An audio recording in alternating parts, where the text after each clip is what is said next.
consultation on partnership standards, evolving the mechanisms for a futuristic collaboration where we can all be together for a larger impact.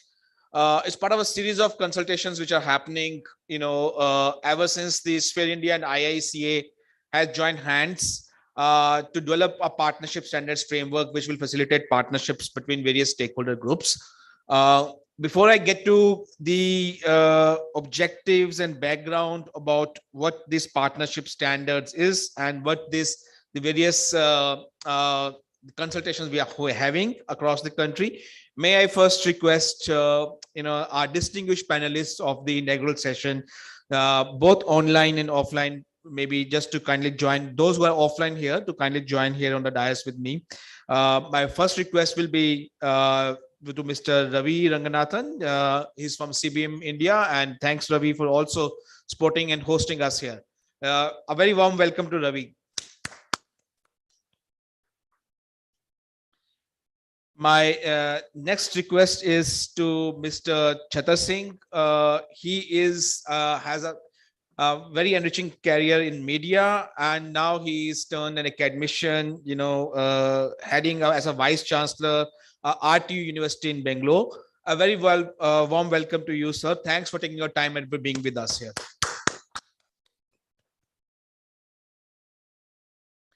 Now, I will also request our online panelists for this inaugural session. We are joined with us by Mr. Mahendra Rajaram. He representing UNICEF. He for the DRR work in the entire South Asia region. Thanks, Mahendraji, for joining us here. I guess a warm welcome to Mr. Dr. Pritesh C. Memon. He is the coordinator of the UNICEF and CASE SDMA project based in Trivandrum, Kerala State Disaster Management Authority. Welcome, Dr. Pritesh, for joining us here. And I think the most importantly, I think it's my privilege to welcome Dr. Garima Dadich, the Associate Professor of Indian Institute of Corporate Affairs, the lady who had put up all the brain behind putting up together the partnership standards framework, and also the commitments to taking it forward. Thank you, Dr. Garima, for joining us here. With this, the kind of a very distinguished panel we have it here, I'll present maybe very briefly the background from where this partnership standards is coming up and where the idea of a futuristic collaboration for larger impact is coming from. As we all were struggling with the pandemic, we all felt, all stakeholders spontaneously came together also, playing their significant role in mitigating the impacts of the pandemic, but also laying the road for the recovery. Our Honorable Prime Minister also made a call for the whole of a society approach to all the stakeholders to come together and work, in this big need during the calamity we were facing. And very rightly, the stakeholder groups, the primarily starting from the communities, the NGOs and civil society, then the corporate groups, they rose up to equation, not only by supporting the money and resources through the CSR, but also to the technology management and various resource capacities, be it the production and maintaining essential supplies. The academia played an important role in all this thing, and very importantly, media has been one big stakeholder in building information and creating awareness about this impact. All these efforts, at the center of it, the coordination was being led by the government at various levels. I think we set up a very big example in India looking at that. But all this thing has come up spontaneously as a call to the calamity. We feel that all this can be the kind of a suffering and the backshot the economy has had it. A lot of it could have been prevented if we have been prepared for it. If we are more resilient, we have been a more resilient country to look at the pandemic and pandemic experience, and not just pandemic, but also the other disasters. So thinking from all these experiences which came from the pandemic response, we started listening to the leaders from the various stakeholder groups, primarily the corporate leaders, to understand what are their challenges and their constraints with regard to building collaboration with civil society organizations. And same with the other way around, we listen to the various society leaders to understand what are their expectations and how we can have a more harmonious collaboration with the corporate groups. Along with that, in the media also, I think we started doing discussions, how can there be a more intermedia coordination and also the collaboration of media with the stakeholder groups for resilience building, so that we can play a more proactive role. So these deliberations started happening, and the outcome with the collaboration with the IICA has been that we co-opted the best practice which is available for the CSR, that is the ISO standards for CSR, the project management body of knowledge PMBOK, which is the standards for project management used widely by the corporates, and it's published by Project Management Institute. Then on the civil societies, we all are familiar with the core humanitarian standards, the sphere standards, and the good practice we have it in India and the globally over here. As a group, Sphere India and IICA harmonized all this existing knowledge into coming up into a one product, and that product is also looking at the current experiences, our very local experiences, into one, something which we are calling as a partnership standards framework. And a first draft of this standards framework is ready, and it has been thrown out for consultation, inviting inputs. And to do that, to build awareness on this framework and to initiate a discussion onto it, we are organizing this series of consultations across India. The first one happened in Delhi, which was national consultation on 26th of Feb. After that, we have been there in Guwahati on 22nd of March, and then in Mumbai on 25th March, and today in Bangalore. And the next one we're looking at in Lucknow. There is demand coming from other cities and other places also to get involved with these initial consultations. So this is the background that where we are coming from, and this is the setting the objectives where we are is to look at the consultative inputs on the partnership standards framework and evolving ideas and thoughts which will help us develop a more futuristic collaboration for a larger collective impact. So with this, I will now move it to one by one to our distinguished speakers. Maybe to begin with, I'll request Dr. Garima Dadich. She comes from Indian Institute of Corporate Affairs.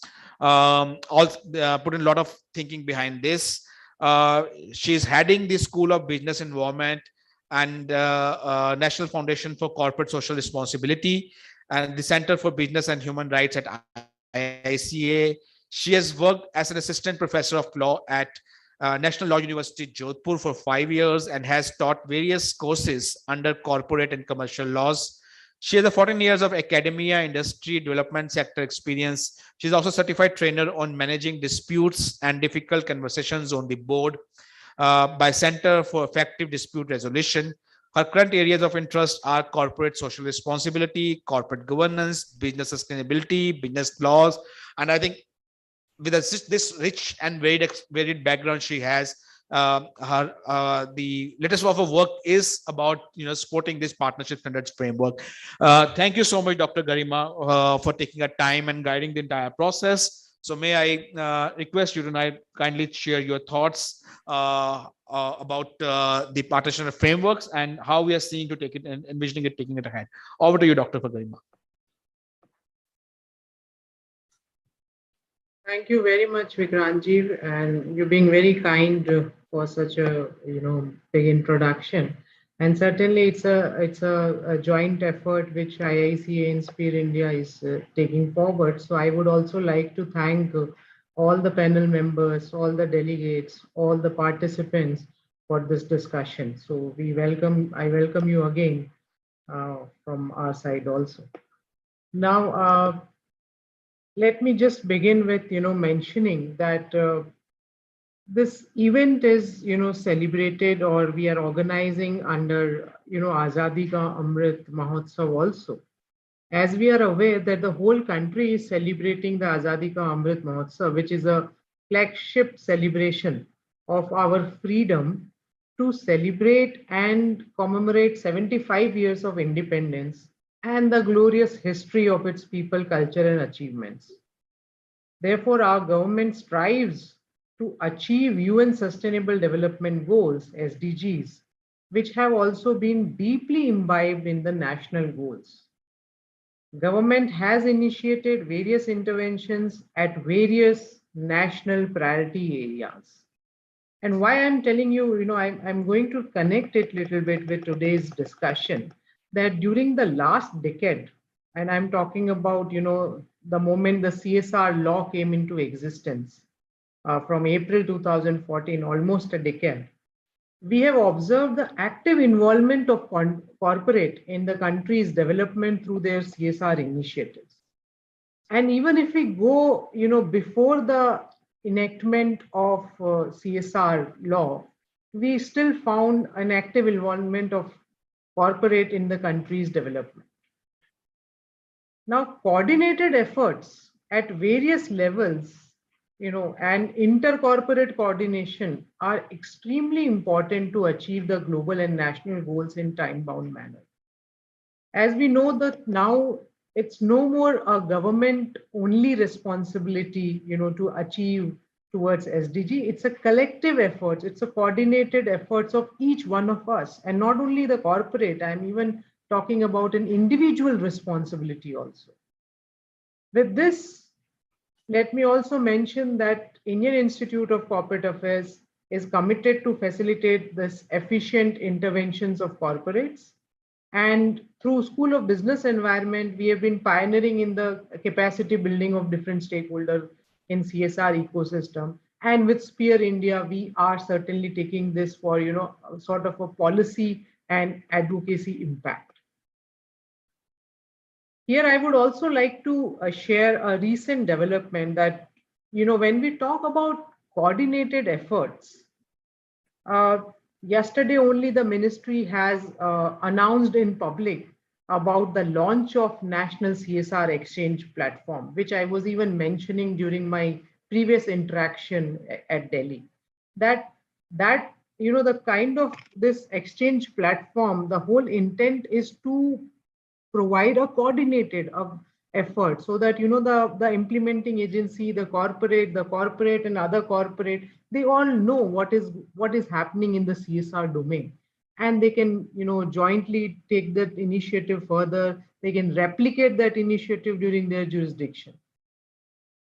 Now IICA has also a few months back imbibed the initiative for corporate unity through a symbolic corporate unity march, and this was on the occasion of birth anniversary of Sardar Vallabhbhai Patel. And the march was inaugurated by Honorable Minister of State for Corporate Affairs, Shri Rao Indrajit Singh Ji. So today's consultations, I feel that it is in continuation of that initiative of corporate unity, under the able guidance of the Honorable Minister. Now, I'm sorry, I'm having a sore throat. We all know that the concept of CSR, and when we talk about CSR from any common man, we talk about it's a Gandhiji's model of trusteeship, and which simply says that businesses are fiduciaries of society's wealth. Therefore, it is an opportunity for the corporates to serve the dreams and philosophy of Gandhiji through their social responsibility. Now, Section 135, which has mandated CSR, certainly it's a statutory obligation for the companies. And the CSR framework in its present form is unique, that provides a robust framework for companies to partner in contributing to the country's development challenges through its managerial skills, through sharing the best practices, through technologies, through innovation. It is completely compliance based or a board driven exercise. We always say that the flexibility is given to corporates, and even the government is focusing a lot on self governance, which means the company should govern themselves. So this is a board driven exercise. The leadership of the company has to decide what needs to be done, how needs to be done. Besides providing an overall guidance framework for the corporates for conducting their CSR initiatives, the Companies Act also provides them with the ample autonomy and flexibility to design and implement programs. It also encourages companies for pooled funding and to collaborate with other corporates also. Now, in a move that could benefit the corporate sector at large, the government has also allowed companies to enter into collaboration with each other and execute an impactful CSR, corporate social responsibility. When we talk about collaboration, when we talk about joint efforts, the whole objective is to execute an impactful, where there is a real, meaningful intervention at particular location. And since the formulation of CSR law, the business sector has played a seminal role in the development and growth of India. Through CSR, we know that the companies are building healthy and inclusive societies, sustainable markets, even combating corruption. That's again a very important point, and safeguarding the environment. Now, in today's world, we are all talking about the ESG component, environment, social, and governance, right? So it is just as important for business as it is for the government. As we are positive and hopeful that the level of expertise will grow with time, not just within the companies, but also within the public and the media also. Good corporate behavior and meaningful CSR will also grow with that. And as mentioned by Vikranji, the timely support rendered through corporate social responsibility in disaster management is also an area which deserves a mention. Since disaster management, including this relief, rehabilitation, and reconstruction activities, has been included in the list of activities that companies are permitted to count towards their CSR spend. I mean, the Schedule 7 in short. And here, through our shared efforts, significant contribution has been made by businesses. Therefore, collaboration in corporate social responsibility has the power to transform business. And when we say collaboration, it can pool resources, both financial and human, and between multiple organizations. So we are not just restricting our discussion in collaboration between company to company. It is multi-stakeholders. It addresses complex industry threats and opportunities. So, we all know there is enough literature available that how collaboration can address the complex industry threats and even increase, the sales and the customer loyalty. It motivates long-time employees, and it also gives companies a great ability to attract new talent and to retain that talent.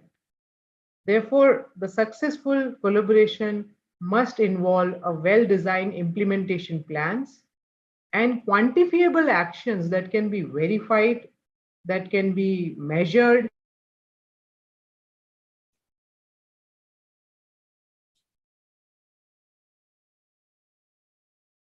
Progress has been made in providing guidance to managers on building the deep relationship between their firm and implementing agency or NGOs. Relative little attention has been paid to the relationship that include multiple firms or multiple NGOs and the full spectrum of collaboration opportunities. Thus, it is extremely important to have a framework for collaboration among multiple stakeholders that can enhance a company's image and increase value by creating solutions that better serve the community. Now here I would also like to mention importantly about the role of media. Now we all know that the media have a huge role to play in how corporate social responsibility is broadcast to the world at large. So it is not simply enough, for corporations to do their bit for social causes. They must also let the world know so that others are inspired and they set an example for others to follow. Therefore, the media is crucial for the public discourse on what CSR is, what it should be, and how business responds to outside demands. And again, you can link this also with my comment that the ministry is launching tomorrow on 13th of April the national CSR exchange platform. So we all know that it is a kind of a collaboration which can take this agenda forward. And at the end, I'm very hopeful that such consultations or regional consultations will pave the way forward for effective collaboration, for impactful corporate social responsibility. So with this, I end here, Vikranji. Thank you very much, and I'm very sorry that I cannot be there off site. And thank you.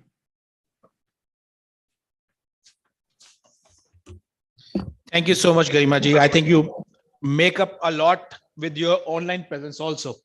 And thanks for this collaboration and sharing your perspective from a corporate stakeholder group. But as a government, as an institution of the Indian Institute of Corporate Affairs, an institution under Ministry of Corporate Affairs, the government, body which is overseeing the development of the corporates and the corporate social responsibility in India. That's been excellent, and it was good to see that how you see not only the work developing within the corporate sector, the intercorporate coordination and collaboration, but a larger collaboration with other stakeholder groups, which primarily been seen mostly as a CSR and NGO relationship. But now we are good to start having a discussion to say that corporate and media, and also the corporate and the academia. I think soon we need to start looking at those kind of partnership and discussions also. Thanks a lot. Very, very helpful. To take the discussion forward, now to hear it from the UN perspective, we are joined with us from the UNICEF, Mr. Mahendra Rajaram. He is the DRR, he manages the DRR program of UNICEF for the entire South India. I've seen him, at the front line of most of our disasters which have happened, not only in South, but other part also. Before that, he has worked with the UNDP, a very passionate and a committed, I would say, the humanitarian and the DRR professional we have with us, and with a lot of enriching experience. So Mahendraji, over to you. How do you see this whole discussion of the partnerships evolving, and what are your words and directions for us to strengthen this mechanism further in South India, perhaps where we see that you are playing an important role? Over to you, Mahendraji.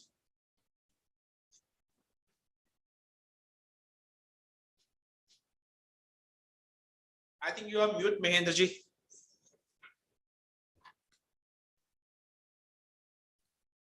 Okay, sorry, it was on mute.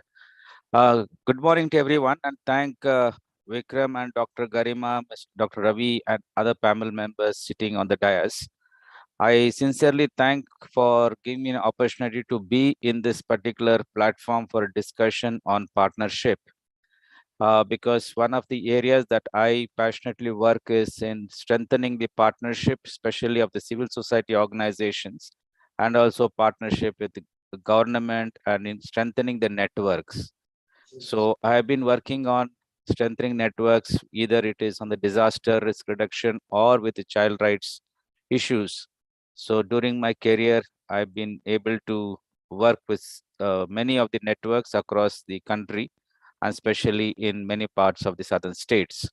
Having this particular platform is excellent partnership that we are discussing, and strengthening the humanitarian response and risk reduction and climate change issues to be discussed on a platform where there is a lot of ethical aspects that the corporates, the civil society groups, and the communities need to work with. UNICEF as such, as an organization, has been working in 190 countries, which we are aware. Especially in India, we work with about through the 13 field offices across the country, focusing on issues related to child protection, child survival, which includes health and nutrition. We have programs related to emergency, education, social policy, gender initiatives, supplies and logistics, and working on evidence, advocacy, and knowledge management. So these are the broad areas that we have within UNICEF that is working across the country. And UNICEF as such closely works with the government counterparts, the civil society organizations and the corporates at different level. So corporates are part of the UNICEF initiatives. They're part of the programs that they adapt or they support. And we have civil society groups which are aligning with UNICEF in terms of interagency group, government, organization, CSO networks, then state level networks, whether state level IAGs or there are many other networks which are working on humanitarian issues and also on water sanitation and hygiene networks, health networks, and education networks like Right to Education. We have campaign against child labor where child protection team is working. In Karnataka, the UNICEF is aligning with Karnataka Child Rights Observatory. In Tamil Nadu, it is with NDSO, with IAG in Kerala, and in Andhra Pradesh, Academy is there. Then we are working with the Child Rights Protection, Telangana State Child Rights Protection Alliance. So for UNICEF, the the strength lies with networking with uh, platforms, because these are the groups which are uh, in line and working with the community at the last mile. So that kind of a strength can only come through partnership, and this particular partnership that is being emerging with corporates will strengthen both the macro level initiatives and micro level reach out. So for UNICEF, when you looked at the standard that we're talking about it, for UNICEF, the basic standard that it works is the Child Rights Convention is the basic document that it has got, which gives us an overall understanding of what we need to do, which covers the issues of development, nutrition, protection, and participation. On these four principles of the Child Rights Convention that we work, and for humanitarian responses based on the CRC, international sphere standards, and human rights, we have a document known as core commitments for children, which has got based on the sectors, three important areas that we work is the preparedness, the humanitarian responses, and mitigation activities. So the core commitments for children is a guiding principle, a guiding document for all UNICEF personnels and also for its partners, so that we work on preparedness. There are certain minimum standards that we cannot negotiate during humanitarian crisis and humanitarian responses. So this is one of the critical document which could be useful for further dialogue during the creation of this platform and developing of a document which Dr. Garima was talking and Vikram was sharing about it. So if this particular core commitments for children, because UNICEF basically works with children and the immediate communities that they are part of it, that includes families and communities.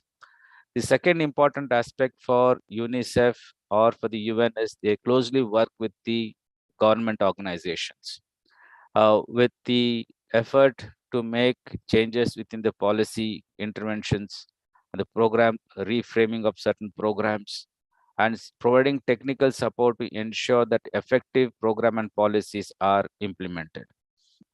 So the partnership would help, or strengthening would help in how we bring in the government institutions onto this platform, and where they also will be guided to work with CSRs, corporates, industries, because the present day, if you need to discuss about climate issues, DRR, there is a role for all of us, with including UN, CSR, government, CSOs, that there's a common understanding as how do we address these issues during the time of preparedness and during the time of emergencies.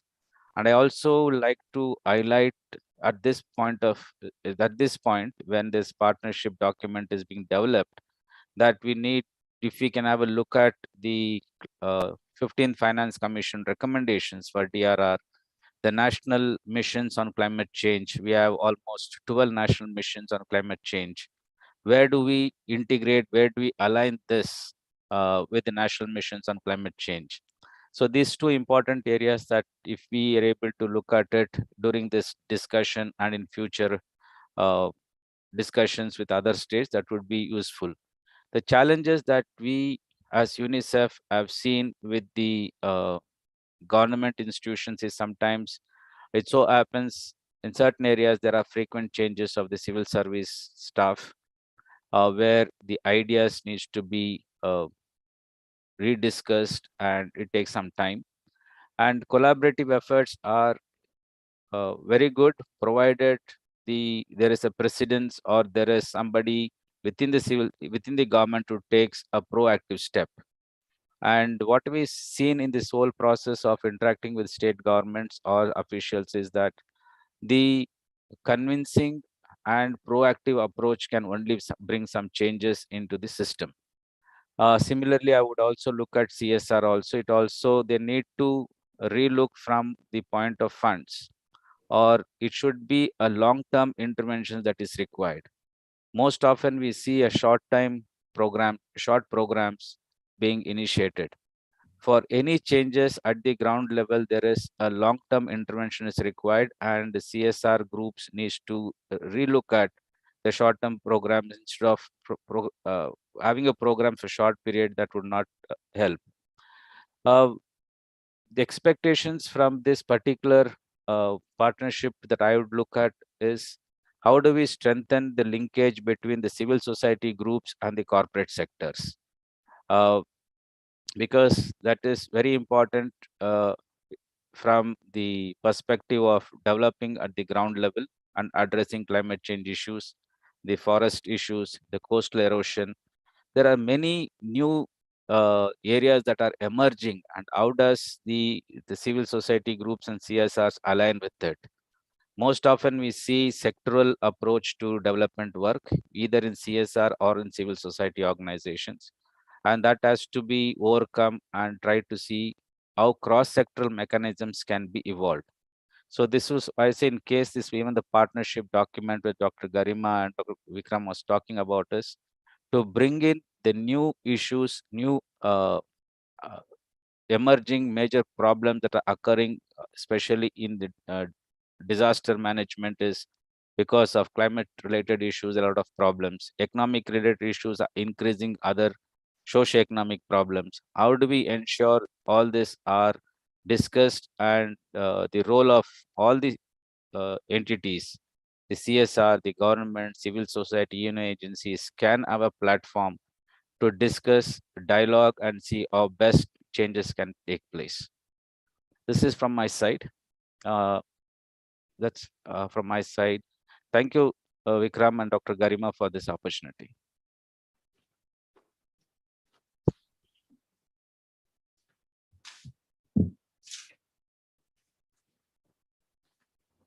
Thank you so much, Mahendraji. I think you brought us some very pertinent points. Specifically, I think I see when you're talking about the macro level initiatives, how this collaboration, not only is putting a micro level initiatives, but also at a micro, increases the micro level outreach through partnership. I think that's been excellent way of presenting it.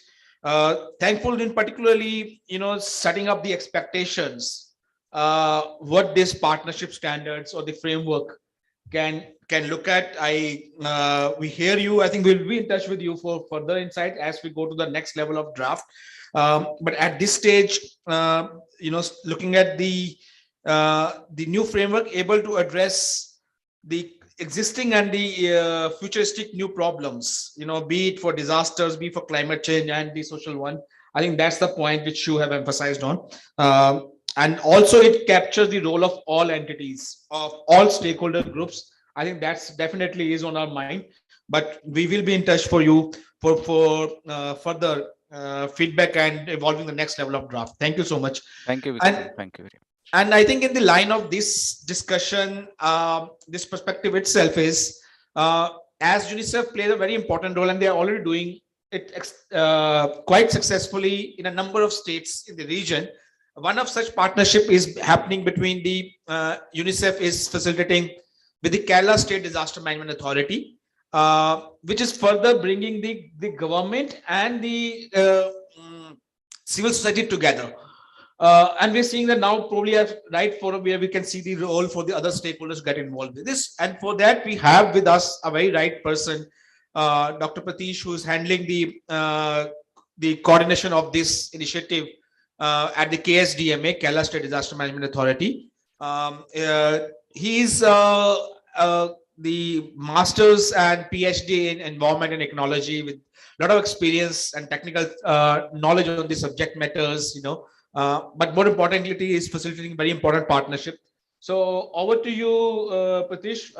If you can focus, from your Kerala experience, how this partnership getting enabled, and what are your expectations from the standards framework? Over to you. Thank you, Vikrant, for introducing me, and I thank you all the participants as well as the distinguished speakers and guys, and also Dr. Garima and Dr. Mahindra who have joined online. Thank you. I'm representing KSDMA as a partner to Sphere India as well as UNICEF.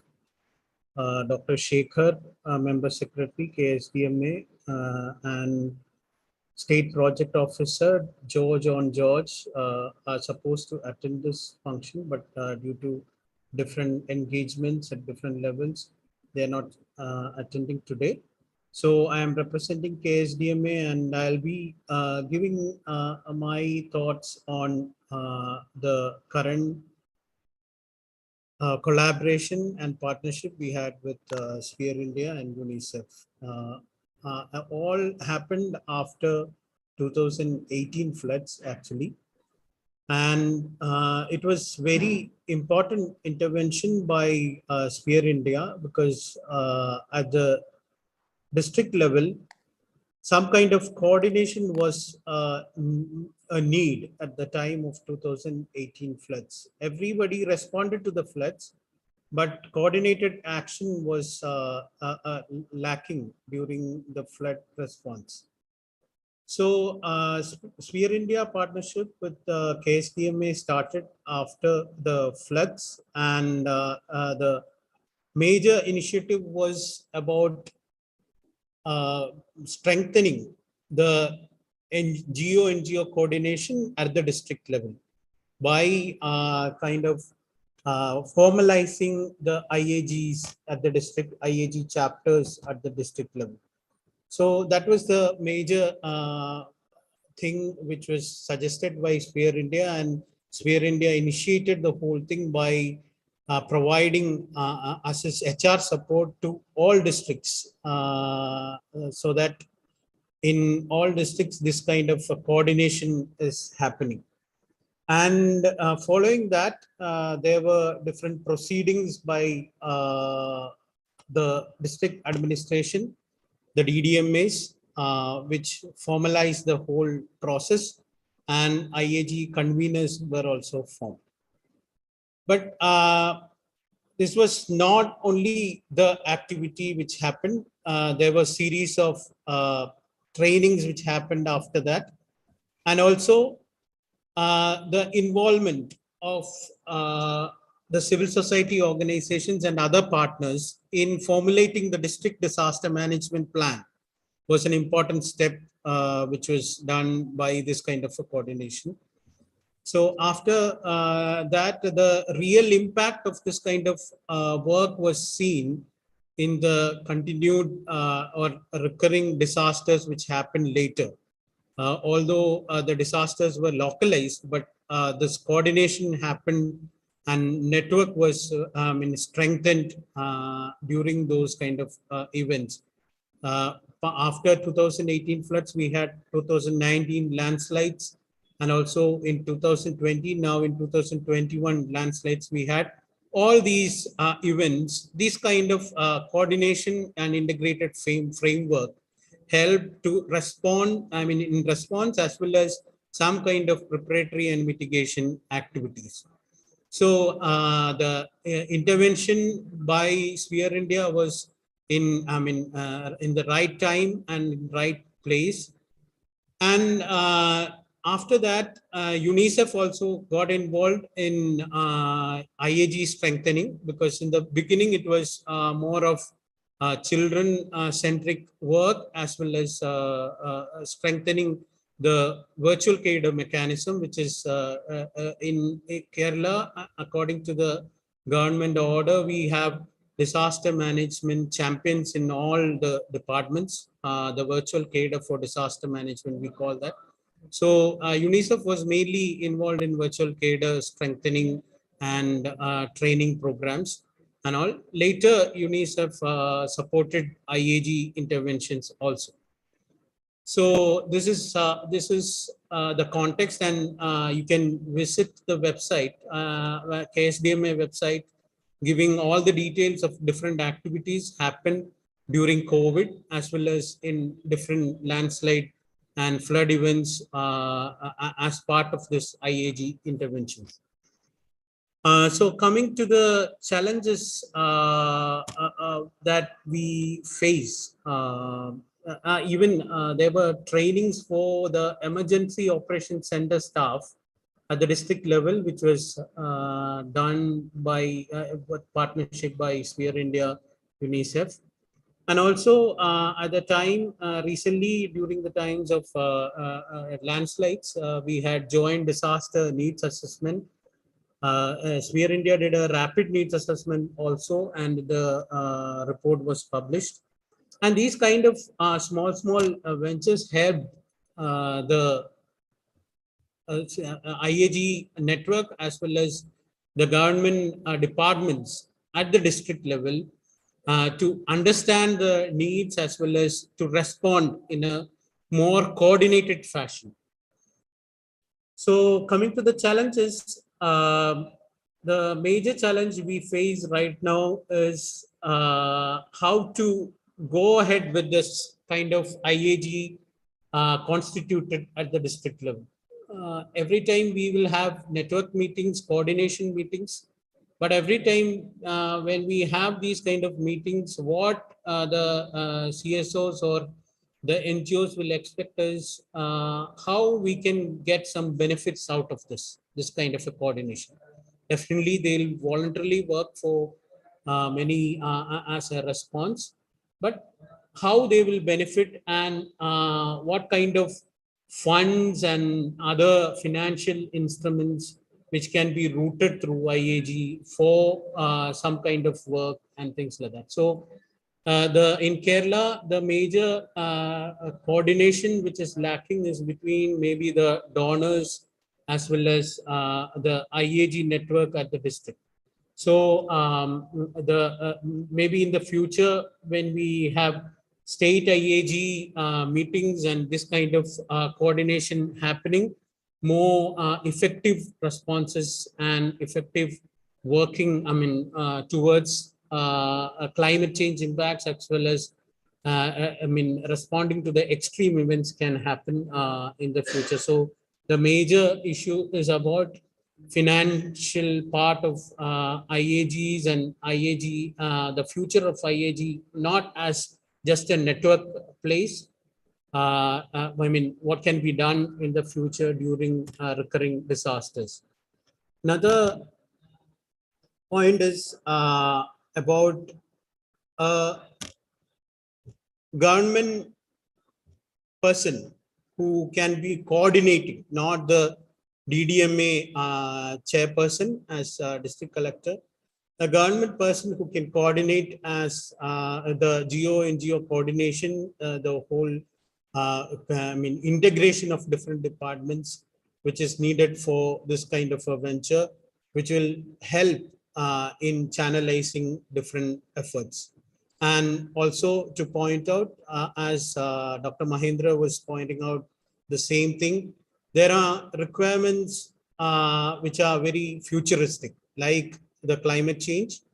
And also to give an example, there are continuous engagement of different schools or other institutions as relief centers during the disaster times. So whether these institutions can be strengthened, or whether the vulnerable population during these disasters can be catered during the different response operations, have to be thought about. So this is what I want to say about the whole experience with Sphere India as well as UNICEF from the part of KSDMA. Thank you. Thank you for giving me this opportunity.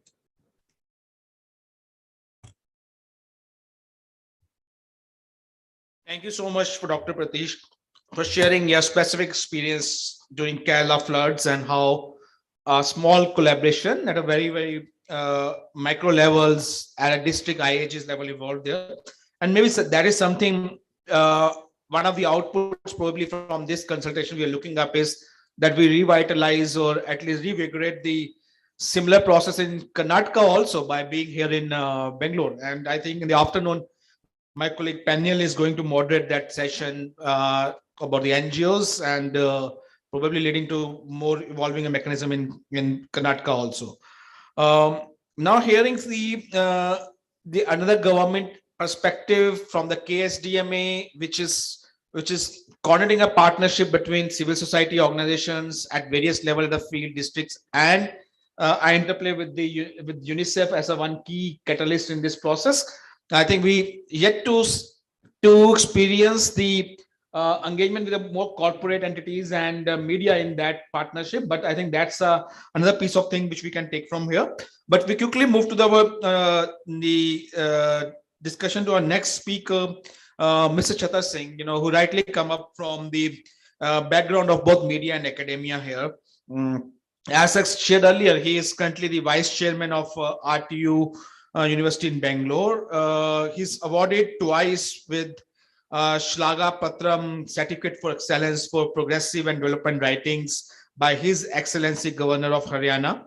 And he is working as guest regional political socio-economic analyst and expert with various news channels like Z News, Punjab, Haryana, Himachal Focus, and other news TV channels like Khabre, Abhi Tak, etc.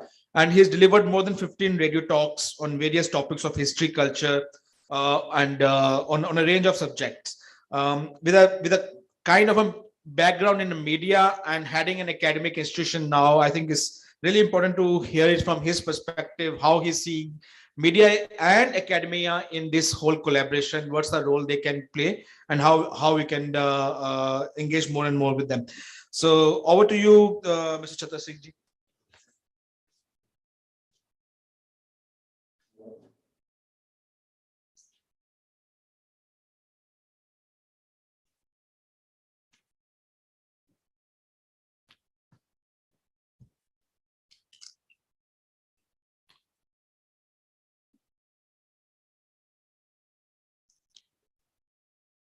सर्वे भवन्तु सुखिना सर्वे सन्तु निरामया सर्वे भद्राणि पश्यन्तु मा कश्चित् भवेत्. Thank you, Vikrant sir, and thank you Sphere, thank you IICA, and particularly Shri Pandey ji. Today's this conference is very important from the point of view of collaboration of various organizations in the society, with particular reference to pandemic and the role of media, the challenges of media during such events, such disastrous events that may happen anytime, not only in India, but abroad also, or throughout the world. So I'll start with some of the things. What is media? The basic question. As a student of media, it has been taught to us that it is a bridge between the government and the public. Basic. But is the media today in India are doing all this? A pertinent question. Question to the audience. Today, we have many classifications of media.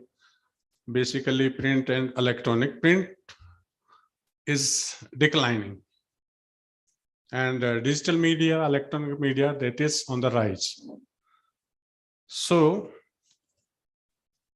it is just like two-edged sword. If a monkey is given a sword, what will happen to that? Either he will cut his own throat or he will cut others' throat. So it has to be very sensitive. Today, in India, it is very vibrant media. It is very much free media. Because the government channels have not taken so much place in the society as private media is taking. And it is free. Recently, government has done some restrictions on YouTube channels, private channels. It is totally unbridled. You cannot think of any media in the world like that we are having in India. Go to Bhutan, there is only one TV channel that is organized by government. Go to Singapore, there are 3 only. But in India, you can't count it. So that is the role that media is playing. Moreover, a journalist is supposed to be jack of all trades. There are some, those who are sports journalists or education journalists or something like that. But when it comes to some disaster or something like pandemic, we have none. We don't have any medical journalist or health journalist or education journalist. It is journalist for all. Whether sports, whether some protest is there, demonstration is there, or some government press release is there, one person is dedicated to all the events. So this is the media today we see in India. Now, coming to the next point, that with special reference to pandemic, what was the role that played during pandemic? There were 3, mainly speaking, if you give me some time, 4 stages of pandemic in India. The first stage, as you know, the media did not take that so seriously. But when it was declared by WHO in March, then it was a hype. The news TV channels at the screens were having flashes. This much cases, this much cases, this much cases. Death in this city, this is the tally, just like cricket. So what happened to that? Without thinking that what sort of impact this blowing media will have on the audience or the people in general, they showed all. It beamed throughout. 24 hours, only one thing was being flashed, that is pandemic. How many cases in a day? When it came to CAB, COVID appropriate behavior, sanitizer and mask, 2 things only. And there was hype that anybody who is not having that should be penalized, fined, or must be arrested. In Delhi alone, during this period of pandemic, more than 3 crores of rupees were collected from the people who violated mask. Just see. Masks were not distributed by the police or by the government, but money was collected from the ordinary people, men on the road, rickshaw wala, tange wala, or daily wages. They were not wearing, they were forced to pay 500 rupees per. And media made it. Not even a single journalist, not even a single politician, not even a single policeman or an officer of an Indian government was penalized for not wearing mask. During these rallies, elections, Bihar, the leaders were without mask. Public was without mask. Nobody penalized them. But in the cities, maybe in Bangalore, I don't know of that. But in Delhi, I know of that. People were put into jail that they were not wearing a mask. This anxiety led people during the second lockdown. First lockdown started in March, second on 14th of April. There was exodus from the cities to the villages, from Bombay to Bihar, from Delhi to Bihar, everywhere on foot and government came up late, started with Shramik expats, and they were transported from cities to villages. So this was the thing that was done by that. And this media was giving some, of course, some good news also, that environment was clean, air was clean. One could see Himalayas from Dehradun because atmosphere was very much clean, water was clean. Everything came to that fore that we were living in Indus Valley civilization like that. So that was one positive thing that they did. Now, the role of media was also somehow negative in showcasing all that which should not have been done or should have been avoided. Misinformation was there. People claim that Indians are very strong. They are immune to any system, any virus, so they can bear all that. There is no need of mask. There is no need for hand sanitizer. They are strong enough. That led to infection, and that led to spread of infection. Then there was another misinformation that those who can gulp urine of cow, they will be strong. Cow urine was projected as medicine. Then it is nothing else but China conspiracy. Indians cannot be affected by this one. Then lights off by government itself. 9 baje, 9 minute. On 5th of April, the government announced, as if the virus will not work in darkness or night curfew.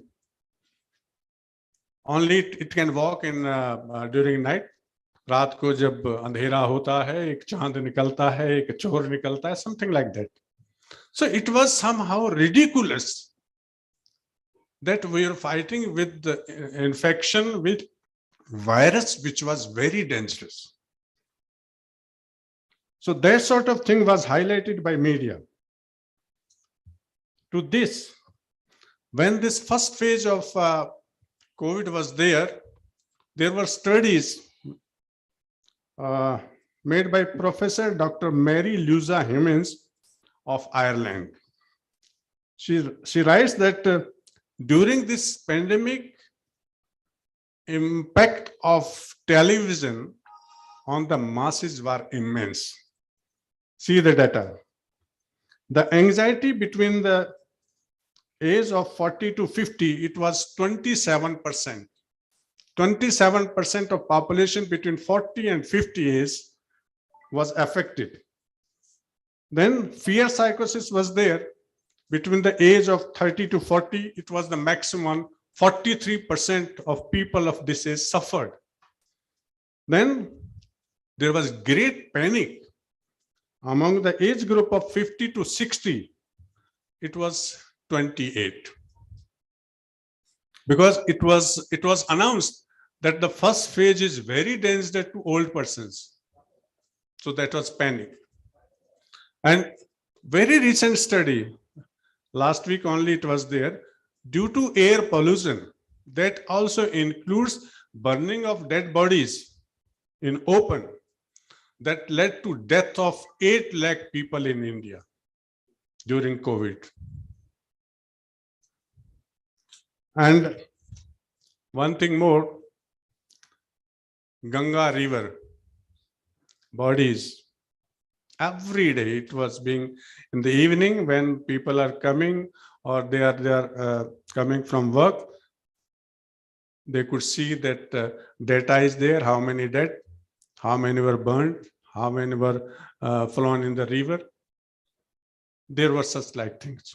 But there were challenges also for the media. The first and foremost challenge before them was there was no exact data available. Government was shirking. Government was hiding all the data.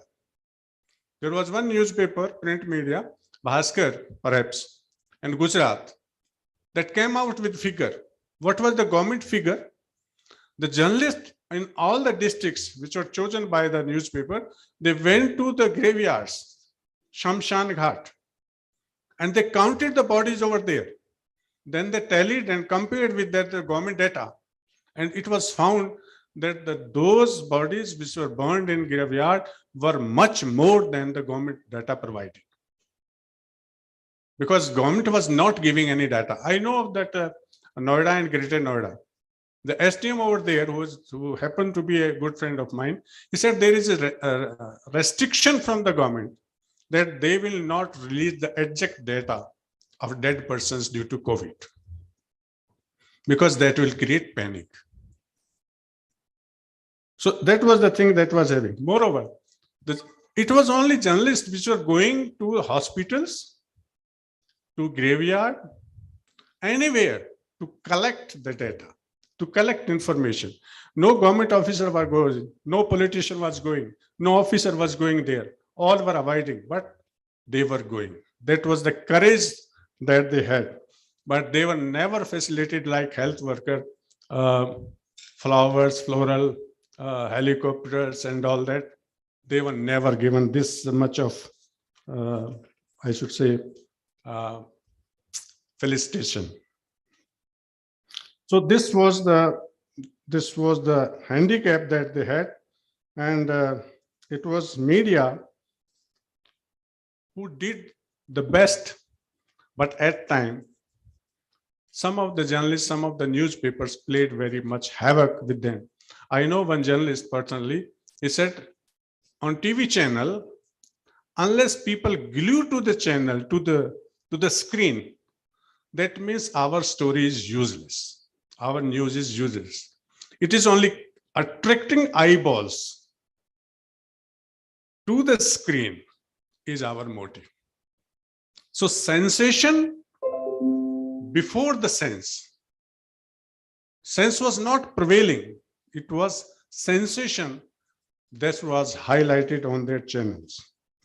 I'll not go deep into what happened because that is political also, social also, but definitely I'll go with one more thing, that what should be the futuristic approach to combat such epidemics or such disasters in future. Very rightly, this conference is focused on collective impact or collective efforts. And I congratulate Vikrant sir and his team and also IICA that such an important topic has been chosen, and it is need of hour, because ek or ek 11, one alone cannot do anything. Akela chana bhaad nahi bhun sakta. The old dictum in Hindi. Or ek 11. When you join hands together, you become a force. So it is need of the hour that all the organizations throughout India, whether this is government organization or private organization, corporate organization, NGOs, schools, colleges, media, they should come together to fight such an event which should not happen just like pandemic. But Dr. Mary has made one suggestion. She's already doing under a project that is called PANDE 2, P-A-N-D-E, Pandemic 2. She says that to avoid mortalities and other things like that, there has to be 1 point program, that is that one should arise to the occasion and one should stop from spreading and the effort should be made to diffuse and nip in the early phase of anything that happens in future. The effort should be made that those which are very congested inhabitations, towns, where population is too much per square feet, then there should be some health infrastructure according to the population. So demography should be taken into account, and nearby some hospitals, some infrastructure should be created. Isolation, quarantine, like that. In future, such things should happen so that it should not spread into the populated areas. Moreover, this already tested the TTT and PPP. These programs should be taken into consideration. First and foremost thing, I'll request the organizers that it should go deep into the youth. Sanitization or mask or anything like that, which is need of the hour, should be spread, and it should start with the schools, with the colleges, because the student will take that to the home, then the parents will also come to the fore. So with these words, I thank the organizers, and particularly Pandeyji's Fair and IICA, that they gave me this opportunity to share my views. Thank you very much.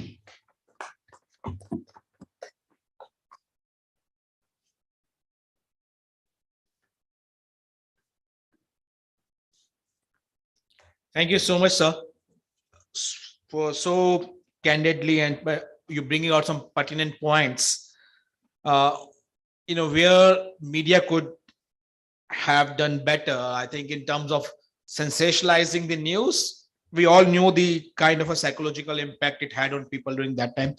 And I think I just using an opportunity to sharing from another forum. I think last week there was a conference organized by National Disaster Response Force as part of annual preparedness capacity building. And there the member secretary of the NDMA was also sharing, their experience of working with media, especially when it was outside India responding to Nepal earthquake. It led to a lot of confusion, lot of problems over there. But simultaneously, we see the kind of potential which the media has, in reaching out to people and bringing out the news during disasters, during pandemic, during disasters. So to deal with these things, how can we have a better intermedia coordination and a better coordination of media with other stakeholders is a process, which we are evolving with series of consultations across India now. And Pandeyji is Sutradhara. He's the one who's the coordinating and facilitating all this process. And we hope that it will bring out media guidelines. We are having a media session in the evening to go more details into this particular stakeholder perspective.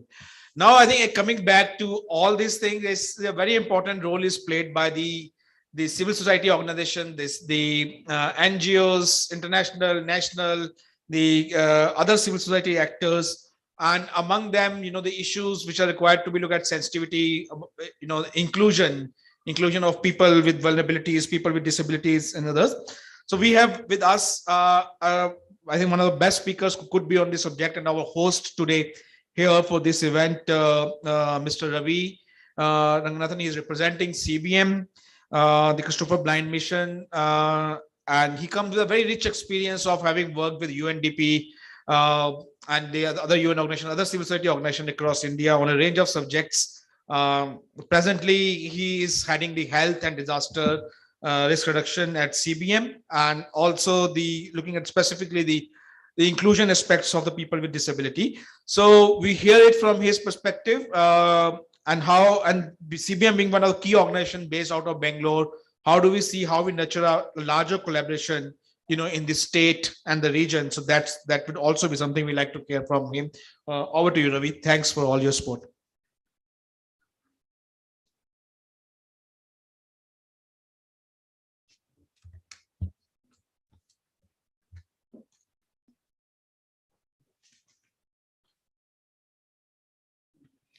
So good morning, everyone. I really want to thank Spear for this wonderful opportunity to CBM to participate. When I was looking at this title uh, for the futuristic collaboration, the first thing was in my mind whether this futuristic collaboration is inclusive. So the point what I would like to really bring it up here is the futuristic collaboration should be definitely inclusive of all marginalized or all vulnerable, but especially the person with a disability. So before we go into the detailed discussion and the sharing the perspective, uh, I would like to just give some points. It's nothing new for the practitioners who are sitting here. So the disability inclusion is a very important one. If you take any disasters in the past, uh, the people who are affected, the most vulnerable is person with disability. So globally 15% of the world population with some form of disability, and they are the most vulnerable and neglected in any disaster, whether it's a pandemic or man-made or natural disasters, anything. The one important thing is to consider is the high rate of mortality and morbidity. Sir was talking about many reality in the country. If you look at the statistics, and definitely the person with disability, the vulnerable group, the marginalized are the most who are affected. So keeping this perspective, so what is important for us to really go for which inclusive collaboration for the futuristic response? And what is why disability is important? See, as I said, the people with disabilities are the most vulnerable, and they face widespread barriers to access services, whether it's health, education, employment, or livelihood, or transportation, any form of support during the emergency. The barriers are very wide. Inadequate policies and standards. Very recently, only a lot of inclusion practices, government guidelines are coming up. And of course, a lot of standard at the national level and international NGOs level, which are already there. So inadequate policies and standards are the biggest barriers. Lack of accessibility. Even now, the accessibility is a bigger issue where probably people think why this place we have chosen. Many reasons. When CVM finding the venue, we see that how accessible it is. So when it comes to humanitarian response, the accessibility is really a concern, whether the place is really accessible, whether the communication is accessible, things like that. And negative attitudes among the disability, inadequate informations and communication, and of course, largely the inadequate funding and lack of participation in decision making. Decision making is very important. The decisions made without actually the primary stakeholders. So in the COVID situation, if you see in the very beginning, there was a lot of information came. So the first thing is, I don't know how many of you can recall that the first advertisement came, don't touch anything. So in the lift, don't touch, don't give hands and everything. So imagine a person who's visually impaired. The person who's visually impaired, we can manage as much as without touching. We can, but imagine a person with visual impairment. He has to touch and feel and see whether he has to use the staircase, going public transportation, or using the lift, staircase, anything. They need to really, it's not something possible. So I'm not blaming anyone, but that is the reality and situation in the country, and of course beyond the country also. Even some of the developed countries also, there is not much solution. So thing is, the disability seen as a cross-cutting issue, but rather it should be taken as a mainstream issue. It should be focused on how these response mechanisms are inclusive. So I just recall the UNCRPD Article 11, which is very clearly says that all necessary measures to ensure the protection and safety of a person with disability in emergency and the occurrence of natural disasters. So it is not something like a charity, or it is not something the least group we can do what we wanted to do. They should be taken with the right-based approach. And of course, many people we are following the various guiding principles, standards, like core humanitarian standards for the person with a disability and old people. And CBM also, very long back, we have an app called hands-on tool for humanitarian work, which is called HR tool. So that gives, even you are new, we understand that not everybody got sufficient skills and knowledge to respond to person with a disability, but the app, the information which is made available, and I think I remember, Vikrant, that in Kerala workshops we launched it actually in the present of in the presence of the Chief Minister of the state. Actually, that was the first time globally the humanitarian hands-on tool was developed by CBM globally. And in India, first time we really launched it in the meeting which we had it in Kerala, Trivandrum, couple of years back.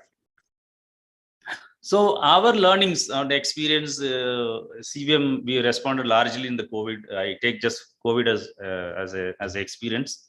We did a lot of food items, non-food items, personal protective equipments, and we also made creating accessible communications, like all the communication which are whether it's accessible, like person with hearing impairment, what is the communication?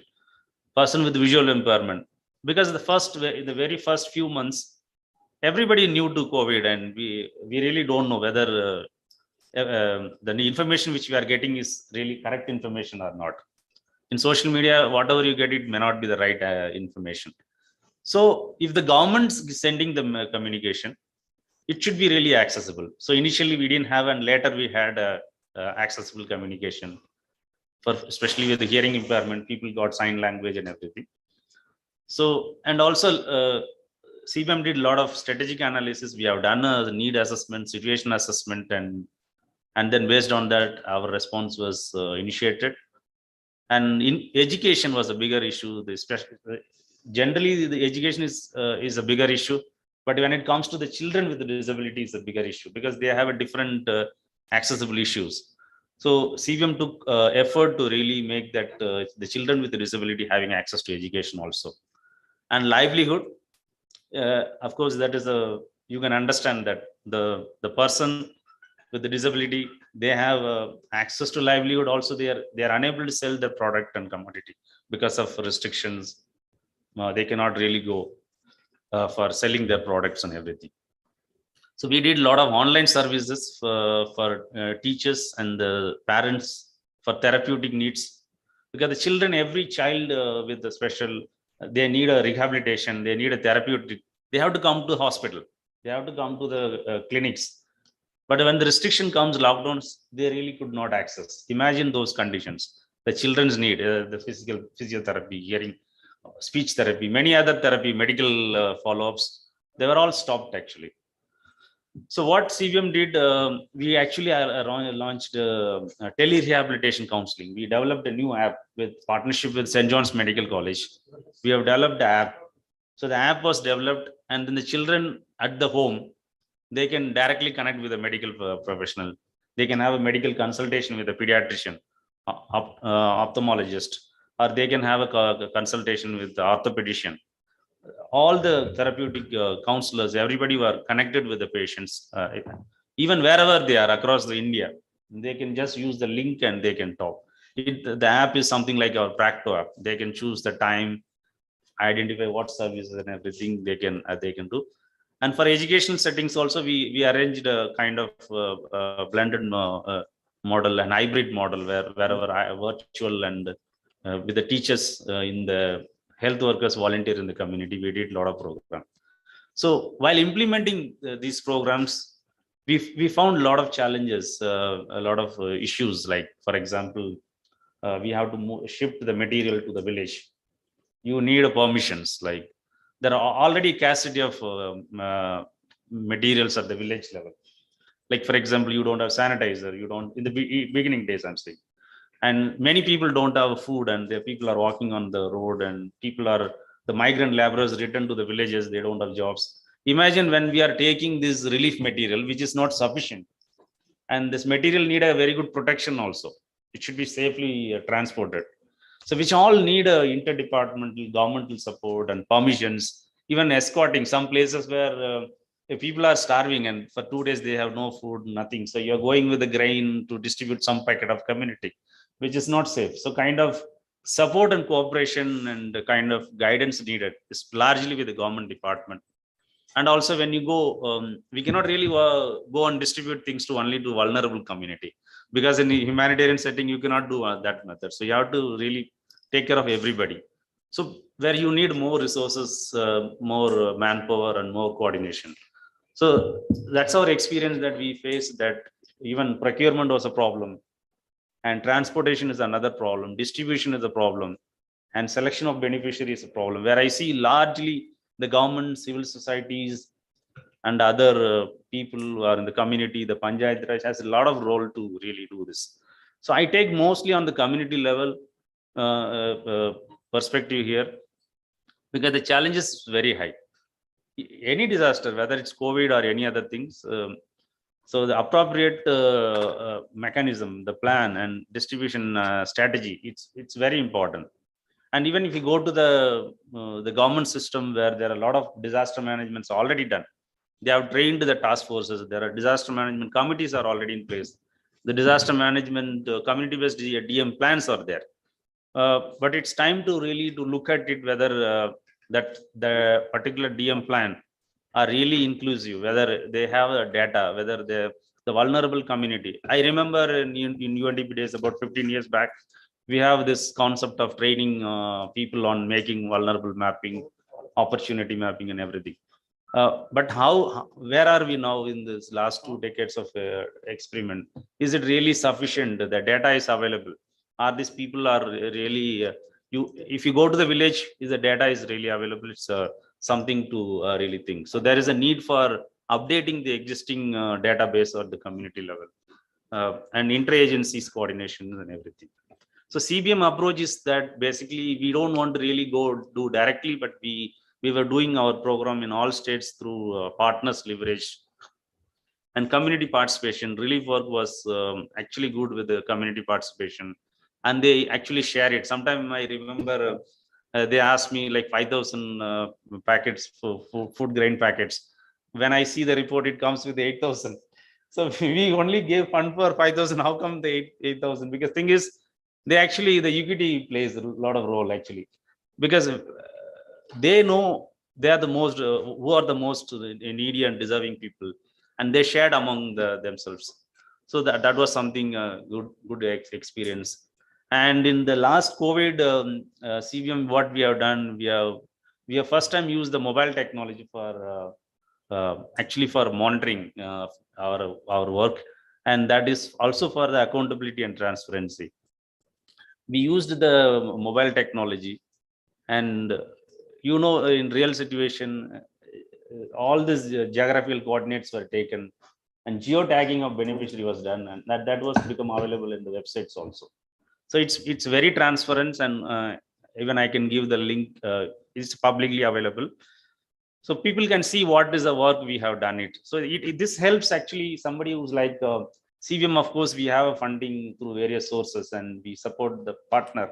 But our back donor also, they are very happy with this model, this experience, because the 3 to 4 months we were doing in the second phase, second lockdown relief, and every day you can see the update actually, how many families got the distribution, how many person with disability got distribution, where exactly. So if you go and click the map, it shows the different states of India, and in the states where is the districts, and then in the community villages, in the villages how the houses are there. So it's really a good model. And we also did real-time monitoring and beneficiary feedback mechanism. So whatever you give may not be today you plan something. For example, you see in the first pandemic, I remember the first day of the lockdown in CVM, we had an emergency senior management meeting with our director, Dr. Sarah. We were discussing what should be the priority for CVM. And we were discussing many things, food, non-food and everything. When it comes to the medical sector, because CVM largely works with the hospital partners, even bigger partners like All India Institute of Medical Science, RP Center, St. John's Medical College, CMC Vellore. So, and they are the bigger player and pioneer in responding to disasters also. So they were asking a lot of equipments for treating the patients. So the first thing came was mostly on ventilator. So we invested mostly, supported mostly on ventilator. Over a period, we learned that in the second wave, the ventilators are not required. You need something else.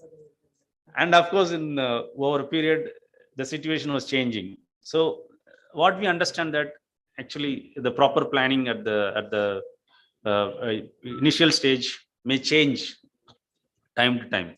So it's very important to have that kind of the end user level satisfaction mechanism and feedback mechanism in place, and also to really have a effectiveness and the relevance. We need to really see that whether it's really went on well. So we were doing it.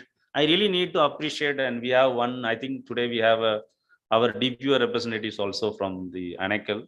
She is here, I guess. So we were working with the organizations of person with the disability as a model, and of course without the district administration, they were very supportive.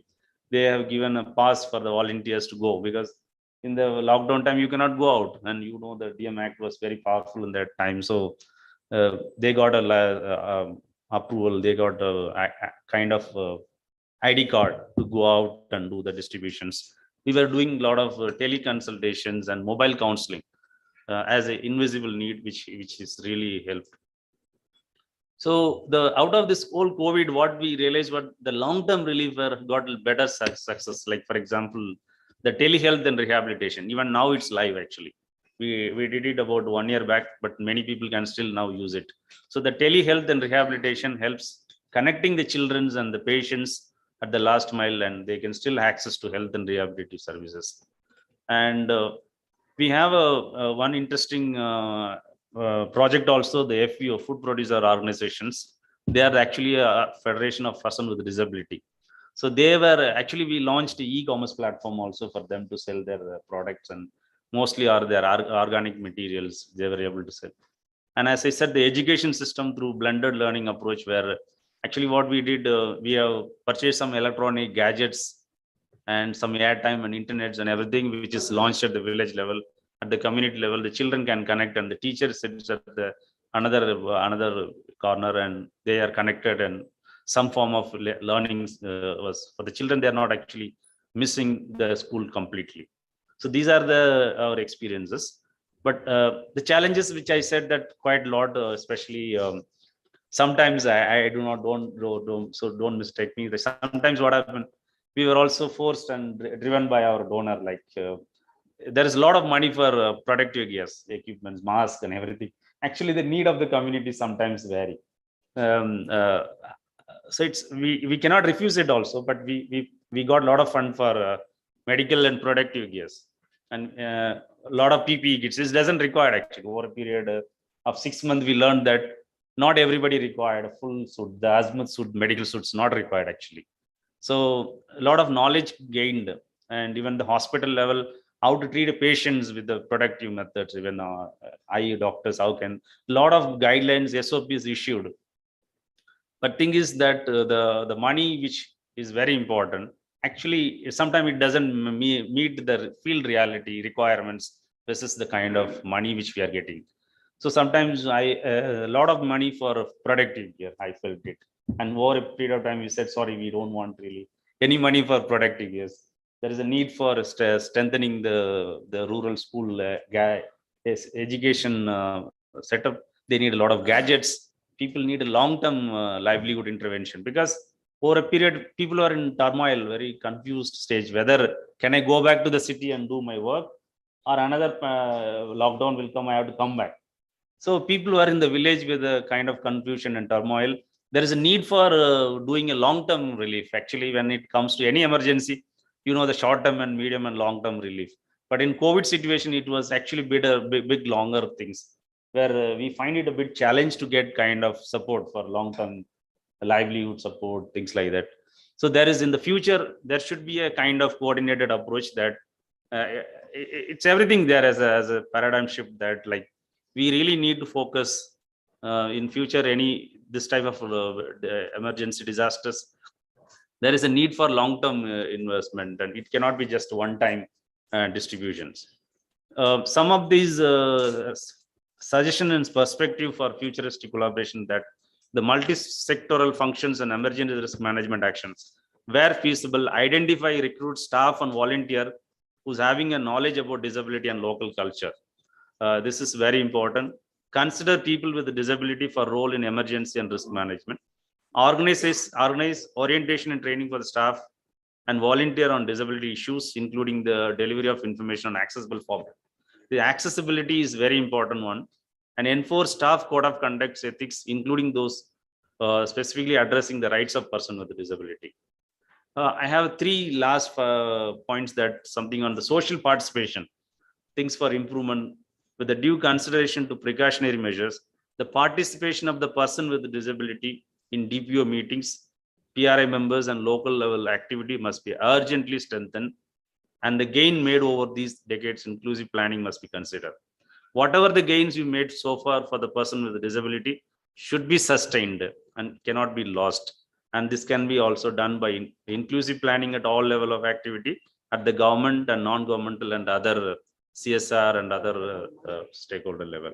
When it comes to livelihood is concerned, the livelihood, the respective state government must ensure relief measures, the special financial assistance, subsidy schemes, and access to interest-free loans for improving or at least to maintain the current livelihood. Something is very important, because over a period, I think the first people, the group who came out of that fear of COVID, that the very marginalized community. They said actually the poverty famine kills them more than the COVID. They said it's enough being inside the house. It's time to come out, to go back to my routine. So it's very important the government players to think that level for the future. Any form of any type of disaster, this type of assistance will make them more. And the last suggestion for strengthening the health system, which is very important. The existing health system, which mostly provides the health needs when it comes to emergency, only COVID and other issues, public health issues are really not taken into well. So in the future, there should be a really strengthened approach that when you do the emergency also, when you do the pandemic response also, other health should not be addressed. Even beyond the public health issues, when it comes to the rehabilitation needs of the person, they need to really come to this. This is something need to be considered in mind. Develop specific program and policy for person with disability, especially protecting them from being more vulnerable to pandemic situation, which is most important. And then convergence between the health and social welfare department to protect the person with disability from additional vulnerability. Prioritize person with disability when develop a program or strategy or to combat emergency situation like pandemic. Include person with disability in the development and implementation of any plan, policy, strategies, and program. So this is very important. See, I think a lot of consultation, I have seen the previous reports, they really brought up and discussed about the inclusion of person with a disability in the humanitarian response. So my request is that it is not that one organizations or CPM alone in the sector. So we really want every organization, all humanitarian actors in this country, where the part of mostly with the sphere networks, really need to take care of the inclusion aspects. The CVM would like to really render whatever the support which we can do, whether we can do, whether it's a capacity building or any other support for mainstreaming the inclusive humanitarian response, which we shall really work forward. And of course, we have a good friend, Peniel is here. So he has worked with CVM in the past, was developing the hospital disaster management plan for emergency. So the kind of people, the kind of resource persons who can also leverage various NGO players with CVM, and we can look for a collaborative and joint plan for the future. So I take this opportunity, thanks the Sphere team. Thank you so much. Sorry, I was the last person, I think a bit late also. Apologies for that.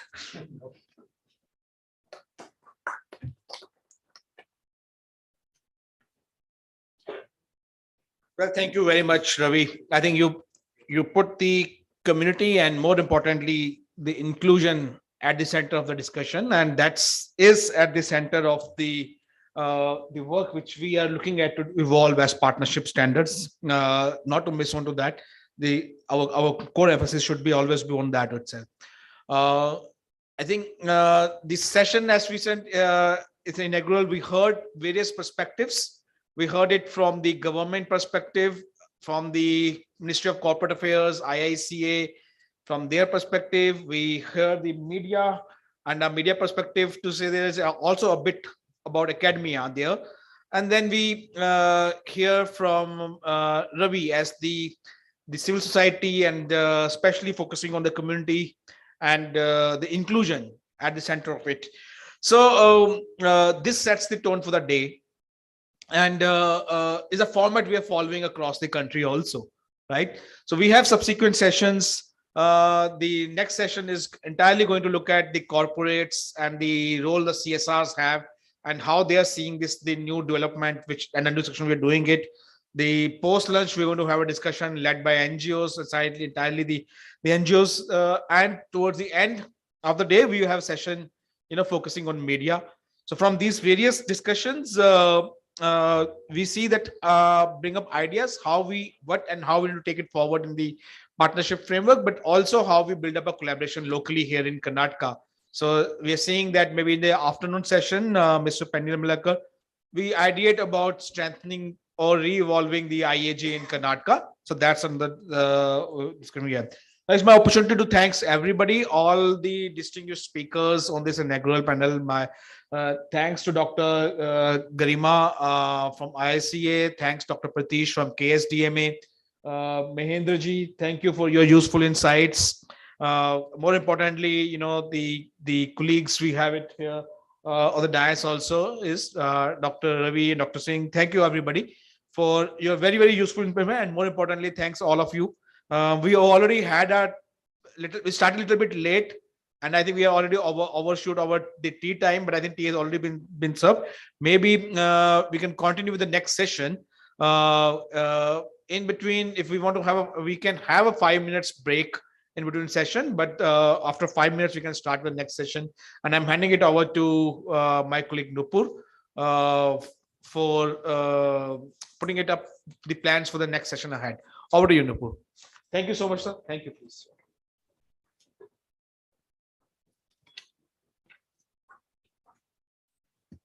Thank you so much, sir. As speakers for the next session have joined us online, and the offline speakers are also here. So I think we'll begin in 5 minutes, and I'll just introduce the speakers and hand it over to you, Dr. Garima. We'll take a 5-minute break and we'll start at 11:50.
Welcome back, everyone.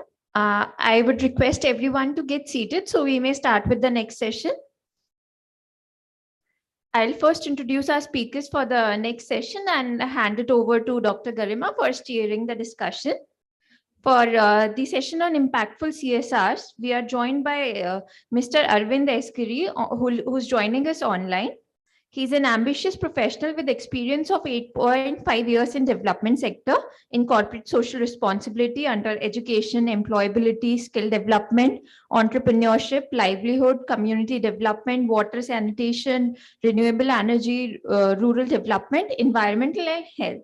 He's currently CSR lead of RPG Foundation of KEC International Limited, where he's responsible for strategy and planning, partnership with NGOs and other stakeholders, along with effective line management of local CSR team. He's heading CSR activities at various locations in Maharashtra, Karnataka, Madhya Pradesh, Rajasthan, Gujarat, among other states. We're also joined by Mr. Danish Khan, who's the founder of an e-commerce firm, NMC Pharma. Since its inception in 2018, NMC Pharma has gained the trust of its customer and spread across India for authentic chemical-free Ayurvedic formulations. Prior to NMC Pharma, he was also connected to development sector and has worked with CSR consultancies and NGOs. In fact, he was among the very first batch of IICA certified CSR trainers back in 2014. He has also founded CSR Exchange, an online platform to score and rank Indian companies based on their CSR disclosure and compliances in 2017. We're also joined by Dr. Upadhyay online, who's a widely respected and seasoned development professional who holds over 39 plus years of experience working across government, non-profits, academia, as well as corporate. He has pioneered several innovative and outstanding social enterprises, including Safal of Government of India, Apni Yojana of IIHMR, Bastar Integrated Development Program of Denmark, and Health of the Urban Poor for USA. He has been a pivotal part of the CSR journey in India as a thought leader, practitioner, and also the former head of FICCI, Aditya Birla CSR Center for Excellence. At present, Dr. Upadhyay is a professor and chairperson for sustainability and CSR at Birla Institute of Management and Technology. And he has been bestowed with many awards and accolades, including titles like Sterling 25 Thought Leader, CSR Leader of India, CSR Trainer of year 2020. We are also joined by Mr. Hatib Ashraf Baba from Azim Premji Foundation, who is an experienced program and project management specialist with a demonstrated history of working in government, corporates, and in the non-profit organization industry.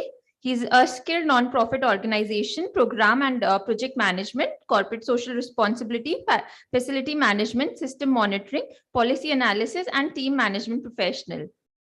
We're also joined by Mr. Marshall Kumar, who is the associate manager of HCL Foundation, head Chennai.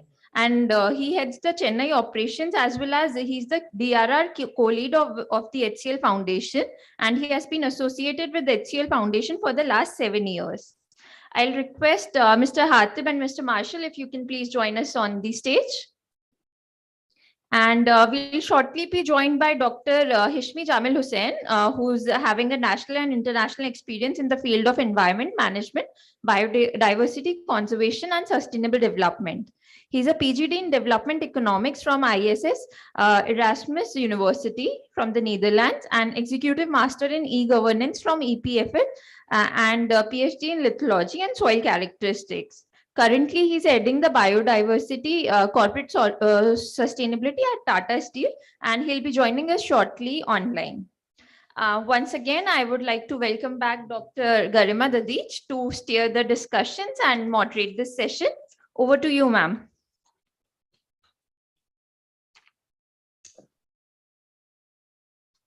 Thank you. Thank you. I once again welcome all the esteemed panel members for this much required discussion. Let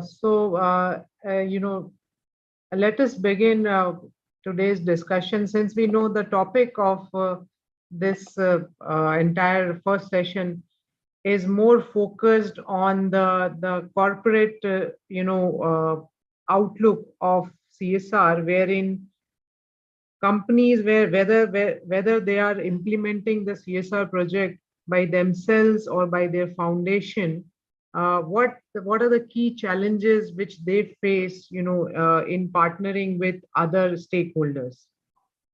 As we know that the partnership standards is an effort to harmonize good practice across sectors and link ISO standards for CSR, core humanitarian standards, and technical standards, and even the other project management standards, which the SPARE has widely circulated, to have a cross-sector framework to facilitate impactful partnership.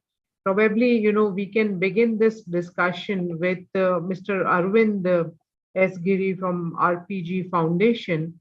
If you can just share your experiences of collaborating with NGOs, government, and others, and highlight that how the partnership standards can be help achieve more effective partners with different actors. So you being, a company foundation, what are the real challenges which you face in collaboration, and what is your feedback on the current draft of the partnership standards?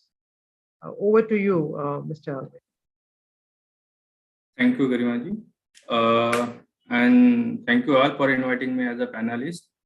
Myself, Arvind Giri, and presently working with RPG Foundation from last 9 years, and heading CSR activities for RPG Group Company for KEC International Limited. I think when we say about the challenges in collaboration or in partnership, so many times as a donor, so like RPG Foundation, we partner with multiple NGOs, organizations, institutions, and the governments for multiple models. So we have in foundation multiple programs, like we have programs in education, we have programs in heritage, we have programs in health, we have programs in community development. For each programs, there is separate type of partnership and collaboration.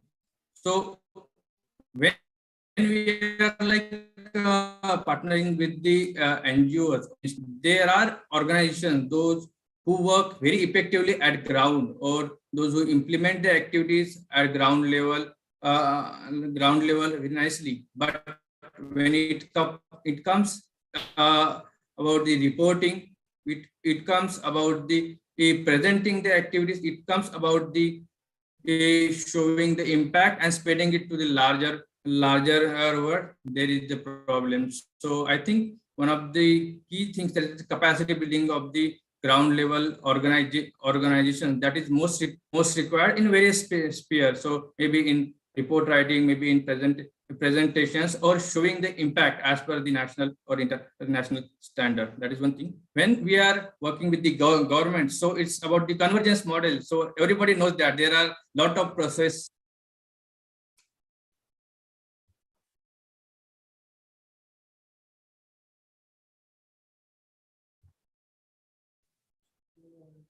You're not audible. Sorry, we can't hear you. You will just unmute.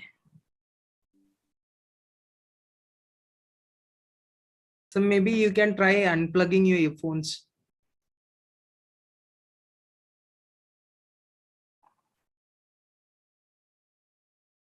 Have you unplugged it from the system, sir? Your earphones? We can't hear you.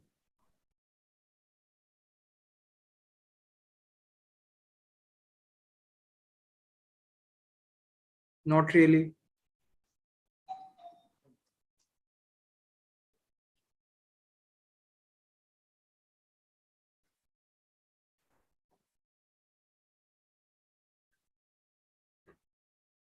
Not working, sir. Maybe you can try fixing your mic. Meanwhile, Garima ma'am, we can go with the next speaker.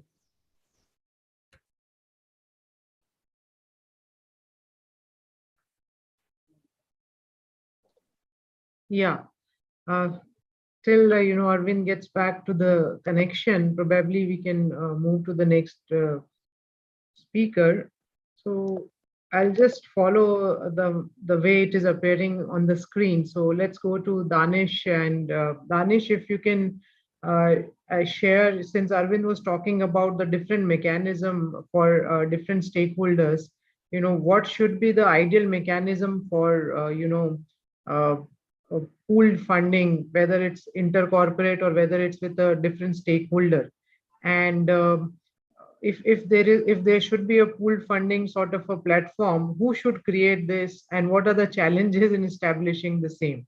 If you can just share your perspective on this, please. Thank you so much, Dr. Garima ji, and the esteemed panelist, Upadhyay sir, for having me here in this panel discussion. It is extremely a matter of pleasure for me. The theme of this discussion is also very nice, this impactful CSRs. I remember the time when I was working as a development professional with the various consultancies and NGOs on the grassroots. We all the time focused on meaningful CSRs that have impact on the ground.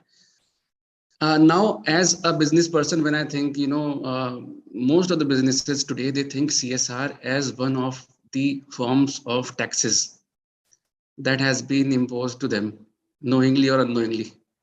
So when they think like this, as a person who is talking from the other side of the table, I would say that the businesses need to learn from the nature.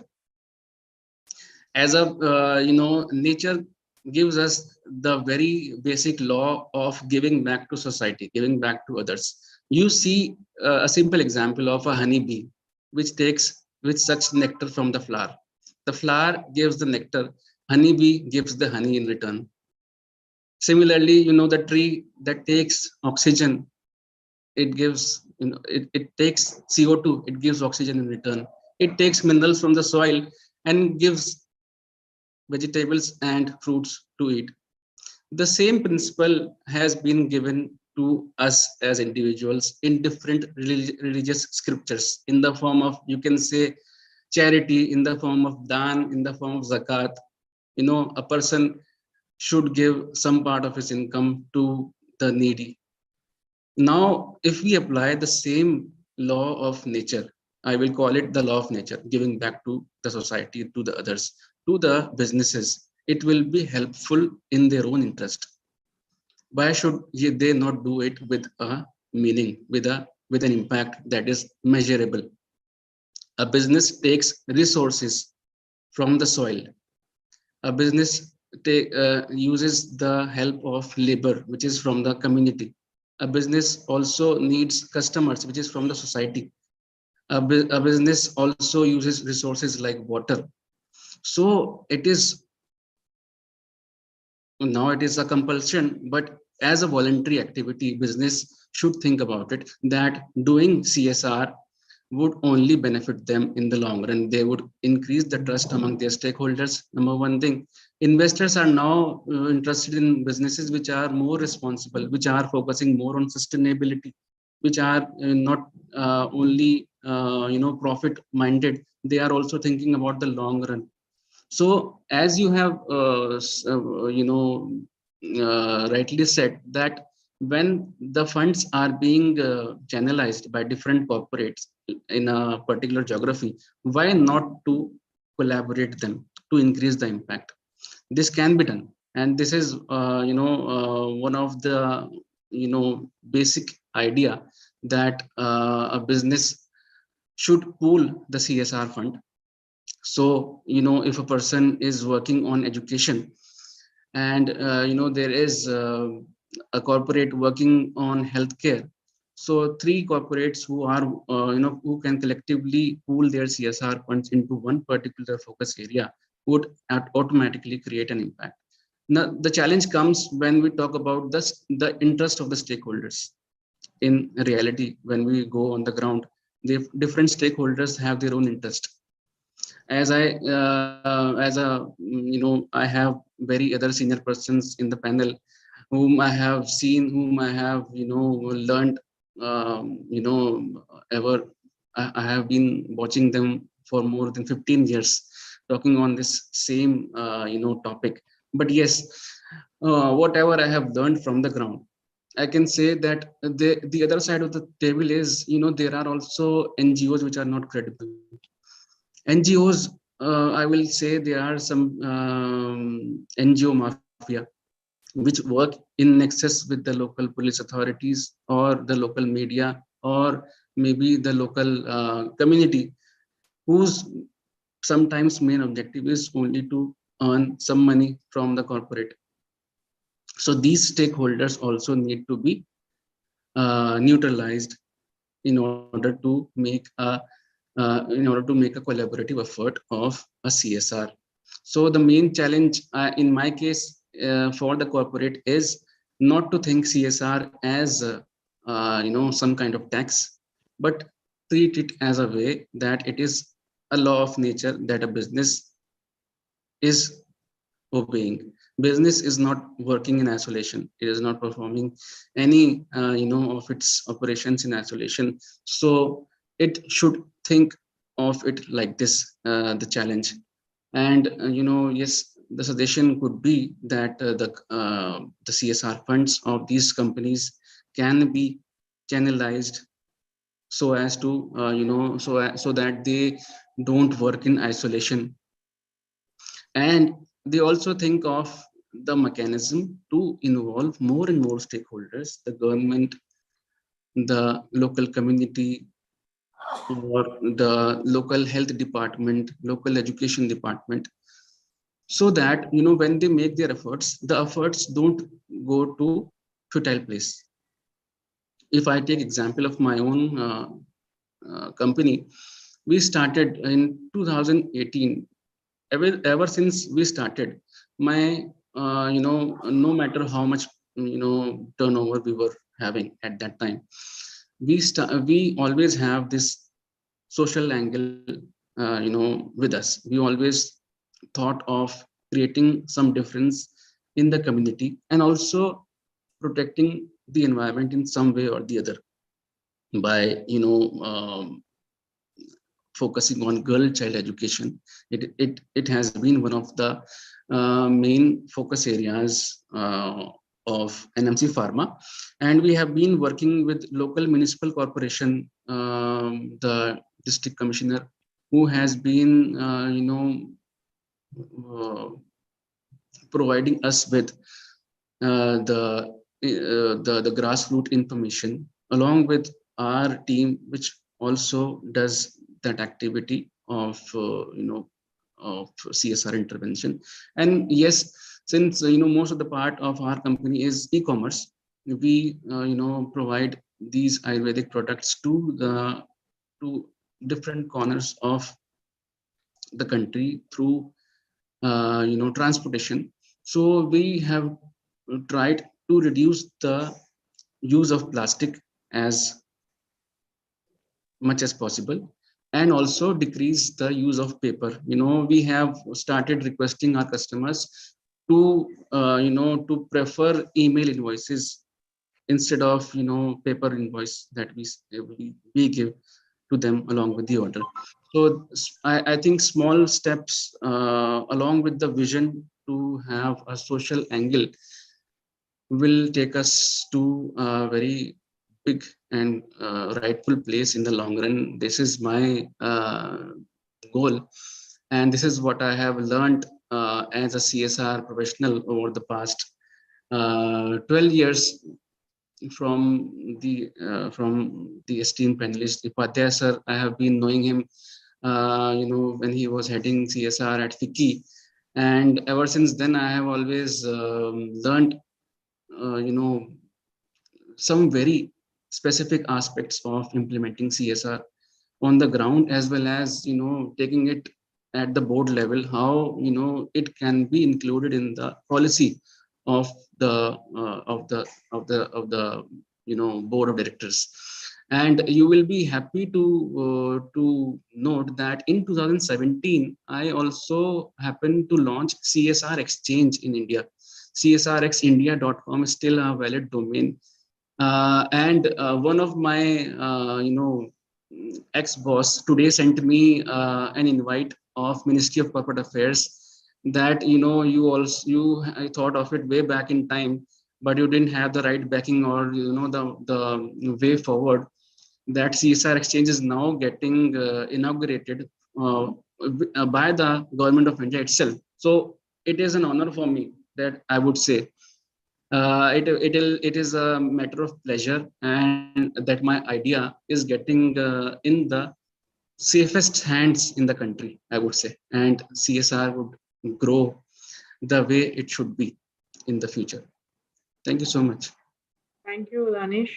So I'll certainly agree that the CSR Exchange platform is much needed, and we have been working for it since years. And tomorrow this is going to be launched. So tomorrow 3 p.m. we are launching that. The ministry is launching. So other than that, I really like the way you explained about giving back in terms of honeybee or a tree or anything. And the important point which you have highlighted is somewhere to involve the multi-stakeholders and having a different mechanism to basically ensure the credibility, to ensure the customer expectation. So with this view only, we are aiming to develop this kind of standards which can act as a benchmark. So Arvind, allow me to come back to you a little late, and because Danish spoke from the corporate perspective. So firstly, I would welcome Dr. Hishmi Hussain for joining this session. In your absence, we did welcome you, but in your presence, once again, we would like to welcome you and thank you for being with us on this very important discussion. So Dr. Hishmi, you being a developmental economics expert and from the corporate perspective, we would like to hear from you that what should be the mechanism for intercorporate pooled funding, and what are the expectations of corporate while partnering with stakeholders, and whether that has been duly captured in the draft guidelines. Okay, thank you, Dr. Garima. Thank you for giving me the opportunity, and my apologies that because of other engagement, I was not able to join at 11:30. So the first part of your question, you are asking which type of the mechanism we are looking, and you are asking second question that what are the expectations. So I would like to start with the expectation, because once you are clear with the expectation, then it is simpler and easy to make the framework for it, what we are doing. And I think Danish has shared some of the experiences and some of the things which are very important when we are talking about the CSR. So first, we need to understand that uh, there there is a lack of funding, there is a lack of resources in terms of human capital, in terms of knowledge base. So this is something that as a corporate, we expect that there must be experts, there must be the people who are involving, they must understand the business. Because if the business will not flourish, how they are going to invest on the CSR? What are the previously the whole world is doing? I'm not telling about India. I have seen in Australia that how the Aboriginal rights are important, how the work there is important. But most important thing is the stakeholder engagement. The important thing is that the communities in which we are working, they understand that what is good for them. Many of the time it happens that they are politically inspired or they have been misguided by the people. So first very important thing is the awareness. And we are happy that we are having a right to information kind of tool where people can question to the government about the policies, about the program, what is happening, what the proposals are happening. Although the corporates are not came in the ambit of the RTI, but the projects for which the government is giving the grants, so they come under the ambit and they can provide the information. So the first expectation for the CSR is that the people must be professionally trained. People must having a understanding of 360 degree. It is not just you are talking about the benefit to the environment. It is not just you are talking about the benefit to the corporate, or it is just the benefit of the people. When we are talking about the sustainability, it is the balance of all these three parameters. The financial inclusion is very, very important. And for financial inclusion, we must having a very strong capacity building in the people, in the area wherever we are working. So the integration is very important. As much as we will integrate the CSR programs with the business, because the business will survive when we are contributing towards the growth of it. And the growth is not just the economic growth, it is the environmental sustainability, it is the availability of the resources, raw material, trained workforce. So, and all these things we can build up in our CSR projects. This is something that we always think that the CSR projects are confined to the health provisioning, confined to providing the education, uh, confined to opening the schools. No, it is something that we can provide a trained employee to the company. So this is again a part of a CSR long-term approach. I want to explain one of the projects in which I was involved in Central India. Rio Tinto was working for developing a mine in Central India, which is famous as the Bhandar Mine. And in 2006, although they do not have there was a long journey to achieve the mining stage. But in 2006, they have associated with the UNICEF on capacity building. They have associated with the local government skill development. They have associated with other stakeholders that how they can lift and provide the water to the people, how they can provide the livelihood to the people, how they can make a workforce trained. So once the mine will operate, once the construction of the project will be happen, they need not to look the people from outside. They can get the people from the local. So this is the real sustainable development when the people are trained, when the people are having enough education and qualification to meet the compliances. Because some of the businesses like the mining, there is a compliance education. So the people must having a certain set of trainings, then only you can employ them into the workforce. So such kind of long-term planning, the short-term planning are very important. So in a framework, we need to finalize, or we need to find that which are the long-term and high-impact measurable thing.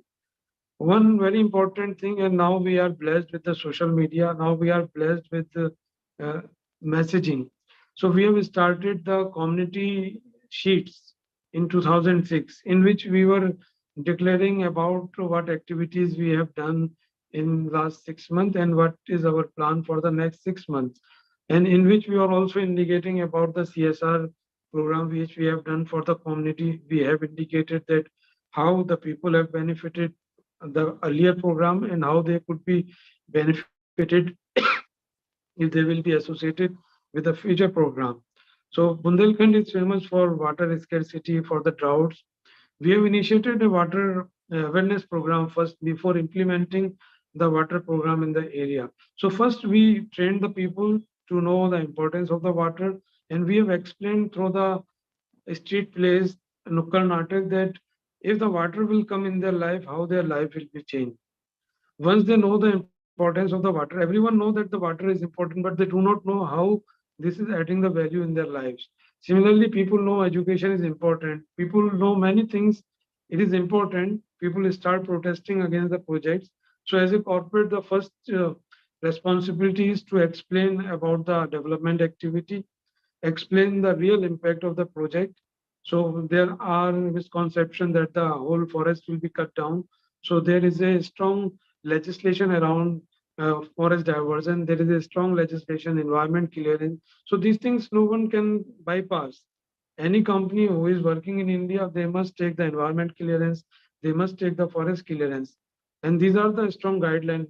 And there is a miscommunication to the community, and the people have motivated them to do something. So the real concept of the CSR, real concept of the focus of the company for the people development has focused to firefighting for such kind of the allegation. So this is the expectation when we are developing these CSR strategies. We must put a vision for the area. Vision is such that if the area is a drought prone, we make a vision that agriculture will get so much water. If the area is having a bad roads, so we tell that this transportation is not just a construction of a road, that will bring the government policies, the government programs for the area that will add value to the life of the people. So such kind of strong messaging, such kind of strong engagement, and such kind of strong beyond the finance. So you can think beyond the finance also, because finance is very important, but the commitment of the people, commitment of the corporate is very important. So some of the corporates are very famous. People have rely on their name because they are committed for the people betterment. Their commitment is for the environment. Their commitment for the building of the nation. So such kind of corporates are definitely add value. Such kind of the frameworks definitely help all the people that how they can frame their program and proposal so they can get the financial support. So many of the time it happens there is a lack of the business case. We need to build a business case for each and every activity. If we are doing this consultation, definitely there is a business case. We know the finding of this symposium or this consultation will be presented and will be adopted, and that will be beneficial. So we are having a clear understanding that this consultation, who are the target group, who are contributing, and who will be impacting group.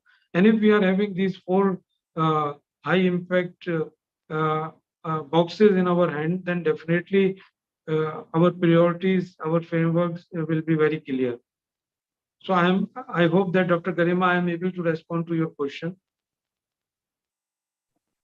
Yes, yes, Dr. Ishmi, very well. To add on, if I may also mention that when you talk about governance and when you say that, the people must understand that business is for business.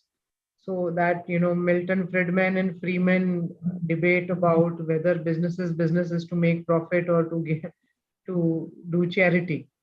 So therefore, we are consciously now using the term as a strategic corporate social responsibility, which means certainly the businesses exist for business. However, they at par take this corporate social responsibility element with them.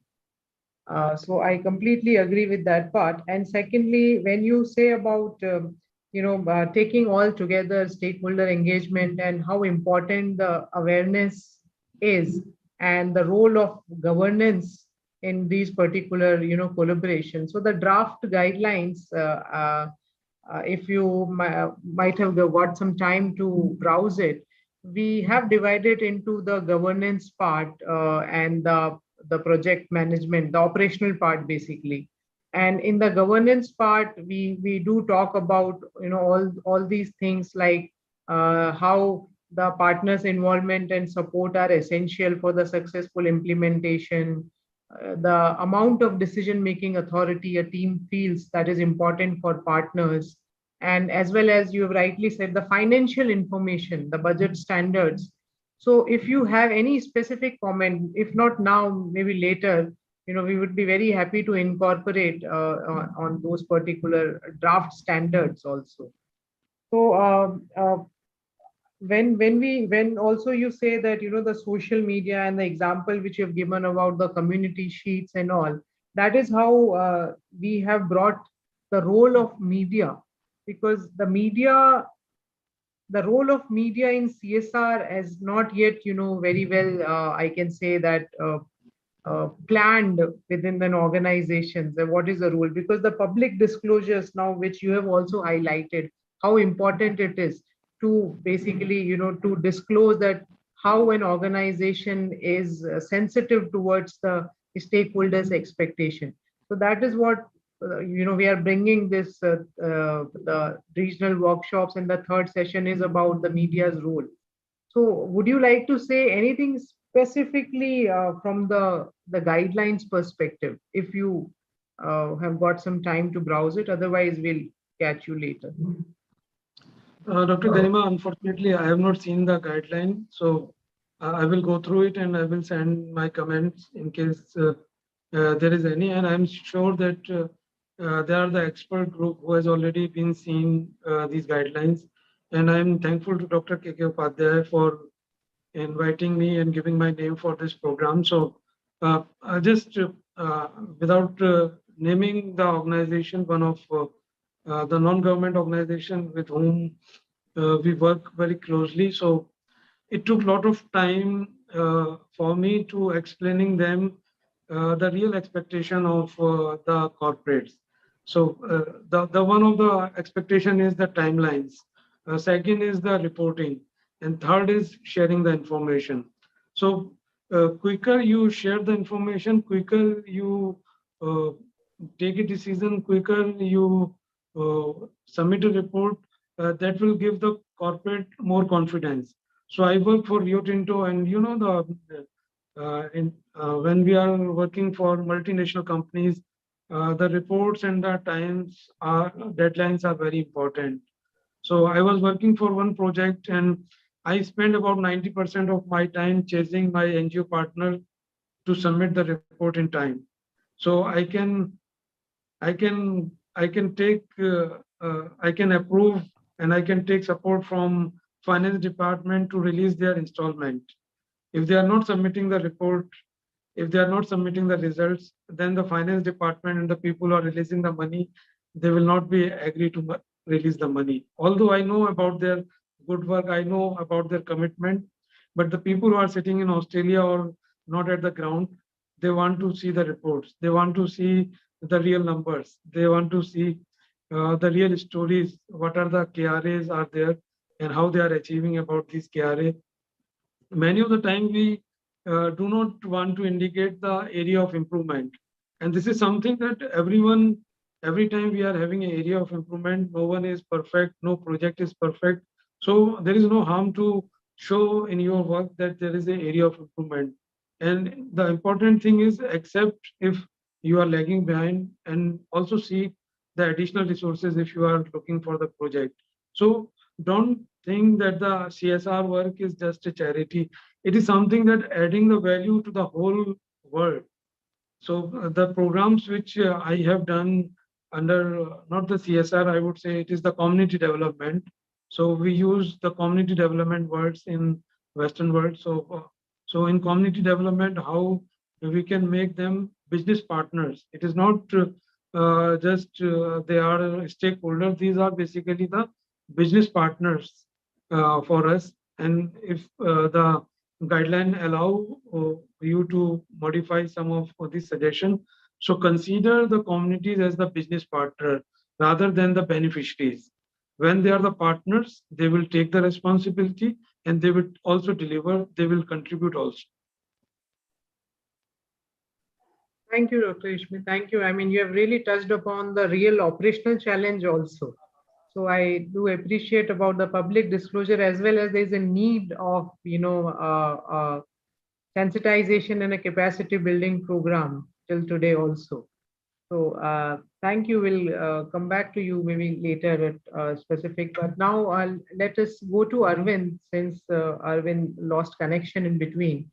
So Arvind, you were talking about specifically the NGOs from the foundation. Sorry, from the foundation perspective about the mechanism and the challenges. So would you like to continue on that question first?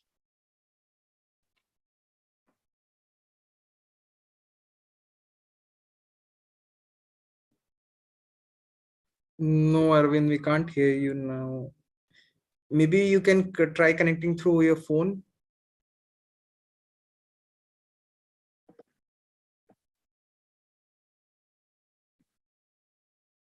All right. So let's see. We'll come back to you, Arvind, a little later. So I hope we have with us from HCL Foundation also Mr. Marshall.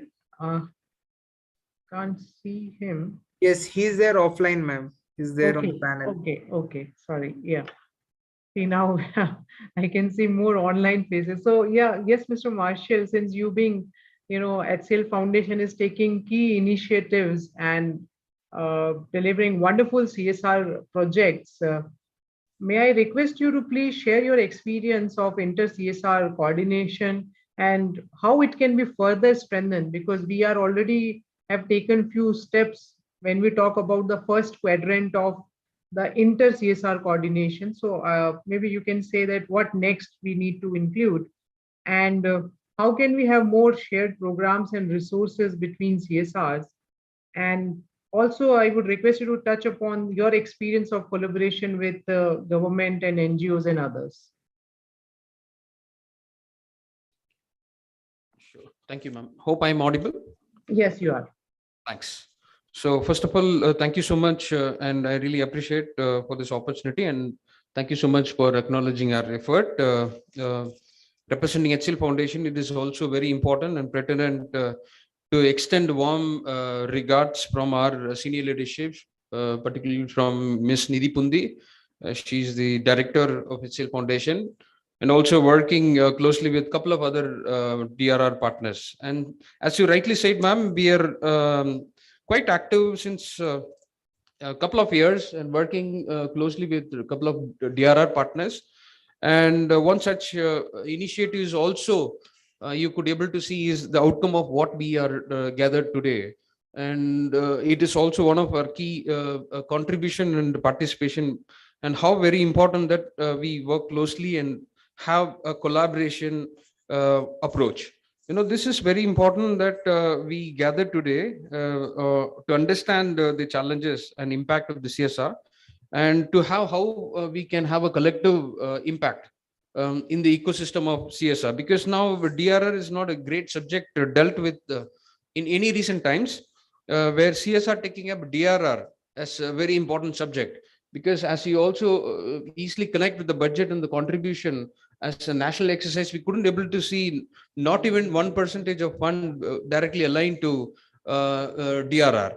So, and thanks to COVID, that we could able to see gather the level of effort and impact we have created on the CSR, and the right timely introduce of the CSR amendment, where the COVID-19 could also be one of the key, DRR interventions.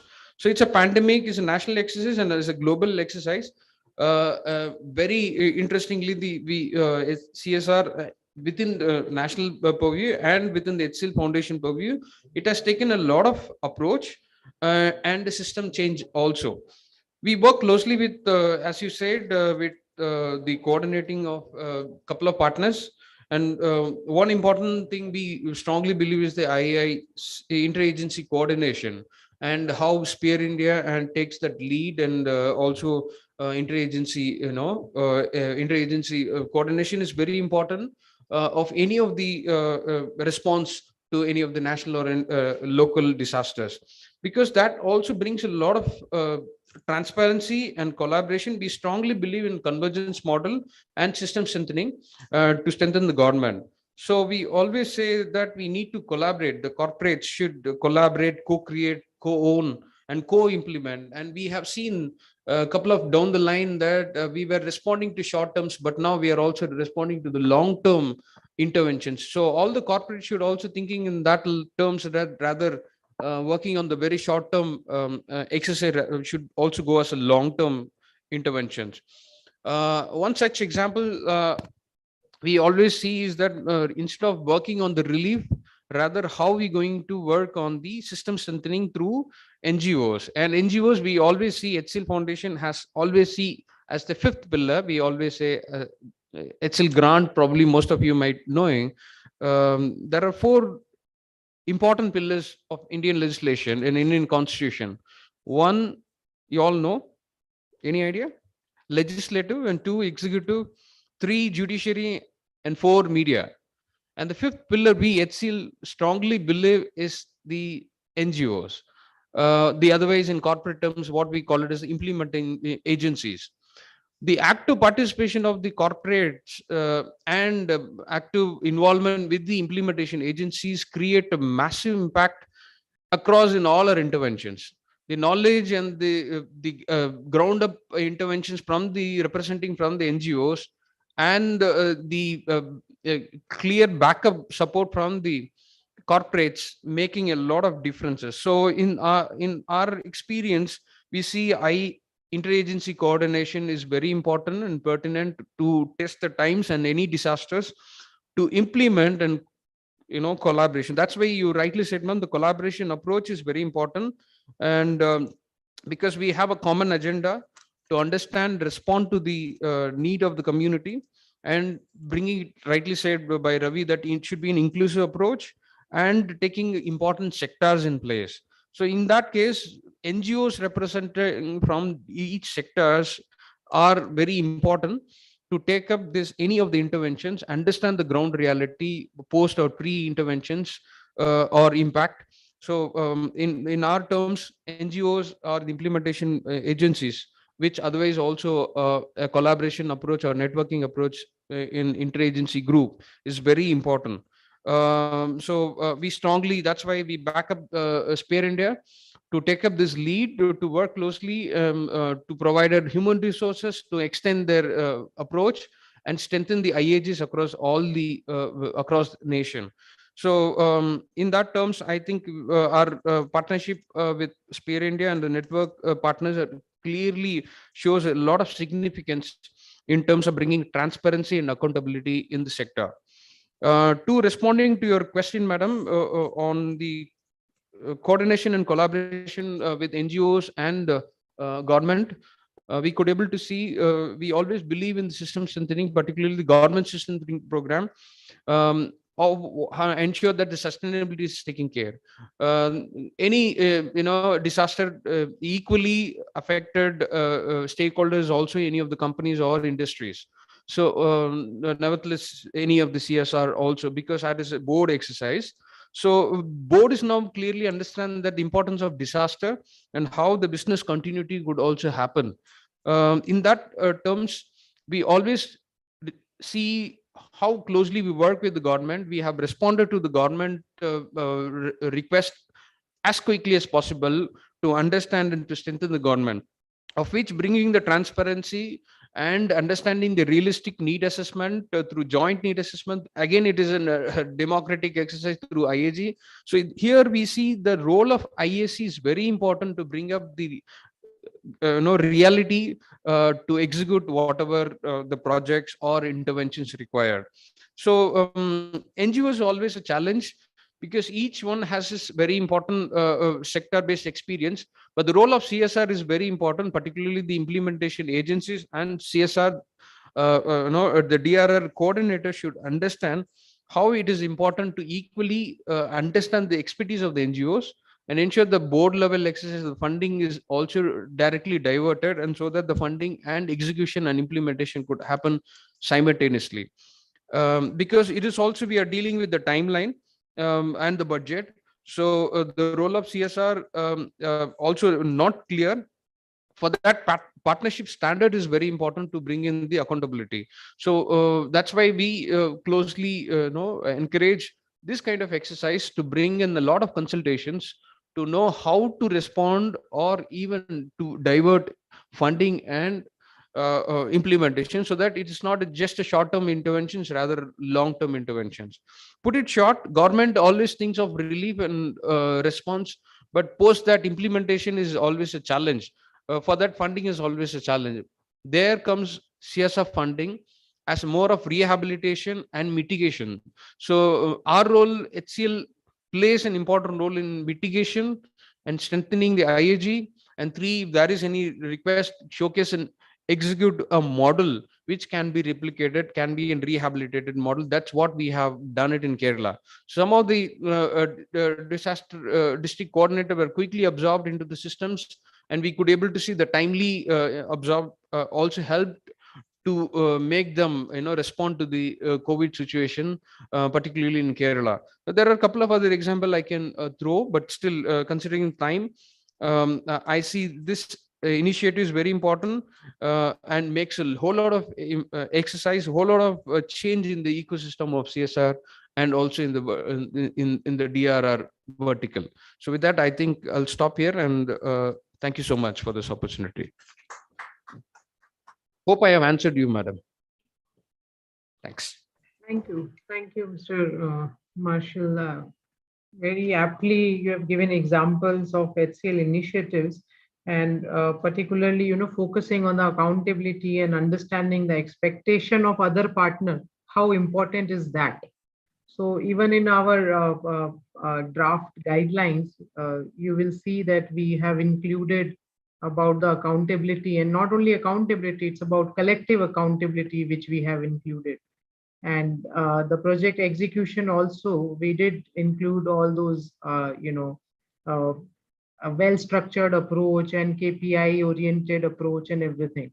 So thank you. And for mitigation and strengthening also, you have very well highlighted the importance of, how important it is not just to basically address the existing problem, but also to mitigate and think through.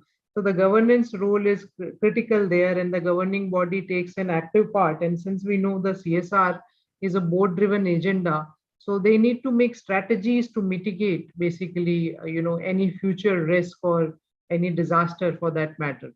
So thank you for sharing all this. And now probably we can move to the another offline speaker available there, which is from Azim Premji Foundation, Mr. Hatib Ashraf.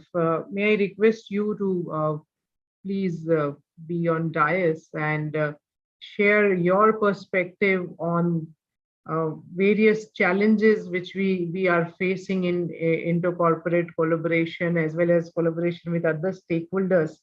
And also, I would request if you can, share some light on the real practical operational challenges which you face in coordination.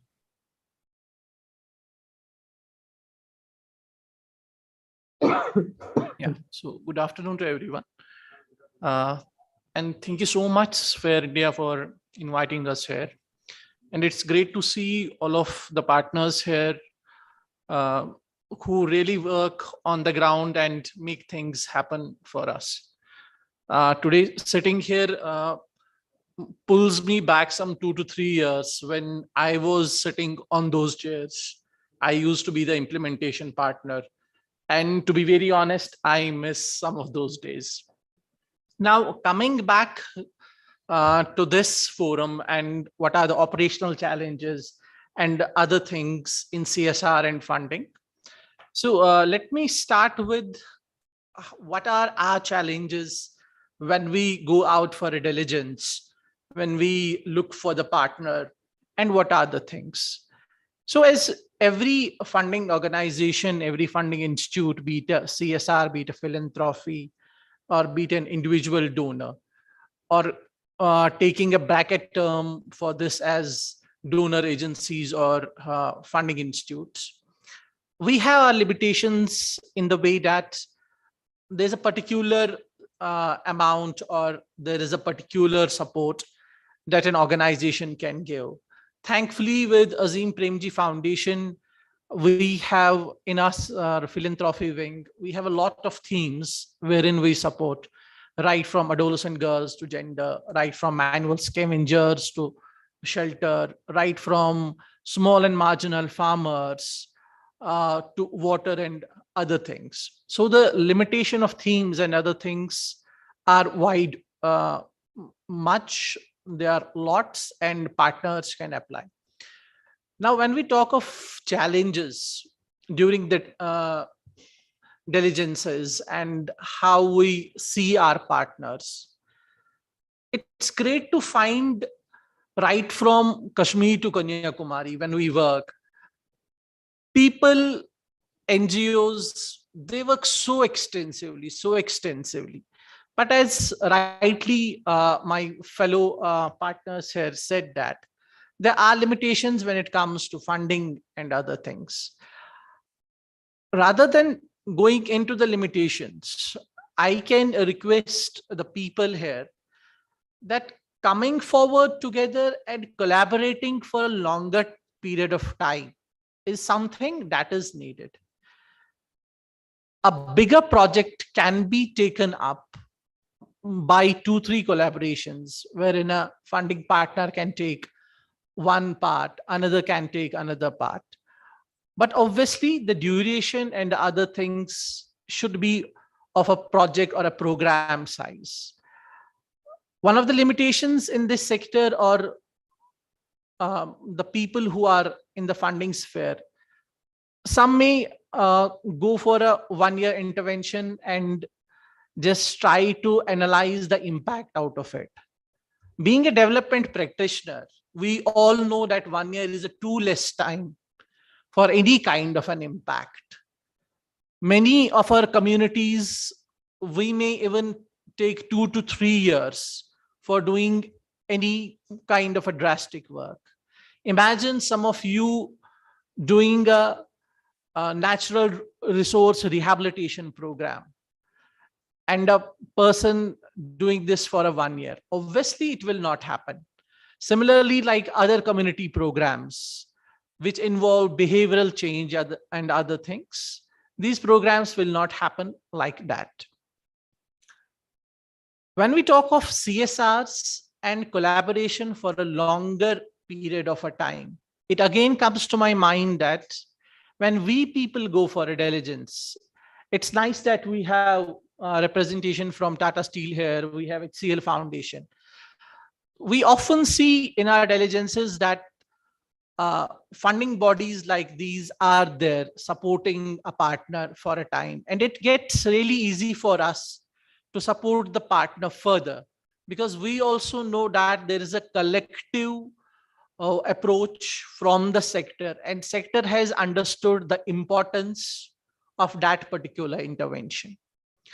Sometimes it gets difficult when we see ourselves alone there, and when we try to analyze the risks out of it. The risk mitigation part of it is something that hampers us or that makes us to take a step back in terms of interventions and other things. But this doesn't mean that the partner or the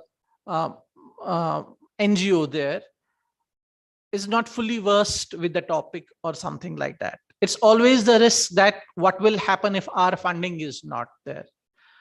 But it again doesn't mean that we'll not provide the funding. So all these things, when we take into action together, we find that there is a gap. And ma'am, there is a great gap when it comes to collaborations. Maybe we as the funders don't meet often or are so busy in our day-to-day projects or day-to-day reporting and other things.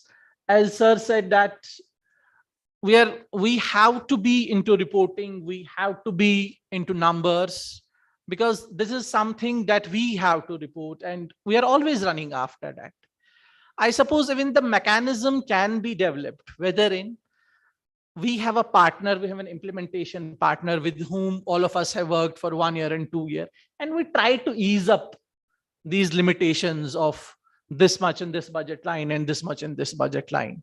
We can do a ballparking kind of a thing wherein we can categorize like in salaries, programs, and this, and leave it up to the partner how they want to decide the future course of it. Because I believe, or we believe that we all people believe that project management is an iterative process. It can always go back. We need to see out the things. So this is something that I suppose is missing, and we need to have much more forums like these, wherein the collaboration exercises can be done. And even if it is possible to identify geographies wherein more efforts are needed and wherein more collaborations can be done. So this is on the gaps and collaborations part. If Mr. Vikrant allows me, I can also do an announcement here that Azim Premji Foundation, we people are currently very much involved into gender dynamics. And we are seeking proposals from NGOs who are working especially with the survivors of acids and burns. So all of the partners who want to work in this particular theme can always write to Sphere India, and Sphere India can always get in touch with us. Survivors of acids and burns. Acids and burns, yeah. Acids, yeah. Acid and burns, ACID, and acid and burns. Because this is something that we have seen is not attracting much of the funding because of the various nature. The intervention is quite difficult. It's varied in the country. The kind of the reflection from the community is very different and rather very difficult also. So all of these things can be taken up. One more thing that I want to share before I close, and if someone has a question, that there is always a funding person will be always there, but rightfully it's the implementer who is there on the ground and who always comes back with a real picture of a ground. In all of this, there might be a delay in reporting, there may be a delay in numbers, or there may be something which we never anticipated, like the pandemic of COVID, and vis-a-vis what it created as a shadow pandemic in terms of gender and gender dynamics. So we all know that what happened in India, what happened around the globe, and how a single pandemic created a ripple effect into many pandemics. So we as a foundation are there for funding, and we have a particular diligence system, and we have tried to make it very easy for our partners. And vis-a-vis, there are greater number of implementation partners who are approaching us. And at the same time, when we go for a diligence, we always try to get in touch with the other funding partners to understand, to collaborate on different themes, on different geographies, so that the overall impact is that what is required in the community. So we strongly believe in sustainability. We strongly believe in doing things which can be done on a systems level. We say that when a people can do things in a better way, we call it a value in addition approach, where we know the implementation partners are doing an excellent job. We always try to collaborate with government to do a system level approach. The Orissa and Andhra Pradesh are examples in that system, and we are trying to collaborate even more with other governments, with other state governments and funding partners. So that's it from my side, ma'am. If you have any more question, I'm happy to answer. Thank you very much. Probably I would just request you, since you have, both the experiences from implementer, as you highlighted earlier, and now being funder. And when you highlight that there is a gap that even funders don't meet often. So what is the gap between a funder and implementer? I mean, how that can be strengthened? Yeah. So let me take both of the experiences into account, because I have been an implementer, now I am in a funding space. So maybe there is a gap that an implementer is writing to a funder who are not actually in that space. Because CSRs have a body wherein every year or every 5 years, they decide that next 5 years we'll be doing this. And if I, as an implementer, is putting my project proposal, so obviously there is a very less probability that I'll get it. Maybe the right pitching is important, and the forums like these, wherein an implementer and a funder comes closer and tries to know that where are the funding possibilities. If I put a project proposal, for example, in a foundation X for like this, working with the survivors of acid and burns, maybe they don't have any idea of this field. It may sound very lucrative to them, but they cannot put it into a practical forum before their board or before the leadership. So these are a kind of a challenges, I suppose, that are there, and the efforts like these can really help in bringing down these challenges. Thank you very much, Mr. Atif. I mean, it was a very valuable, the real key issues which you have touched upon. Thank you. Thank you, guys. Thank you for that. And Arvind, I mean, I'm just checking if we can hear you now. Question, madam. We will take question. Maybe just let us hear Yes. 2 more panel Am I audible? members, and then we will open up for the questions, probably, if you allow. Am I audible now? Arvindji, yes. Can you speak? Yes, please. Okay. 1 or 2 questions, madam. Sir, can we come to the question, like, just maybe, because it might be a possibility that Dr. Upadhyay already answers all of your questions. Okay. So let us just hear 2 more panel members, and then we will come to question. Yes, Arvind, please go ahead. Yeah, sorry for our network and other thing. I think when we say about the collaborations, when we partnership, so RPG Foundation always be on collaborations. All our projects, whether it's education, whether it's employability or it's heritage, we are working in collaboration with multiple institutions, organizations, government. Like I just give an example.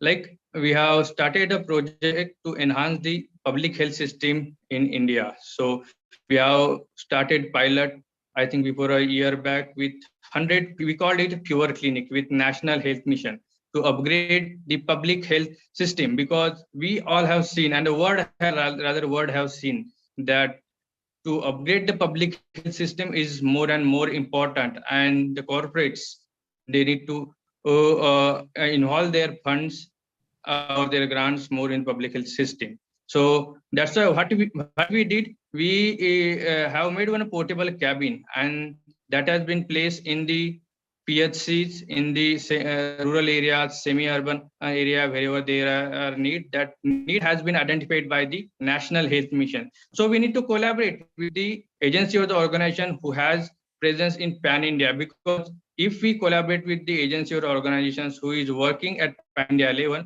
they will definitely jot down the difference between need and issue. Many times when we do the activities or when we receive the proposal from the partners, I used to ask them a question whether it's need or whether it's an issue. They get confused, because like I will give an example. Maybe in particular case there could be the problem or there could be the need of the toilet, but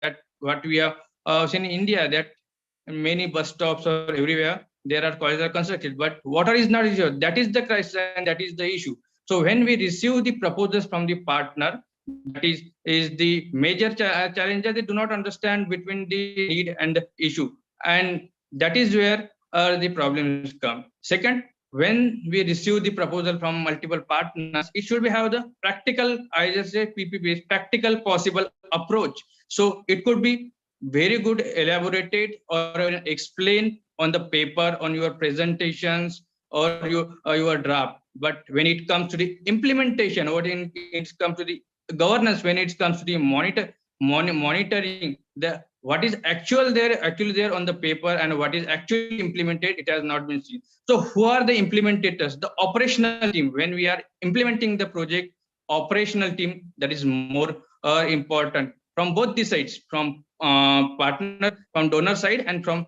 donor side, because that plays a vital role for creating the larger impact in the society. Third and first more thing that is important is the customer. Who is our last customer? Who is our last beneficiary? Like other panelists also said, we should understand the law of nature, that is giving back to society or pay back to society. When we are starting any project or any collaboration, they are the main people who can tell you or who can guide you what exactly they required in that particular locality, at this state level, at district level, at national level. And when you involve that, what we called in social work is participatory approach. So that is more important in like integrated social work approach, where 2 or 3 partners or corporates, they can come together and they can work for the common cause. I will just like give an example of Milker. Milker was one of the platforms that we launched during the pandemic in Bombay, where Godrej, RPG Foundation, and other organizations, those who wanted to contribute for the food distribution or the migrant workers, they were able to donate to that particular platform. And whenever we are like receiving the proposals, or whenever the partnership or the collaboration and established between, whether it's with the government or whether it's institution or whether it's organization, trust is always important. Trust not from one side, but is from both sides. Whether and that's why I will say it is like building the heart to heart relation. So your head, your heart, and your action, 3 should be combined together, and the same message it should pass on from your top management to the ground level team, and from ground level team to top management. I generally say is we should think about the local approach, from local to the national level or global level, and from global level to the national level. Many times we have seen that the managements of the organizations, they come, they give presentations, they say there are need and everything, but when it comes to the passing on the same message with the same vision or it's the same purpose to the ground level team, it doesn't happen. And there is the problem, that is the gap, and due to which the impact on the project we cannot see. So I think if we could resolve that problem, that will be helpful for the corporates and for both the funding organizations, because many organizations come and they complain, sir, humne proposal diya tha, we have given the proposals, but you are not giving us the funding. But why? We need to think on before we ask to the corporate donors or any type of donors, whether the proposal we have given, it was need based, it was issue based, or whether the requirement, like other panel members also said, where the corporates have the requirements like reporting, they need to corporates need to follow the strict timelines. Now, as per the new CSR amendments, you need to have the projects that is short term within a span of 1 year, long term within a span of 3 years. They have also like to need to share the details of their annual funding and everything in their annual reports or reporting to the MCA as per the MCA standard. But when the delay happened from the end of the organizations, it ultimately impacts on the outcome of the projects. And lastly, when we say any a program or projects or in collaboration, both the organizations need to have a win-win situation where we should agree to work on the logical framework analysis, where we should think about the what could be the input, maybe it could output, outcome, and impact.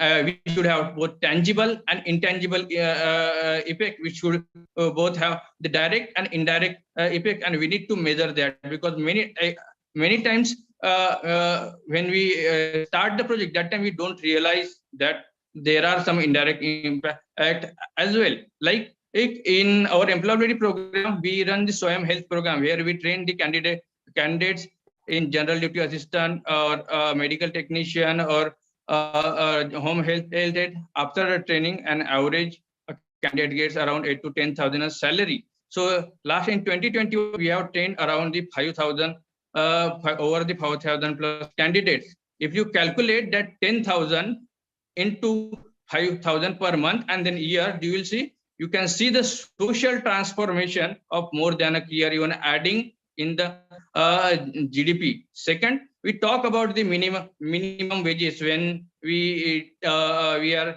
like asking about the salaries of the candidate. On wherever the partners come with us, that candidate will get this much salary. Now we need to rethink to ask about the like living wages. Now there is another law has been passed in the European Union as well, which says about the human rights, supply chain, and other things. So that are the things I think we need to incorporate in Indian standard as well. That will help to bridge the gap. And lastly, like Danish has already said, the National CSR Exchange Portal is going to inaugurate. So previously we have, I think, another portal as the National CSR Hub. Presently also it is existed, but things should not be on the paper. It should be on implementation point, and it should be open for the discussions, for collaborations, like to all these stakeholders. Like if I wanted to invest in health and there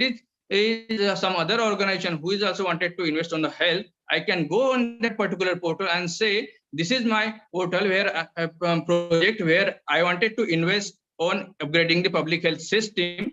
And if any organization, any corporate, any donor, any institution, any individual is interested to support their particular cause, then that could be the collaboration should have happen. So like that portal should be made, and this will definitely help to all the stakeholders. Thank you.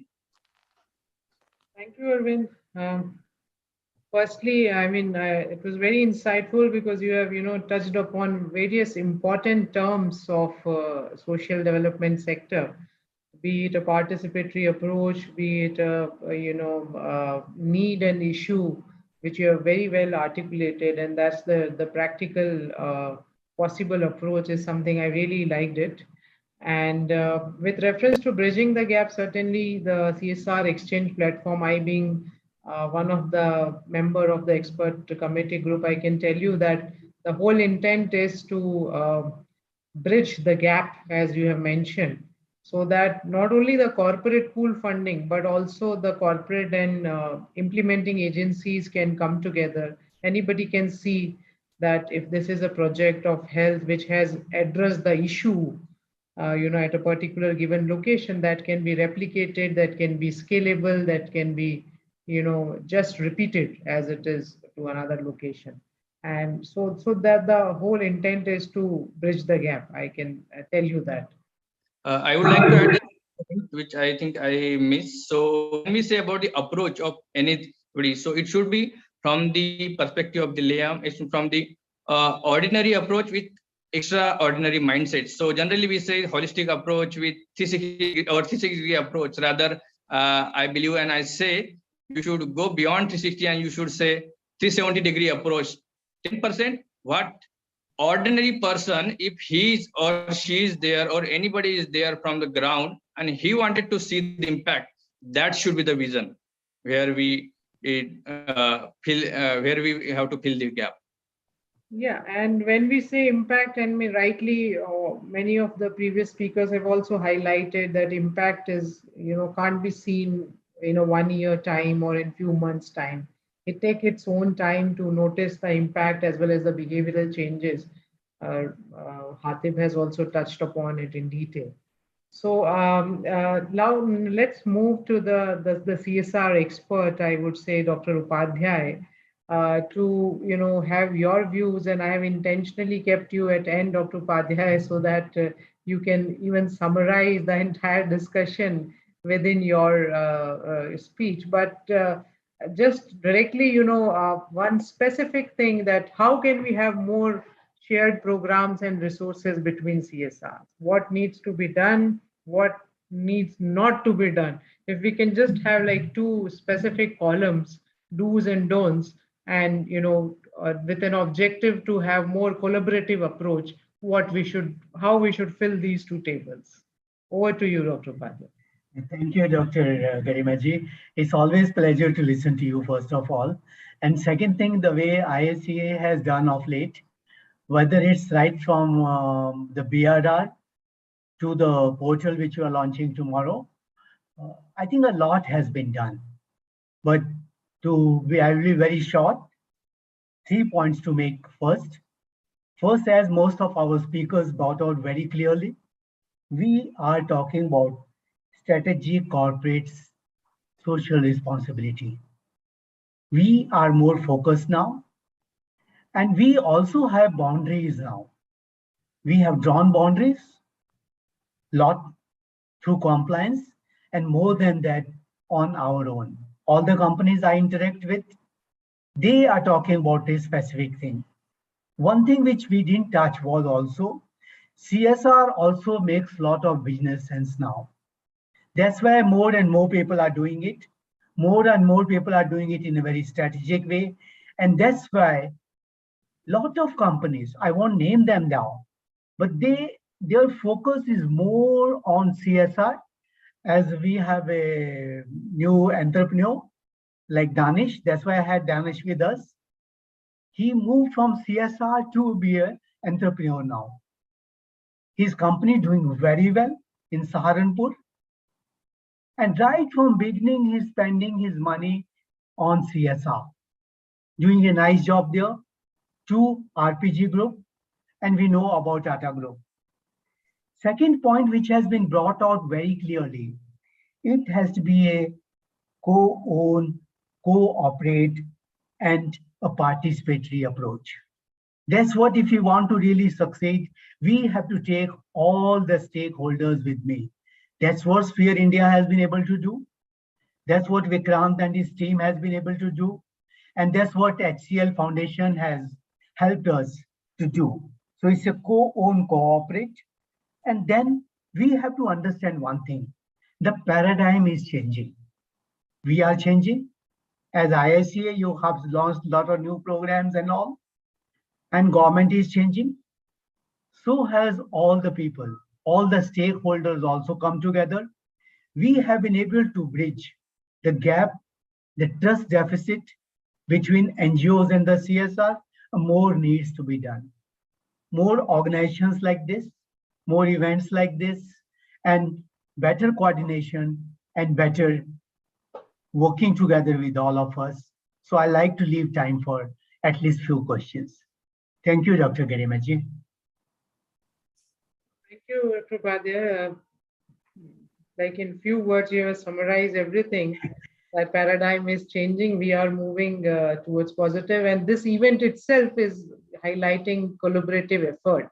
Yes. So that is Sphere I mean, I would also like to thank you, Sphere, for this, thought process and having it at a very specific location. So now we are open to questions. So there was from audience, uh, please, and if you can mention the name of the speaker if you would like, who you would like to pose your question. Otherwise, any speaker may answer your question.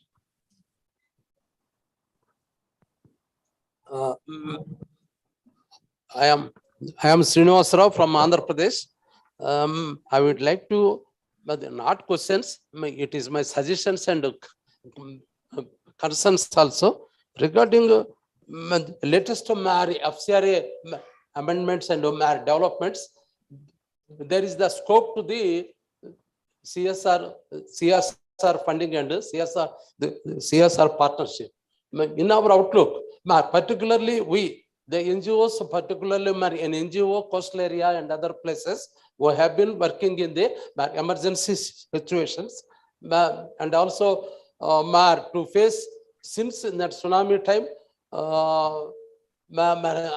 our area very prone to the cyclones and floods, including general COVID pandemic situations also. Regarding my straight away question is how to formulate the project formulations. The formulation of the projects, those are confined to the certain people only. Certain people, those who are the command on the English or digital or account system. What happened in earlier days? The donors, it may be Save the Children, it may be Plan India, it may be Care India. Their representatives come to the districts and mapping the NGOs who are working at the grassroots level and capacitate them in formulation of the projects. But in the it's not criticism, sir. What happened regarding the CSR companies? It is only those who are derived from the product of the English medium or urban-based NGOs. Those persons only they applied. But for instance, in our case also, we applied for the Grow Fund India project. HCL also applied.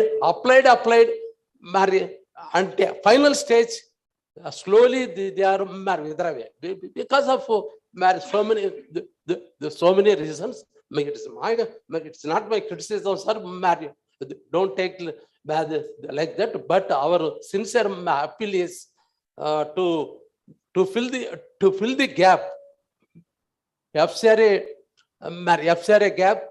And also 3 days before, Supreme Court of India also instructed, don't be seen for the foreign funding. India only CSR companies there.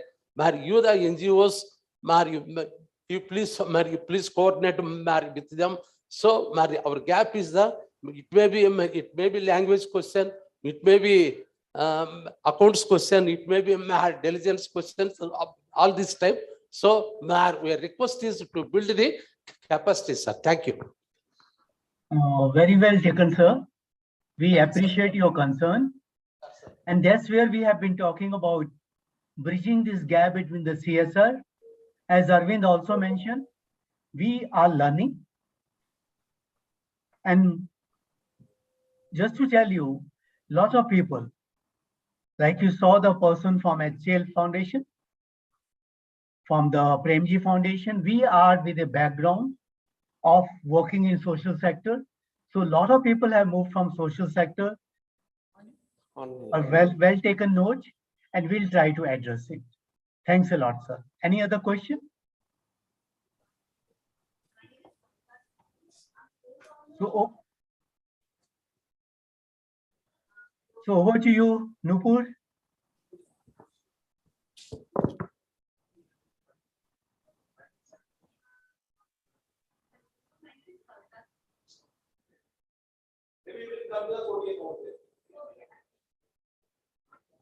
Yes. Yeah, Nupur, over to you. I mean, Yeah, there's one more question. Okay, sure. Yeah, Garimaji is there. Thank you, Dr. Padre. I was just on a call. Yeah. Thank you so much for this opportunity. My name is Kavita Jitani. I'm co-founder of Bondhu Consultancy. Bondhu is an IIM Bangalore incubated startup. So we are into a lot of things, but one of them is helping social tech entrepreneurs specifically. And I come from the state of Assam. So I had two questions basically to all the panelists. One question was, so I have people in my group who are into various businesses. For example, one of our businesses is helping war widows by fetching them licenses to drive vehicles. They teach them driving so that they can drive vehicles. There's another organization which is more of a social sector organization which helps with livelihoods of people. There's another sector which helps with radio, that is home radio, and they help with women's health and other such issues basically, and also with literacy. So my first question was, sir, are the companies that we have today, are they open to funding these kinds of business activities also? That's one. Second thing is, sir, while working, and I've been working for 12 years actually as a lawyer, but for the past 6 months as an entrepreneur, what I've seen is there is a gap in there is no information about how to contact. For example, if at all there's a business or there is a entrepreneur who is working in the social sector in, say, in the state of Assam or Arunachal Pradesh, he would not know whom to approach.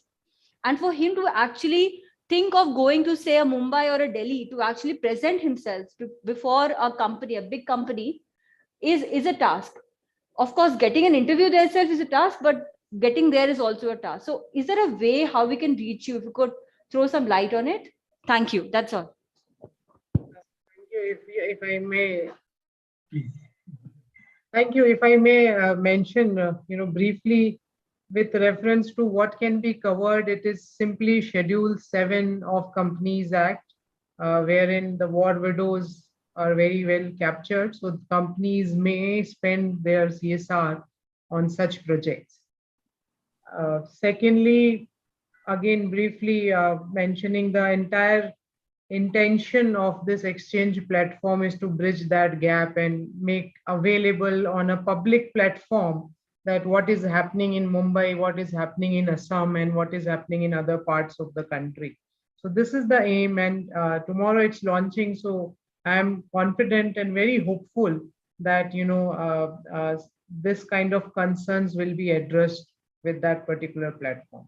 Any other member if would like to add something? I think very well said. And also she has answered her question herself with the incubation center. That's what in Vimtech also, we have Atal Incubation Center, and we meet on regular basis these entrepreneurs. We also teach responsible business. And most of the IIMs, they have incubation centers where we take care of all these social entrepreneurs which want to do something good.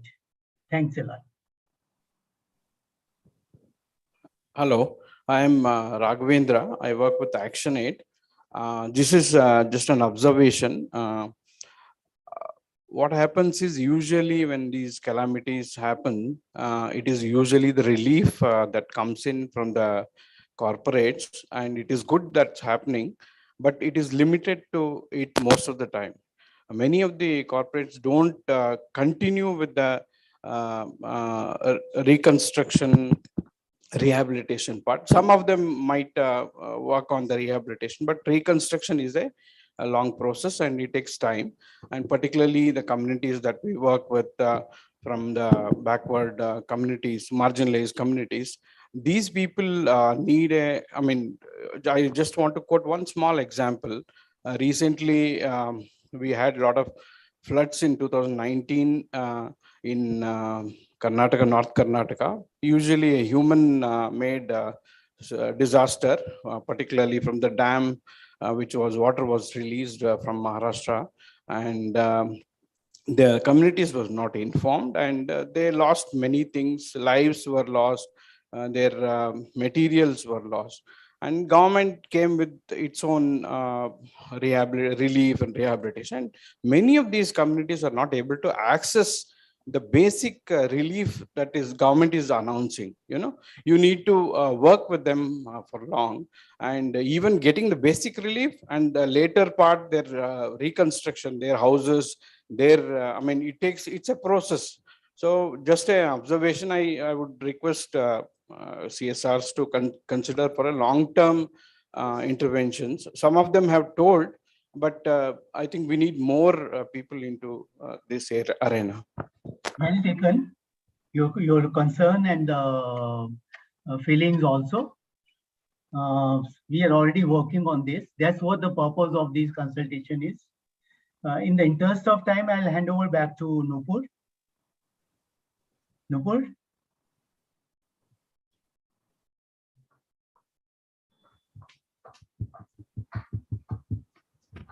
Yes, sir. So we'll just now take one question that we have in the chat box. If I would request if you could probably take that question to our panelists. That is why there is limit of 1 year or 3 years of project duration as far as the funding is concerned. What if implementer is not able to bring the change CSR aspire for? To any of the panelists? Very difficult to answer, because as I also mentioned in my brief comments, CSR is also a compliance now. Of late, due to the changes in 2021, we have made it an ongoing project. An ongoing project in CSR, in 2% CSR means 3 years. So these are law basically, and we can always discuss and take it forward. Back to you, Nupur. Thank you, sir.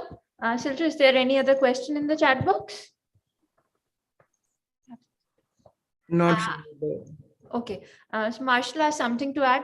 Over to you, sir.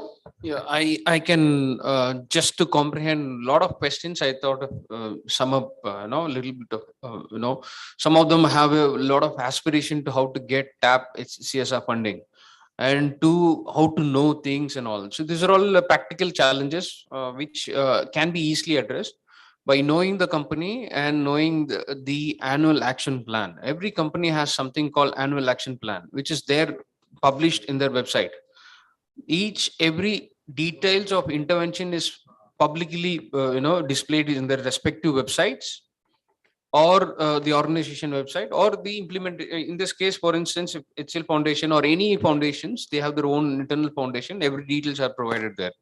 Understand if it is matching your interest, and the companies is also matching in somewhere in the line. If you could able to see the opportunity, then it is your duty to reach out, because all the details are already there to how to reach out. The SPOC, everything is mentioned in the website itself. 1, 2, it is an annual exercise, right? The budget mapping is been happening it's an annual exercise, and it has to be approved by the board. It's a board level implementation exercise. So understanding the rhythm of the funding, basis on that only you could able to deliver it, right? So you cannot go and meet the concern for in between of any of the funding request. If it is disaster, yes, we are open. Some cases, if it is an annual exercise, rehabilitation is what you're all referring to. It can be easily addressed by reaching out to them with a comprehensive plan, right? Should go with the package, right? And that to match with the interest of the company and as per the board decision. Most of the corporates, they don't have an DRR component included in their any of the policies. So what we also encouraging that should be a level of DRR component should be introduced in the policy, so that they could also implement. So there is a practical implementation challenges that companies cannot fund, because there is no policy as such has been approved by the any of the corporates on the board. So either it should be a DRR where the company already have the DRR policy introduced already, or it is a rehabilitation project, which not necessarily a DRR, rather a build back projects and what we call the system strengthening or a community strengthening approach. So this is a nitty-gritty issue you have to understand of the corporates and the corporate governing fundings. Basis on that, implementation could rolled out. Same way, sir, you're also having the FCRA limitations. We also do have limitations to represent our case, because it is a commitment, early commitment, sometimes down the line for 3 years. So basis on that, there should be impact assessment. We should know how to exit. There's a lot of other nitty-gritties also involved. So we cannot go just into the community just like that and exit the other way in no time. So CSR is so critically involved doing the very meticulous planning of executing the project, and the commitment is a commitment which takes forward for the year or down the line. So Build Back Better is a better option where you can reintroduce yourself as a community intervention project, where it is not only a DRR, rather a community strengthening program. So understand the organization, AAP, project locations, timeline, and basis on that, project proposal could also happen. And mostly some of the corporates always go as the request for proposals. Some of them are take them on pro bono basis. It depends on the companies and the strategy. So with us, HCL Foundation, we are open. You can follow in the LinkedIn. There are RFPs there. Basis on that, due diligence would happen. Basis on that, internal recommendation on that, onboarding of NGO would happen. So it is we also see the deliverables, the organization of any of the organization, and the deliverables, timely deliverables. Basis on that, we could able to go ahead with the partnership approach. Great. With that, I think I can sum up. If there is any question, I can able to answer. Thanks. Physical visits are so preferred. We do. Most of them done with all the. For instance, last year we have gone for EOI, Express of India Call for Action, of which 1,600 NGOs have been applied, and for HCL for the COVID funding, of which we have honored nearly 35 COVID. Apart from our existing project, we have created separate parallel budget for the COVID, and we have done field visits, virtual visits, everything basis on that internal committee's recommendation only we have onboarded. So there are systems we already in place. Thank you so much, sir. These visits, adding to these visits, these visits always encourage not only us, but it encourages our project execution strategies also. Because once we have done a diligence, once we have done a visit, we present it as a package to our board. And because board is not something that is traveling all the time, although people from the board travel at times, but it's not at all the times. So people who are really into CSR or into philanthropy do go to the locations to understand the nitty-gritties of that part. And on your earlier question, sir, that was on the people who put in the projects, the language barriers and other things. We have also taken a conscious note of it.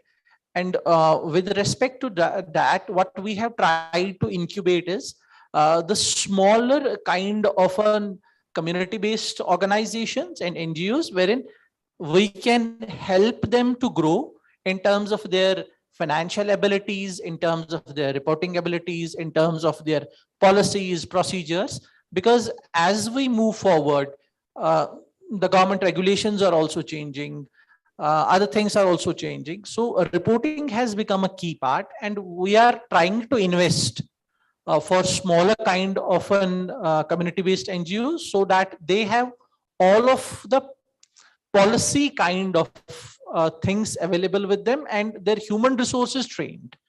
Funding or not funding be the rest part of it. But at least we try to ensure that the partner is sound in terms of these kind of things. Thank you. Thank you, sir. I think there's another question from sir. You may go ahead. Yeah, kind of observation as well. Yeah, it's HCL only really highlighted on the DRR, getting involved in DRR in different, modes. Now, when you have, as HCL, you may be having annual action plan, or, Azim Premji Foundation or others. how do you develop that plan? Is there any feedback from the community? Is there any interactions with the local NGOs? Is there any focused, a plan for collecting information so that you develop your, annual action plan? So, like in Hazim Premji Foundation, you talked about acid attackers. It's so prevalent, and probably it is based on, as you said, no one is actually intervening into it, or there's no proper resource for that. So also, how do you work on, or other, like I think Dr. Upadhyay is not there now. How does corporate develop their plan and say, these are the things we want to do? As an NGO practitioner, I feel sometimes, quite often, it sounds like a top-down approach. Hey, this is what we have. You want to do, you do it. Like gentleman from AP shared his concern. So is it need-based, or is it say this is what is matching our fund? Therefore, we say these are the things we will do. And if it doesn't match what we wanted to do, not matching with even the need-based, we will not go ahead. So I just want to know, and just an observation, that how do you do that? And do you wish to interact with the NGO even through the platform of Sphere India, so that your plan, probably annual plan or long-term plan, would be even more enriched? Fine.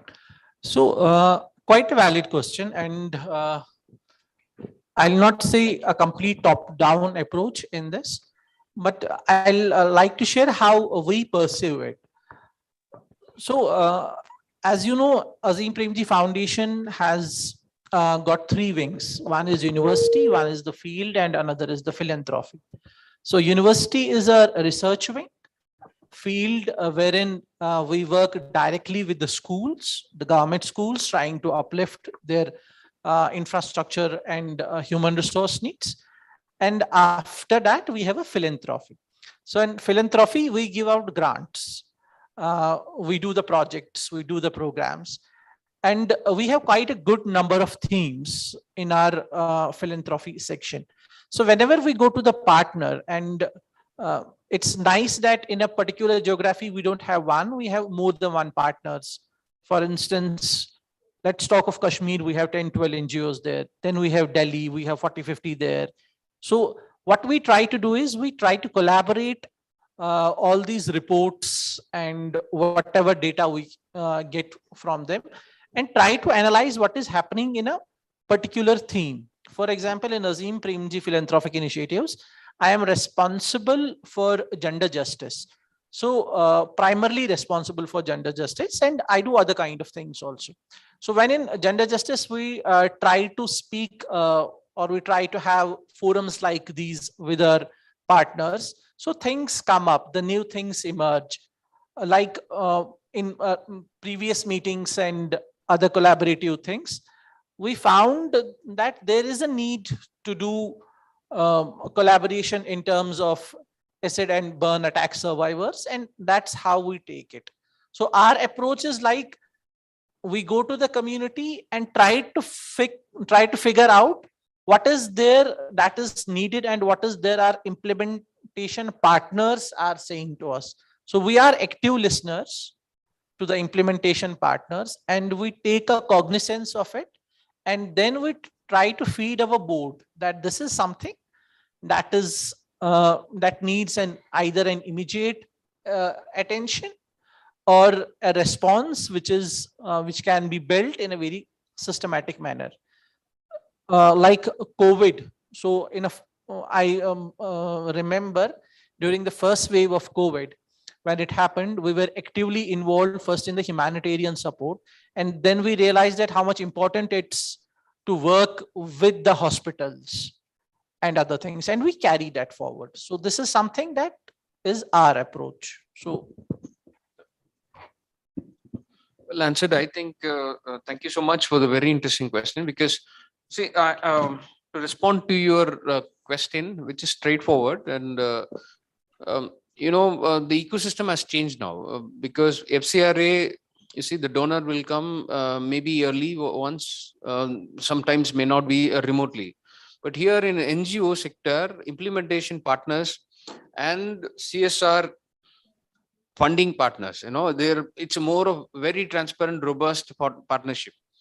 Now, the equal amount of time you are spending on the field, the same way you can also expect CSR personals or funders could also come down, understand the project at the field level. They understand, they pretty much know what is happening at the field, which can happen on daily basis or a quarterly basis or even annually basis.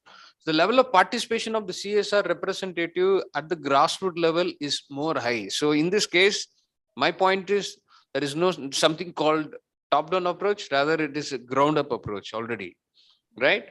Two, the need assessment is already being done by the NGO partners, maybe the existing or the new partners. Basis on the basic need assessment only, we could able to define the annual action plan.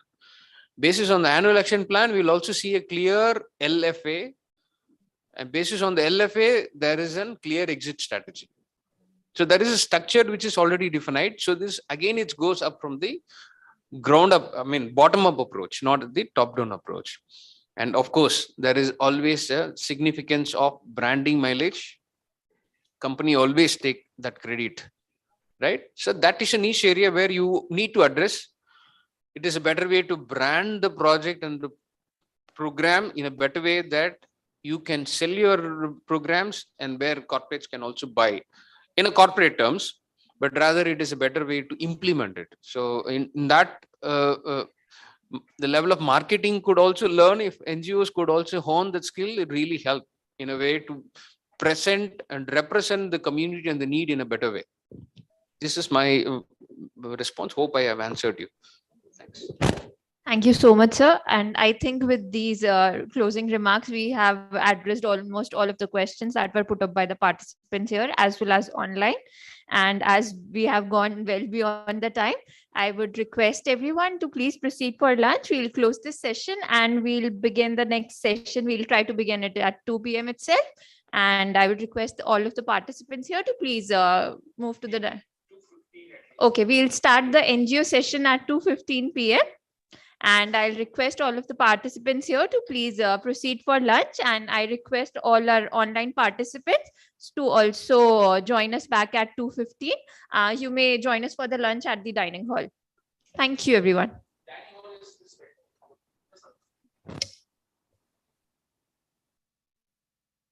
Nupur, before we go for the lunch, can we have a photograph session there?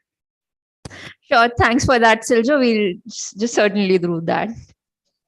Yeah, I'll Photoshop I myself request in that. everyone to please come up on the stage so we may take one group photograph.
Nupur, we can't hear you if you're trying to speak.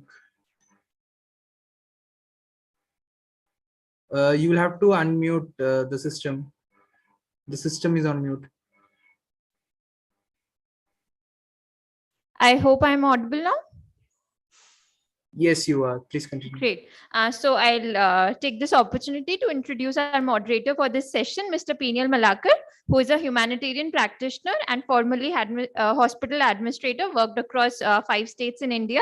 He's also headed disaster management and mitigation unit of EHA and developed hospital disaster preparedness and response training modules. And he's developed and implemented nearly 50 humanitarian assistance and DRR projects and has long association with Sphere and its members since 2006. He passionately promotes the inclusive approach with special focus on the most vulnerable group, such as persons with disabilities, widows, aged, children, women, and sick or terminally ill. I invite Mr. Peniel Malakar to kindly moderate the session and also introduce us to our speakers for this session.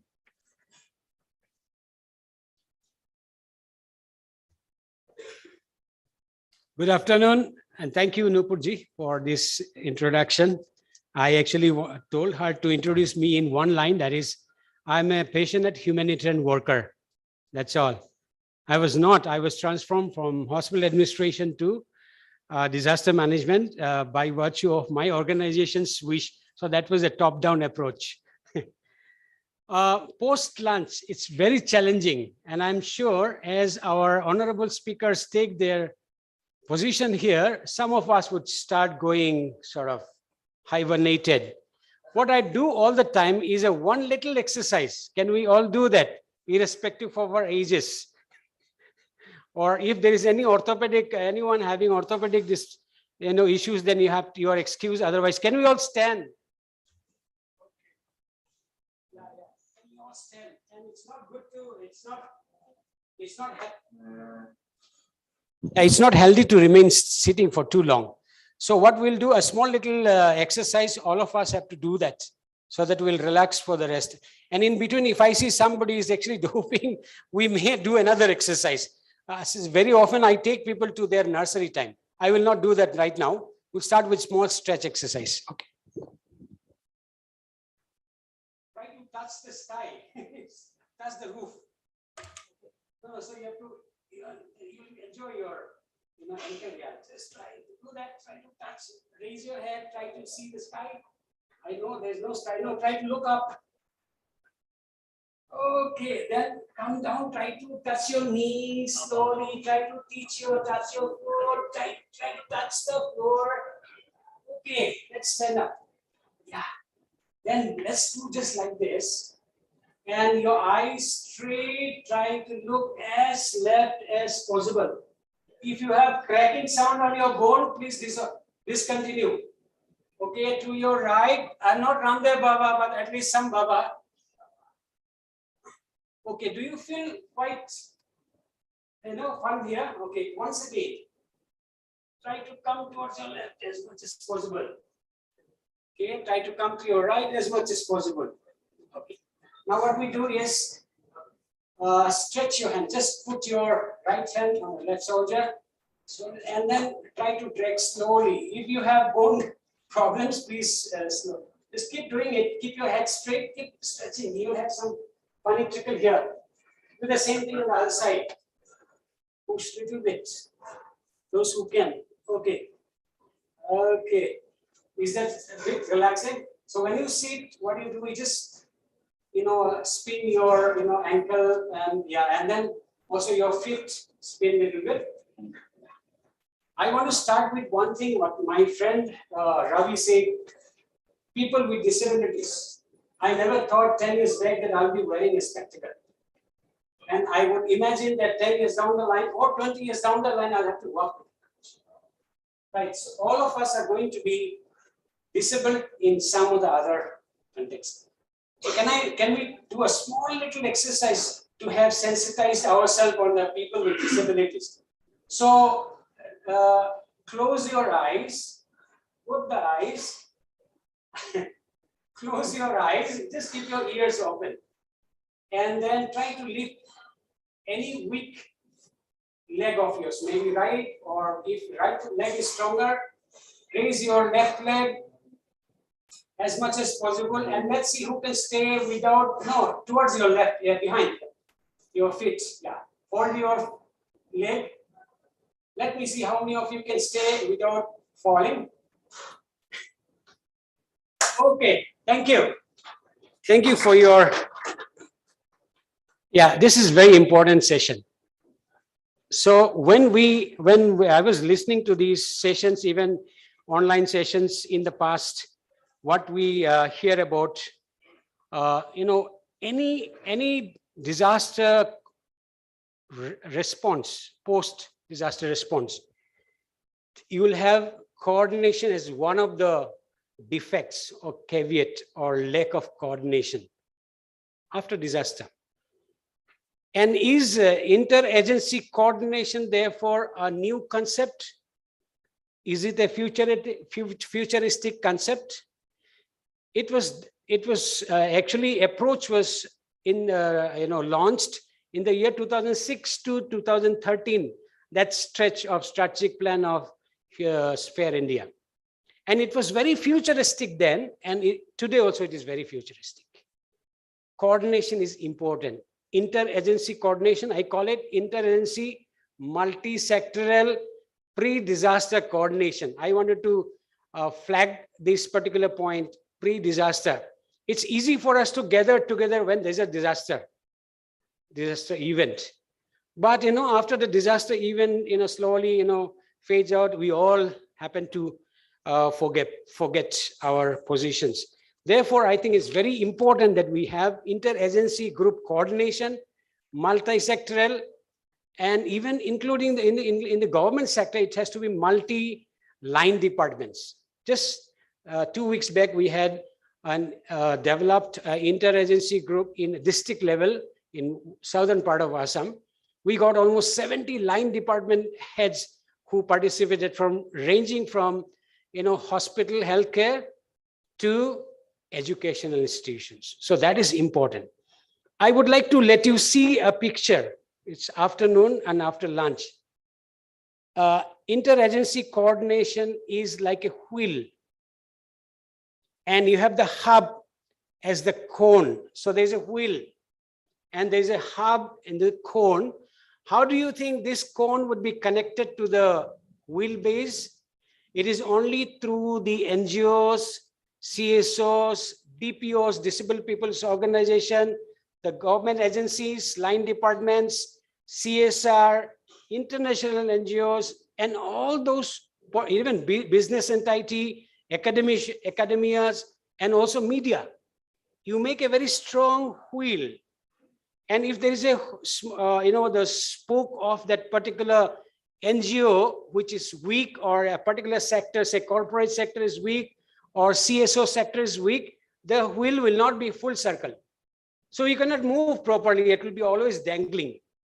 So therefore, there's a need for a good coordination, strengthening coordination.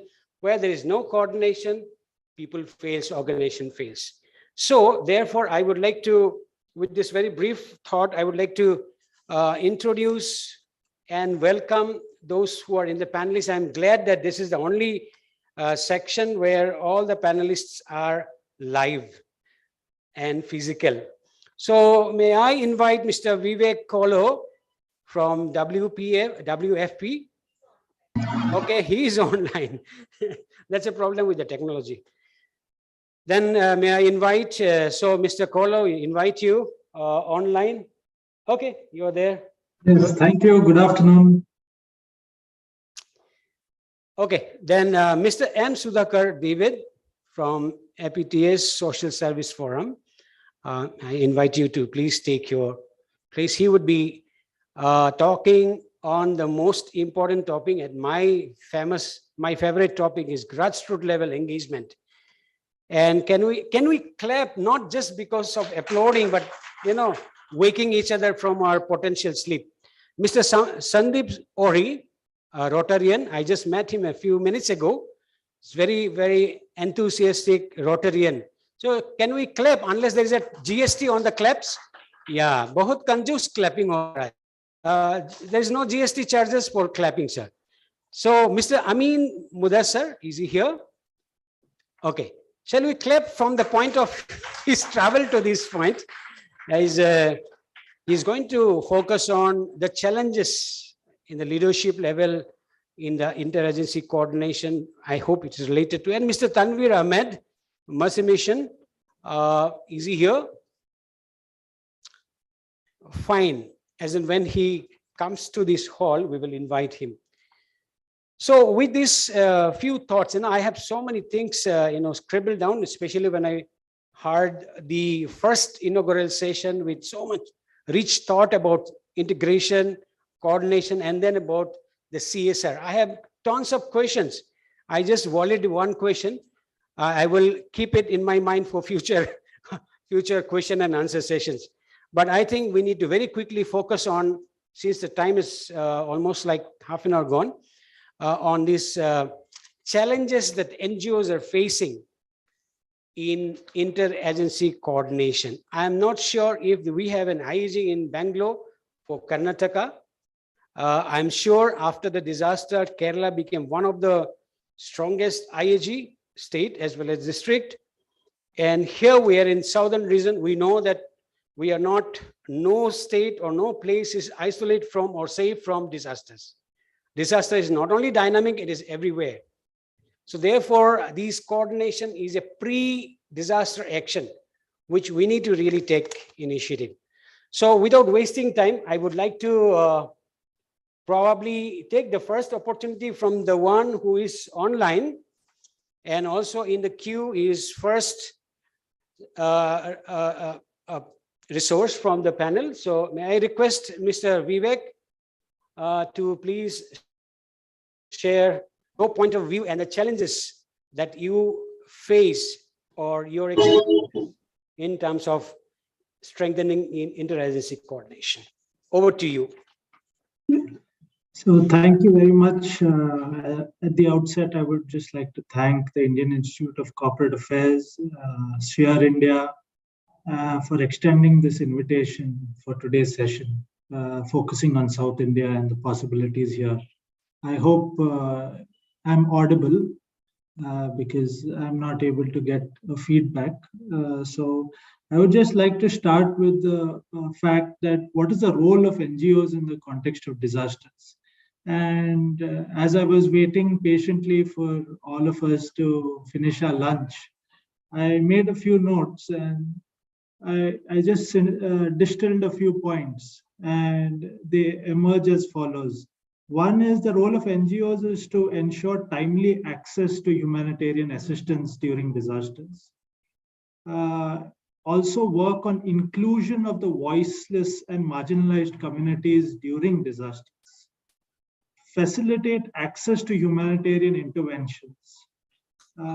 Strengthen existing response and collaboration. So here is where we get introduced to the concept of the interagency group and the concept of multi-stakeholder collaborations. Then also provide timely feedback to the government and other agencies undertaking humanitarian interventions for effective coverage and impact. So this is a point also that is sometimes enabled by the government and sometimes may not be welcomed by the government. So this is a space I feel where consultations like this can create a collective voice to actually submit this as a need to the decision makers. Building capacity within the NGO stakeholders and also enabling capacity building exercises. So when we look at grassroots organizations and how they operate, apart from their regular programmatic activity during disasters, we find that field level staff may not be well oriented with the aspects of disaster management or humanitarian action, and also introduced to the sensitivities required to engage with communities during disasters.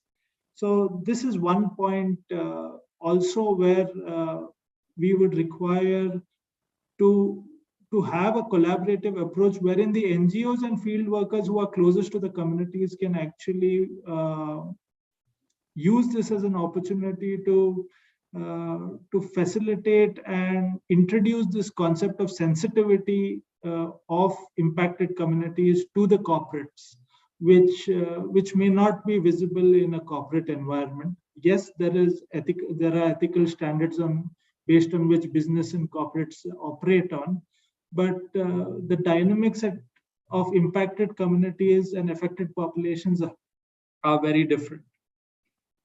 So the next point is to look at mobilization of additional resources during disasters.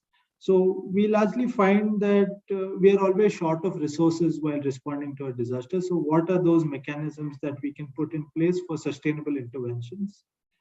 Ensuring accountability and compliance of multiple stakeholders and facilitate grievance redressal. This is another challenging and important aspect that we as a multi-stakeholder group would have to take ownership and responsibility for, considering many a times people in actual need of humanitarian aid are not reached. Also, lastly, the role of the NGOs, a very important point is to look at documenting best practices and operational strategies of how NGOs and other non-government stakeholders operate, so that these good practices can actually be incorporated by the government for larger scale and impact. Vis-a-vis the challenges faced by the NGOs, I see a few challenges based on my experience in the field. Sorry about the background noise. I'm very close to a road, but please bear with me. So the challenges faced are limited entry points to enable multi-stakeholder collaboration. So where we have the IAGs in several states across the country, it becomes a little easier to collaborate and intervene during disasters. But where we don't have these spaces, it's quite challenging for NGOs to actually break ice with a district collector or a principal secretary disaster management at the state level, and actually try and convince these administrative officers as to why they are needed to be part of the response strategy. So limited resource availability to implement work is another challenge. Frameworks for accountability during program implementation is something that we all need to reflect upon. Also, creating a very common set of SOPs for monitoring, evaluation, and reporting of field level activities. I think this is something where which can be used as a point to gain confidence during subsequent disaster interventions, wherein governments will actually gain confidence by such previous reports of non-governmental stakeholder operations. We also have capacity building of staff and field workers, which is a challenge because it requires allocation of additional resources, which maybe donors would like to utilize to look and observe output-based results on the field, which may be material as much as non-material, because capacity building is a soft kind of a resource that is developed. And we look at sustainability of projects. So moving beyond the project model of implementation from donors. And also another challenge is sustained community engagement. So how it would be nice to hear from you also as to what are your ideas on volunteerism and how can volunteerism be sustained, and how can communities be incentivized to actually be part of the resilience building strategy in the long-term vision of DRR. We look at the development, look at NGOs. How do we look at NGOs from a very developmental model of self-reliance rather than a grant-based model? which major amount of NGOs across the country today operate. So how do we transition into the NGO being a much more of a social enterprise-based model which contributes to SDGs? Please let me know if I can take another 2 minutes. I'll wrap up. We also have the challenges faced to receive permissions to operate and serve during disasters. So it is largely seen that we would have somebody like a Sphere India send out a letter or go and lobby with and advocate with the NDMA to actually facilitate smaller NGOs on the ground to operate or even break ice with a district collector or a principal secretary. Why does this need to happen when we have the Disaster Management Act in place, which clearly enables such provisions? The lack of awareness among the government and administration, along with the police, as to why, what is the role of NGOs and why they need to operate, is another challenge seen in the field. And we also need to look at the possibility of developing a platform for sustainable engagement of NGO CSR stakeholders. Finally, I would just like to conclude with a few suggestions for larger collaboration that emerge based on the role and the challenges seen. A few of them are orientation among key stakeholders as to the need for NGO CSR collaboration with the focus on SDGs and DRR and actually furthering the humanitarian action agenda across the country. Capacity building of NGO CSR staff to meet the required technical requirements to enable smooth operations with respect to multi-stakeholder coordination, and development of in-house capacities is something that one would also need to look at how this collaboration can be strengthened. Compliance of standards for collaboration, ensuring accountability of resources utilized based on performance for lasting impact through the interventions. Collaborative financing, which is something that is being investigated, looked at as a possibility through these countrywide consultations. Looking at finances and evaluation of resources and HR being utilized.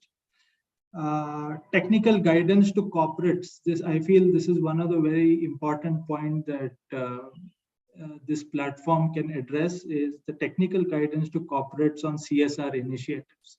So going beyond just giving very simple interventions to actually looking and investigating what the sustainable development goals entail, what the Sendai framework for disaster risk reduction entails, what does agenda for humanity 2030 entail, and based on that, designing multi-stakeholder, a little not so simplistic interventions, just as a budget line to show expenditure of CSR rather than contribute to sustained development of the country and reduction of risk among the vulnerable populations. And lastly, I would like to conclude by saying there's a long way to go for collaboration between technical experts, government stakeholders, and implementing agencies along with corporates and to guide corporates as well as to how to utilize the very, very valuable resources that they bring forward to reduce the risk and vulnerability and elevate suffering among the people. Thank you for this opportunity and patient listening. Thank you very much.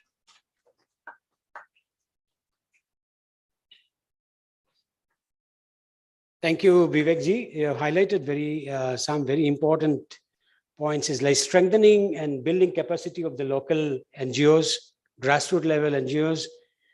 And I think pre-engagement of the NGOs with the local community is important. And then also pre-engagement with the District Disaster Management Authority. This is a very weak and poor linkage. There is no solid linkage between the NGOs and the DDMA, which is one very common this thing. Then also you mentioned about sustainable linkages with the local community, which is very important. We are doing few things, trying to see if that works, connecting with the local NGOs and the volunteers or Aptamitras who we train. Yes, our common goal has to be the SDG and Sendai framework. It's almost 7 years past since 2015. So 8 years left out. What is the current assessment? Where are we? As NGOs, whenever we are doing something, are we contributing toward that? So that would be a tool for you to present to the DDMA or State Disaster Management Authority, even through the platform of IAG, Sphere India, so that we can present ourselves saying this is what we are doing in complementary to what the government is already committed or mandated. 10 action point agenda of DRR that Prime Minister of India already committed towards. It's very important point that you highlighted about the performance. My hearing from today morning's deliberations from the CSR is that they're developing a standard format, not just a partnership. Also project management quality standards. It's not just like minimum standards that we maintain in disaster relief. Overall performance that will help many NGOs to come up to a level where there will be a mutual faith between CSR and the NGO community at large. Yes, thank you for your contribution. If there are any questions, we'll reserve it for the end closing session. Over to now. Yes, that's what the grassroots level experiences that we are going to hear about, the challenges you face. Mr. M. Sudhakar, David, please come over. Yeah, you can please come over here unless you have a problem on your leg and standing. It's good to stand for a while. Is it okay? My presentation is there. Presentation is there. So have you given it to? Yeah, I given it. Maybe I'll speak later. Okay, if the presentation is not yet, can you in the meanwhile check if the presentation is? Okay, then we'll go ahead with the Mr. Rotarian, Mr. Sandeep. Please come over and take your time. Yes, please come over here.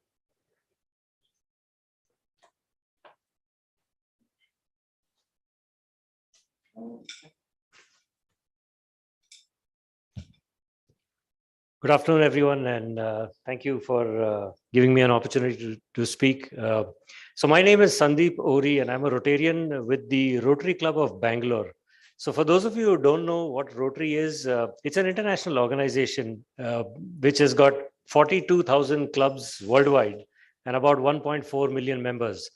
Bangalore itself has got about 130 clubs with maybe about 7,000 odd Rotarians. I belong to the Rotary Club of Bangalore, which is one of the oldest and the largest ones in India, not just in South India. We have about 307 members, and this is our 87th year. So we've done a lot of work in community service. Rotary is a very different organization where we end up doing community service on a voluntary basis. So we don't really, unlike other NGOs and the challenges that they have, we really don't charge for the work that we do. So in the sense that if any community service work is there to be done, we end up sourcing the funds for the project work that's there and just use that money just for that. So there is no what we call as an administrative or a management charge for it. So that's very, very typical to organizations, voluntary organizations like Rotary, and there are others like Lions also who are doing this. That's just about where the differences end. The similarities are the same challenges that we have with other NGOs when we talk about that. Because when you end up doing a lot of groundwork, that's when the challenges happen, and which is the ones that we face are the ones that all the other NGOs face too. So for instance, just to give you an example about some of the projects that we did. So in Bangalore city, we end up, we run a school called the Rotary Bangalore Vidyalaya. It's 327 students over here. They're all from the underprivileged sections of society. So we end up subsidizing all of that. So we run the school. There is the, you must have heard of the BMST TTK blood bank. That's also a Rotary initiative. The Atavar Hospital, where we treat free medicines for 750 patients every month. We also have the Raja Rajeshwari Hospital, where we have the dialysis machines, and we do this at a very, very ridiculously cheap cost, and we've installed all of this on our own. So there are some of these large projects that we do. Now, the point that I'm trying to make is not that all the great work that Rotary Club of Bangalore is doing, but the fact that there are over 130 such clubs in Bangalore itself. I'm originally from Mumbai. There are another 110 clubs over there in Mumbai. The issue is that all of these clubs, they are wanting to have, they have members. They have lots of members. Some have 30, some have 60, some have 300 like us. All of these members come forward and they want to do voluntary service work. What happens is, since this is voluntary work and it's not full-time work, and every year, typically the president and the committee would change. It's compulsory, So you have a different team that keeps doing, taking up the responsibility. Of course, they're groomed so that they know what they need to do. But between clubs, also between districts, between, let's say, the Bangalore district 3190 and the Mumbai district 3141 and all the other districts across the country, between clubs and districts and members, we don't have a common platform of knowledge sharing. You see, what happens is everybody is wanting to do it. So the simplest things are what you do: a blood donation drive. It's the simplest thing. Everyone does that. Okay. But when it comes to doing projects which are really, really meaningful. So for instance, what we did at Rotary Club of Bangalore is, during the pandemic, we realized that there is a lot of pressure on the medical infrastructure, which is not in the city, but in the rural areas. So we decided to go and upgrade 100 of these primary healthcare centers, which are in and around Bangalore, so that the people in the villages, they don't end up coming and putting pressure on the city infrastructure. And also it becomes more accessible to them. So up to now, we've upgraded about 51 of these primary health centers, 1,700 villages, about 18 lakh beneficiaries, and we've spent close to, I think, about 90 lakh rupees, which we have collected from various sources. Now, we've gone and done this ourselves, okay? So we don't charge anything for this. So what we did is, our teams went to all these primary health centers on the outskirts of Bangalore. We found out from them what it is that they need.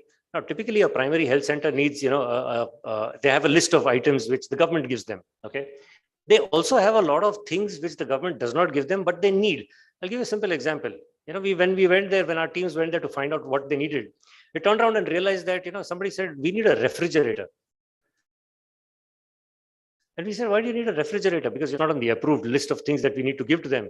But they said that we are getting the vaccines. Where do we keep them? Okay. I mean, it was actually a no-brainer. It's common sense. Some of them needed bed sheets. And then they said, okay, we have the bed sheets, we have all the linen and everything, but we need to turn it around faster. So we need a washing machine so that we can do this more sensibly. Some of them required, because there's a lot of power electrical issues which are there coming up. They wanted UPSs, so the computer systems connecting themselves to the central server would be there so that they can upload the reports on time. It was these things that we realized, when we went on ground to do it, that was not there. Now, this learning that we got, right? I'm sure there are other Rotary clubs in other cities trying to do similar things in the other, rural areas surrounding the cities, or even in the rural areas themselves. But there is no way in which, even we are guilty of it, no way in which we have shared this learning and knowledge with them. So what I think is one of the biggest challenges that we should have, that we should find a way of overcoming, is building a common kind of a platform. Digital would probably be the cheapest, a platform or a methodology where this knowledge can be shared. So other clubs or other NGOs who want to do similar work, they don't have to reinvent the wheel and go through the same learning process and also the same pain, So it becomes simpler. Also, if there are certain resources that we have identified, maybe vendors, maybe resource persons who can do these things for us, that if we can have a common, database of all of this, regionally located, broken down by category, type, style, then that can be available to the others. I think it would make their jobs a lot more simpler, because now they don't have to go and reinvent the wheel, don't have to figure out, okay, if I need bed sheets, where do I go? Everyone knows where to go for masks and things, and sanitizers and things like that. But if there was a place where we could have all this information in one place, it would become so much more simpler. I mean, it's like, you could Google it, but then you don't know the reliability. But if another Rotary Club uploads this information and says, we did this project and these were our vendors and they're good, it solves a lot of problem. Okay, so that I think is one of the biggest challenges, and I think something we really must do is in terms of the sharing of the knowledge. The second thing which I think that we should do is, and we face that challenge in Rotary, because we do voluntary work, there's another flip side to it.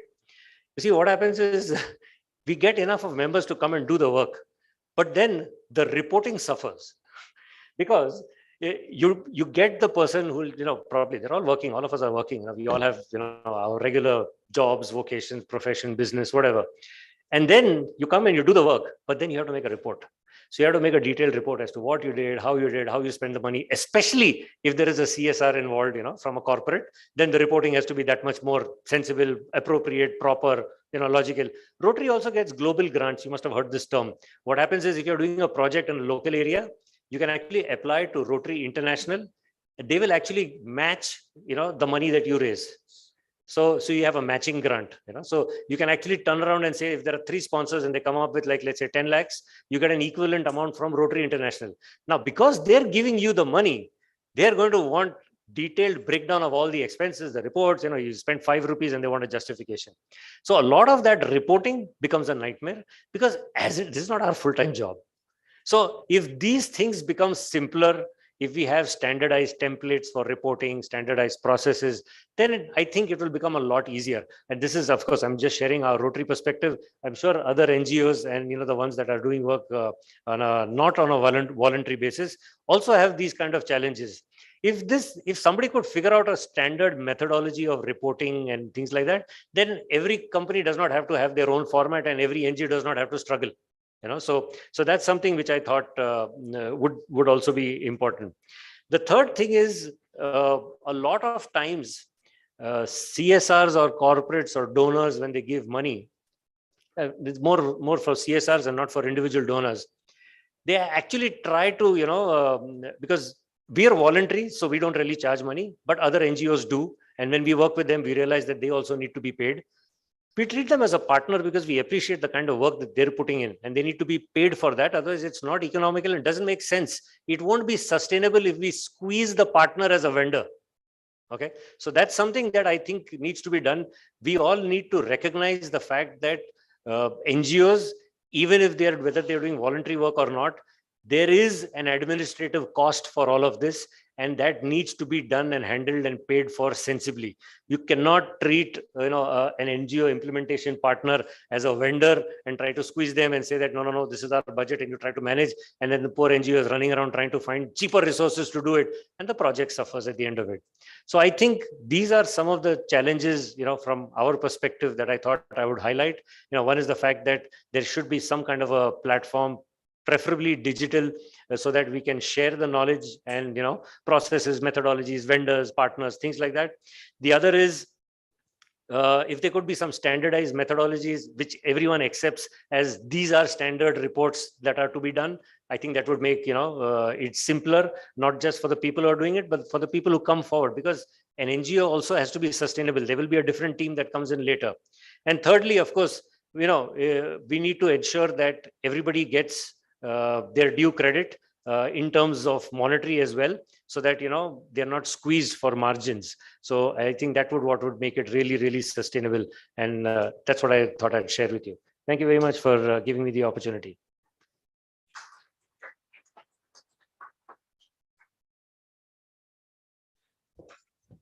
Thank you, Mr. Sandeep, for sharing concern from Rotary Club point of view. I think this is one very good measure or steps taken by Sphere India IAG in bringing in clubs and other philanthropic organizations, academia, even media.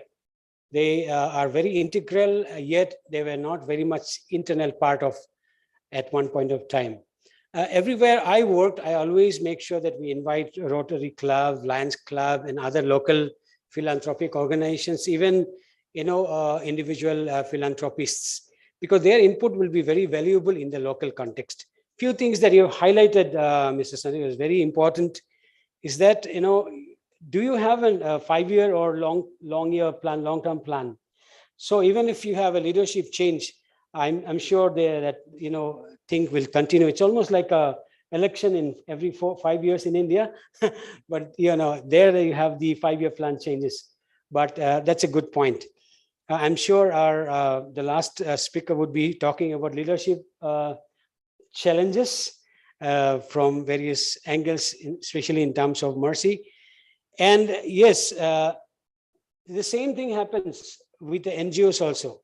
Unless and until we have coordination mechanism, not only during disaster relief or response, you'll find the same place, 10 NGOs come there with the same purpose. So somebody will have to chase one of them saying that, hey, it is there, nobody is there. So that coordination happens only when a disaster happens, and the DC or the local control office will be full of NGOs. In Nepal, what happened, there will be like 70, 80 NGOs there in a small room for health response coordination. That was a market like. So, pre-disaster coordination is essential. And therefore, I think the same platform as IAG coordination we should also work on pre-disaster mapping of this, NGOs with their core, strength areas, so that, it will be easier for coordinating during a disaster event and make sure that unreached areas are reached, the core strength of the NGOs available locally. I would like to now invite, if you're sure your presentation is fixed, fine. So over to Mr. M. Sudhakar.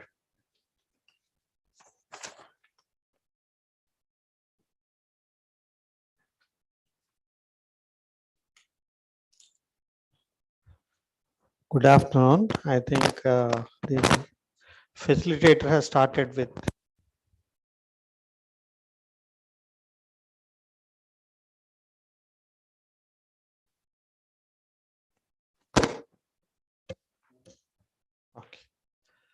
my voice will be low. If anybody is not able to hear, please let me know. I would like to start my presentation with a fundamental introspective question. Are we talking about NGOs, non-governmental organizations, or should we discuss about voluntary organizations based at the community level? There is a lot of difference between non-governmental organizations and NGOs. Sometime back, maybe 20 years back, if you go to any normal public place, a meeting or a government office, if anybody says NGO, the first thing they will say is non-gazetted officer. So somehow, when I started my career in the voluntary sector 4 decades ago, NGO terminology was not there. Most of us were volunteers. Today, the question is what I will ask myself and you also here is there volunteerism in India? If it is there, at what level? What is the extent? The COVID response in the recent, still going on.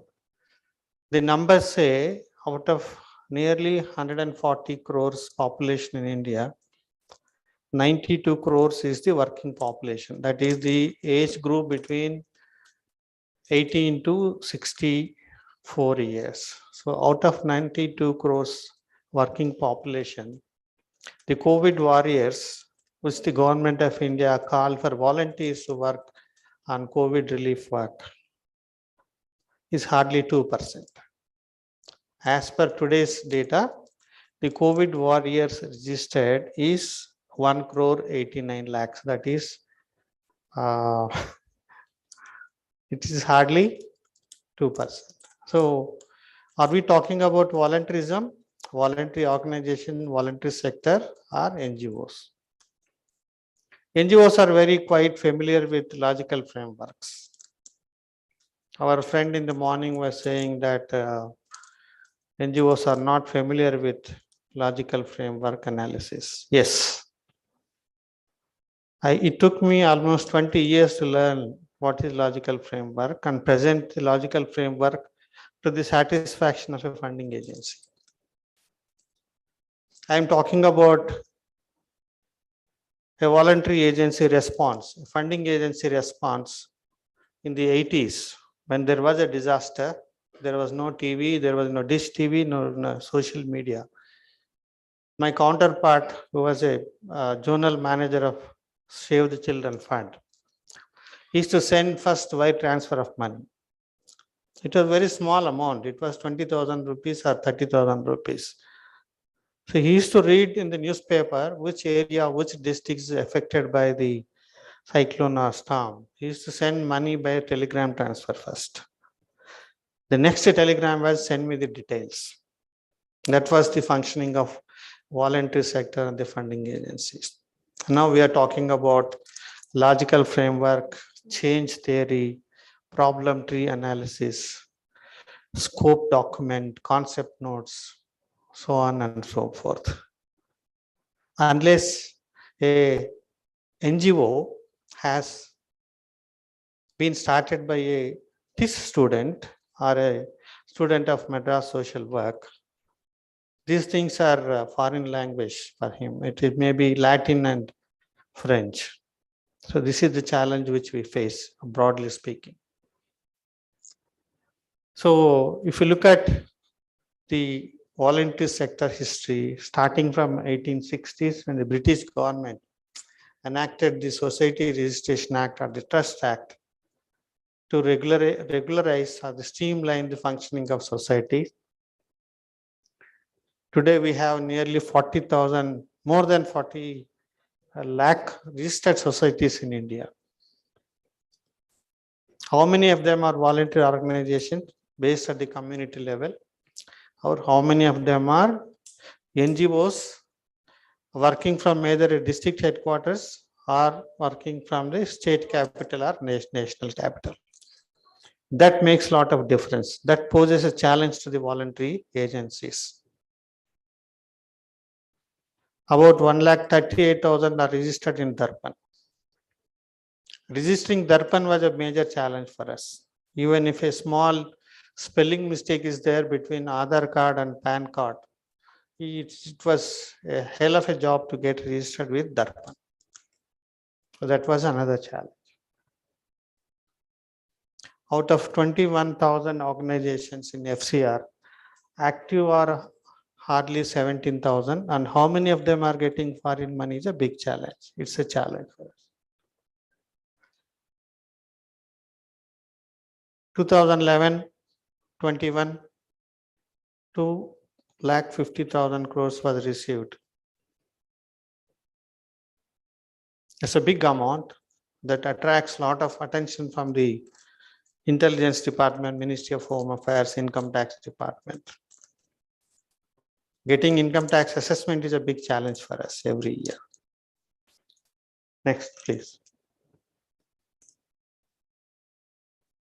So the challenge for us is the legal framework, starting with the Society Registration Act, without which we can't exist, to Income Tax Act, FCRA, Corporate Affairs, Provident Fund, all these acts.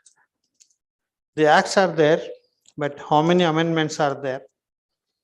How much knowledge is disseminated to the NGOs, not NGOs, to the voluntary sector, or based in the taluk headquarters or villages.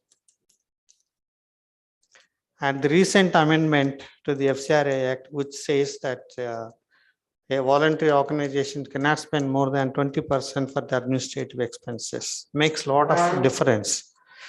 It challenges our work. So who decided this? It's a big challenge. Thank you. Next slide.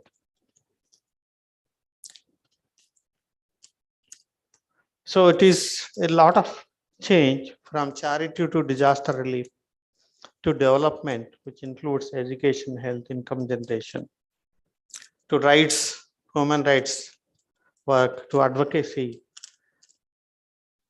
from skill development to rights advocacy, from formation of SHGs to formation unions of the workers of various sectors, particularly unorganized. From charity to organizing people is a challenge. But how does the government look at this change? Suppose an organization forms a union, how they are branded? It is not a charity work. The volunteer organization feels organizing people is more important than doing charity. The government feels charity is important. The income tax assessment officer feels that by organizing people, it is nothing to do with charity. So that is a big challenge. Next.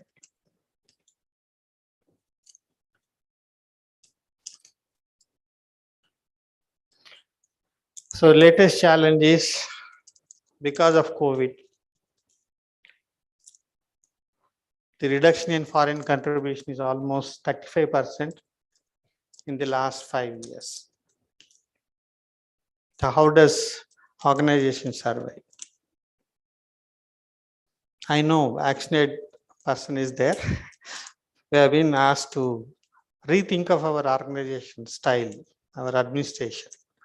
At one point of time, we were asked to close number of our office and make, I think it was suggested that in South India, there will be only one ActionAid office instead of 4 offices. So that is a challenge.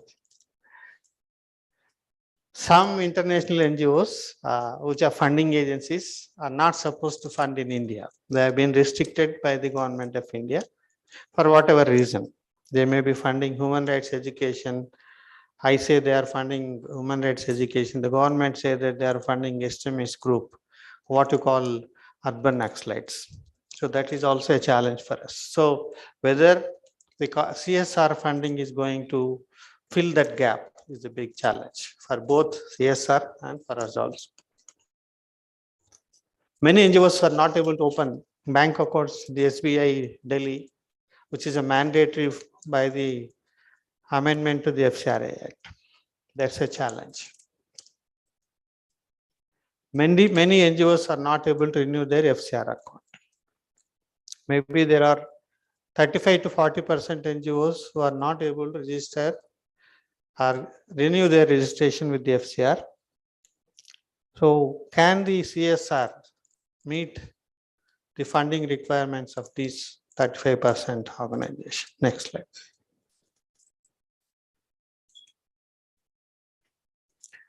Why this? Because of COVID. This is the numbers. I think we can have this data from the websites. So 40 to 85% of trade transactions have been reduced at the international level. So this affects the overall funding for the charities, not just India. Donors, including Germany, Australia, and EU, are drawing sums from their existing development funding to health sector. That is COVID. 48% of charities lost their voluntary income. It is in billions because of COVID, which also affected international funding, which also affects the funds received to be received in India. 86% of donors, NGOs have reduced their staff. In my organization, we don't have driver now. We don't have office assistant. So my director and me, we drive our vehicles. No office assistant. It happened in many organizations. So reorganizing the entire manpower, human resource, is a big challenge for us. What about the CSR policies on these kind of things? This is a challenge. Next slide. So maximum amount of funding has been shifted to health sector. Very nice, because it is the need of the hour. But what about the resources for development? That is a big challenge. Next. And all NGOs cannot really work on health sector.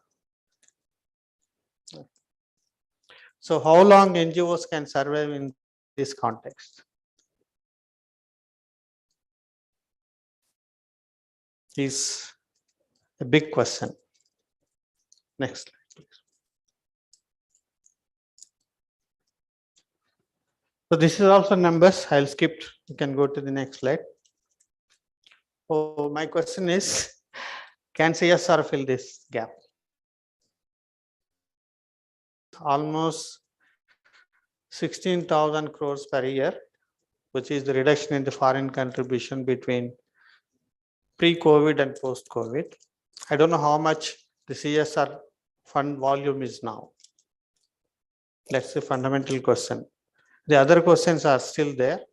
I'm really talking about the resources lost for the voluntary sector last 2-3 years, whether CSR funding can meet that gap. Next, please.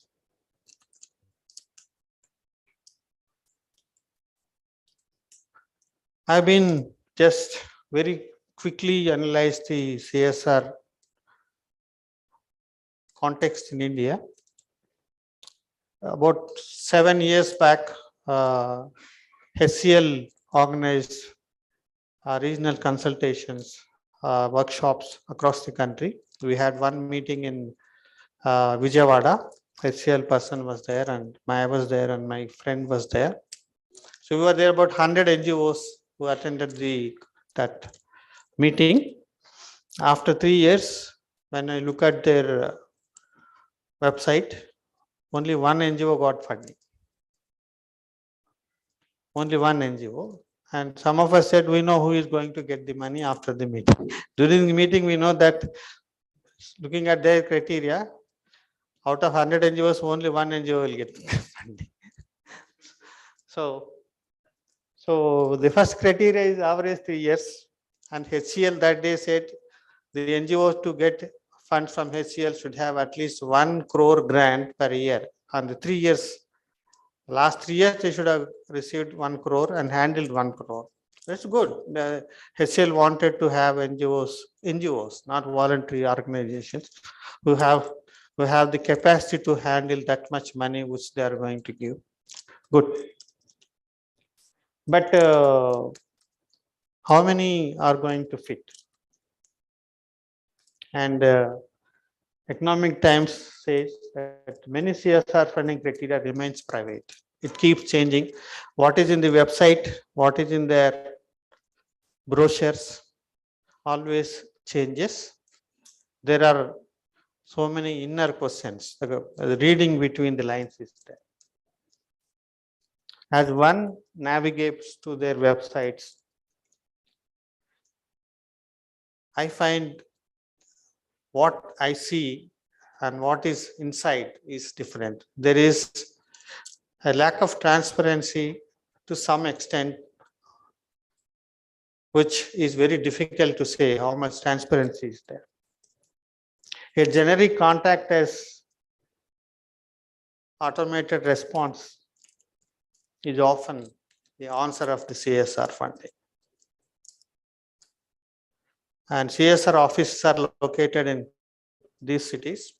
And what about the organizations which are working at the taluk level? Can they access the fund? So this is the challenge. Next, please.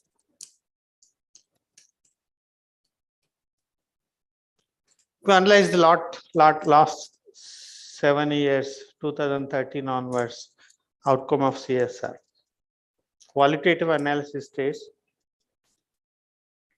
most of the CSR funding feel that whatever they are spending is a dole out or a compulsory because there is a CSR act. So they think it is an expense account. Just you spend the money.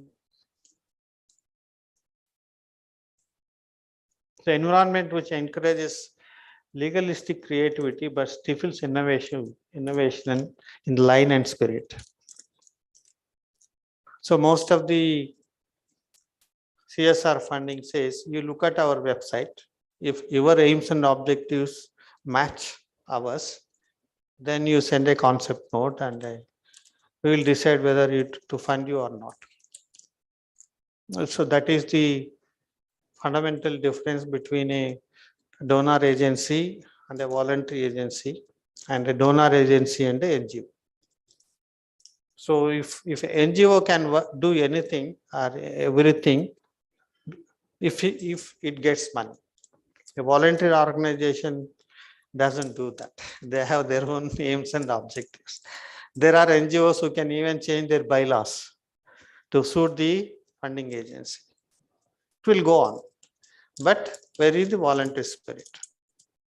And I think our good friend Arvind was sharing, the NGOs doesn't know the difference between need and issue. Yes, we don't know the difference between need and issue.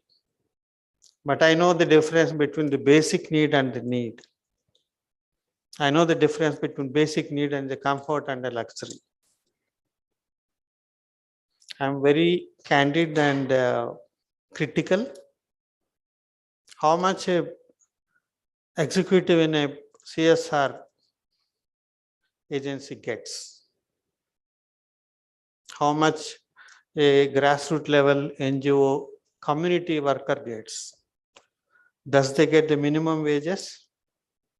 Does this question is answered in any of the project discussions?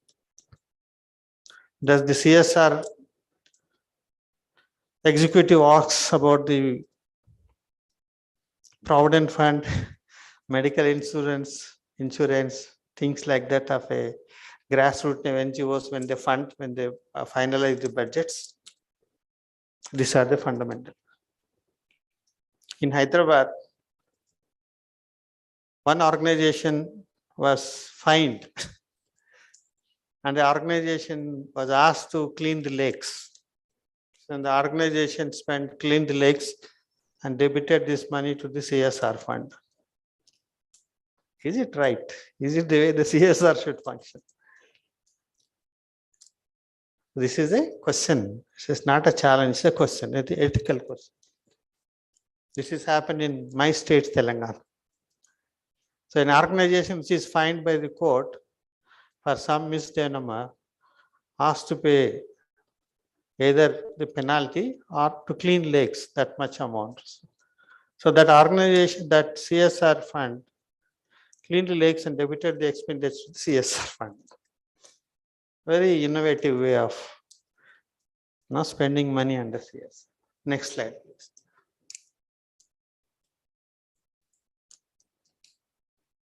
So regarding the CSR, so many amendments are there. Whether the voluntary sector have been informed about the CSR Act, whether the CSR Act is in Telugu or Hindi and Variya. No, I don't think it is in other regional language. It's only in English.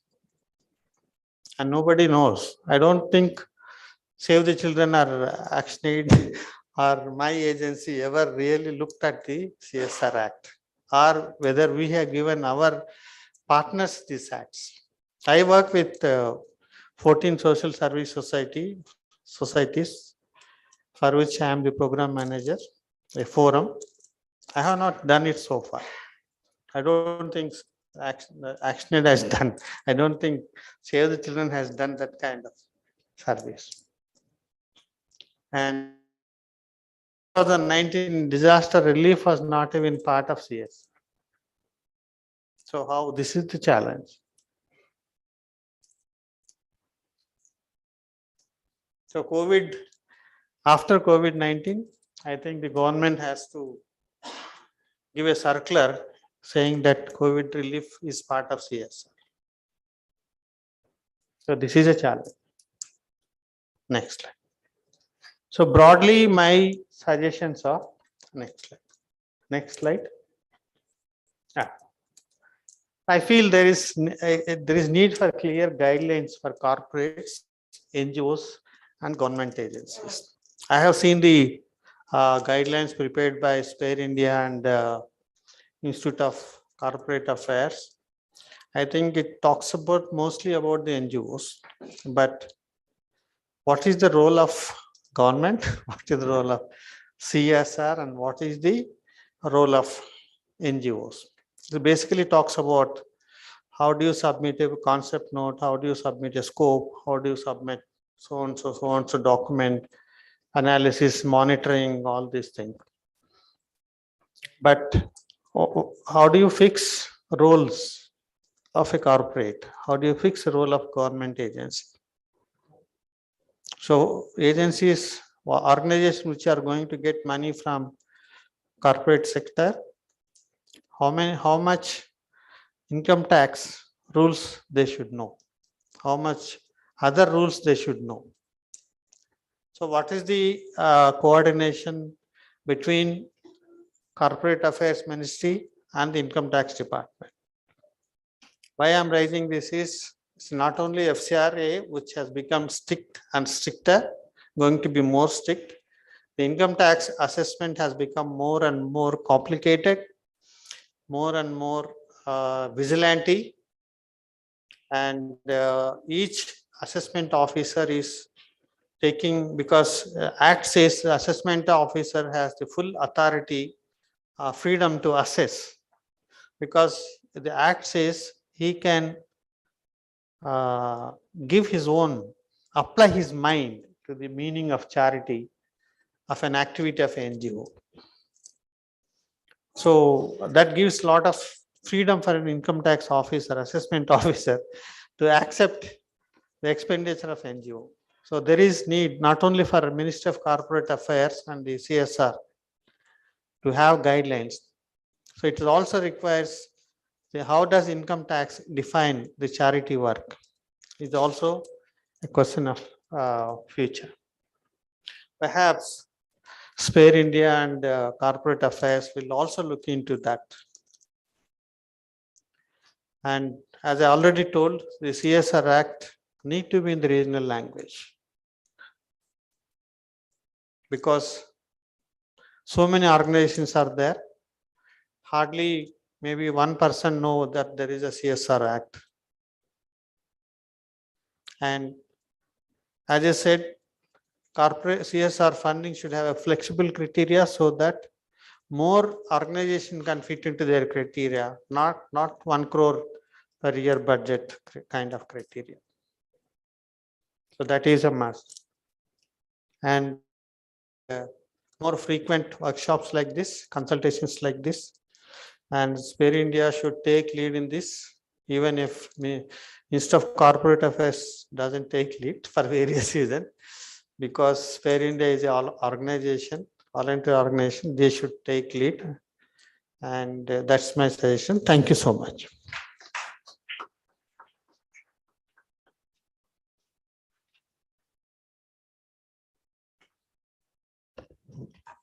Thank you, Mr. Sudhakar, for your being very candid and brought in a lot of challenging issues in front of us. I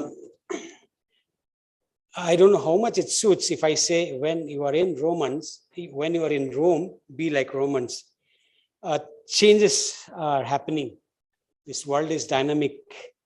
And I think as NGOs, as volunteer organizations, we are also to adopt the changes to suit. It's challenging for many volunteer organizations or charitable organizations. The regulatory things are getting standardized. We're talking about even the standardization of the CSR partnership. NGOs minimum standards, we are going to expect more standards coming in. Transparency, quality, accountability, it's growing day by day.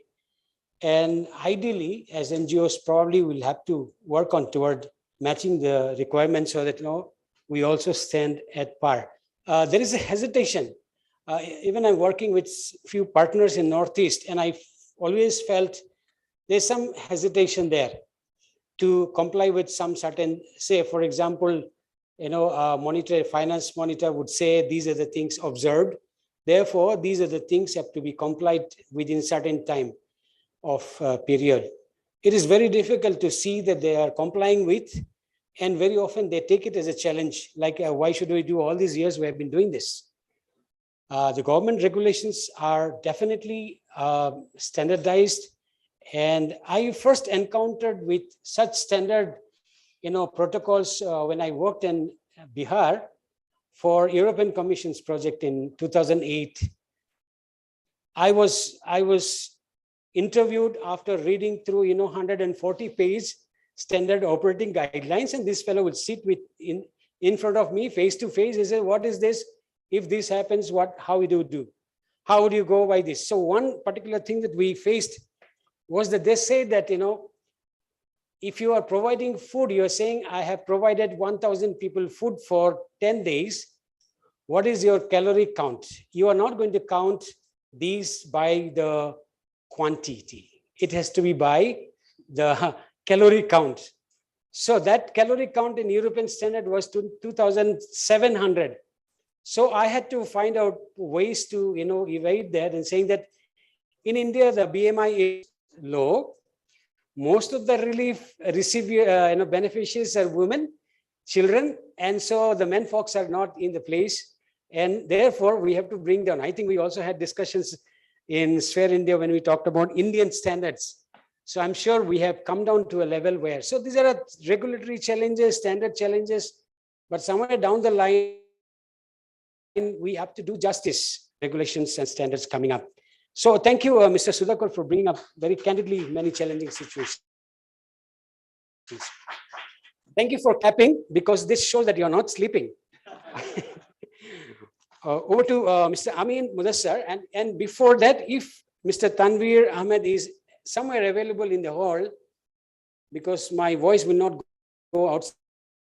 Okay, he's not there. Over to Mr. Amin Mudassar.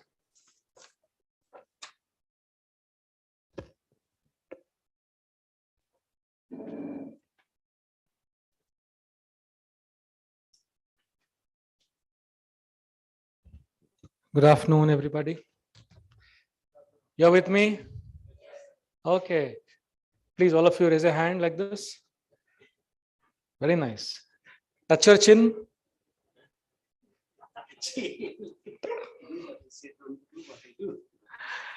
It happens, no? Normally. Chin is here, but we went here. The message is actions speak louder than words, Anyhow, it happens in training sessions and all. My name is Amin Mudassar, and I'm here representing Mercy Mission Association. Mercy Mission was a baby of COVID. COVID gave birth to so many things in India, right? And it also gave birth to a coalition of 25 NGOs, which came together on 21st March 2020. I think that was just a day before the Janta curfew, because 23rd was the lockdown, the official 40-day lockdown. So when we all came together, we were given a call to come together by Dr. Taha Mateen, who is a very famous physician in Bangalore, and he works with many teams. And I come from Sigma Foundation. There are so many NGOs out there in our coalition. So what we saw was the beauty of being together. Of course, my previous speakers have Sudhakar David Saab, Deep Pohri Saab, both of them have given definitely the serious challenges that NGOs face. Like Sudhakar David Saab referred to how, being a Rotarian, if I'm right. So sorry, Sudhakar sir is here. Okay. Sudhakar sir actually told nicely about how the whole thing, the CSR thing looks so nice, so beautiful. But let me tell you, we were surprised that our approval for 2.95 crores came in just about 3 days. Azim Premji Foundation funded about 20 crores to us. But what made them fund us so fast, so well was we as a coalition ensured that we gave one proposal to them. 25 proposals didn't go to Azim Premji Foundation. The first proposal that we gave to them was again in the month of March itself, where we had the names of the heads of the NGOs who are also quite successful people and also command a very large respect in the Indian society. So the first thing I feel is the advisory board, the board of an NGO should always be of competent people. I do agree with you, sometimes it may not still work, but having been in the NGO spectrum for the last 20 years, because I started my first NGO in the year 2001 when I was doing my engineering. And I have seen how, getting 100 rupees was such a big achievement in 2001, 100 rupees, to now, writing proposal for crores. So I'll be discussing things which we experienced. Maybe some challenges will be discussed, and how did you overcome will also be discussed. But to give an overview about Mercy Mission, because Mercy Mission was the initiative made inroads to the slums of Bangalore, to the most deserving, to the most needy people. And we have some numbers which I wanted to present to you, because everything was ad hoc, everything was at this, because none of us had worked together. So the point that I wanted to stress was, how do you handle leaders in a coalition? Because there is always a problem with logo. There's a problem with one head thinks that transparency is this, one head thinks that no, transparency is this. We had fights amongst us saying that transparency is what, because when we have raised public funds, we have to be transparent to show them, right? So to give a brief, the first thing we started was with the ration kits, because the lockdown was all about daily wage people not going outside, and migrants were stuck. So at those days, a team from Mercy Mission took care of procuring everything centralized. I mean, we could get sugar at a price which nobody could offer you. That is because we got the best of the negotiators with the best of the directly from sugar factories. The reason was our target was like 50,000 kids. Imagine 50,000 kids, each kid going up to 1,500 rupees. So we did this. Then we had this big challenge of people leaving away their relatives in the hospitals and nobody to do their last rites. And that's when Mercy Angels was started. We realized that in Bangalore, it was something like, I mean, the first wave, all of us know how bad it was. I mean, even it was made to be feel so bad that there were barricades, everything was sealed. So from Mercy Angels, we ensured that we coordinated with the BBMP. Now that is where volunteerism made a big impact. At that time, how could you convince somebody that you need to lift a body just COVID positive and you need to come back home and also take care of your parents? What drives at that time? It's not money. It's never. What drove that time was, I am here to save lives. And that is what we believed in. Saving one life is saving the entire humanity.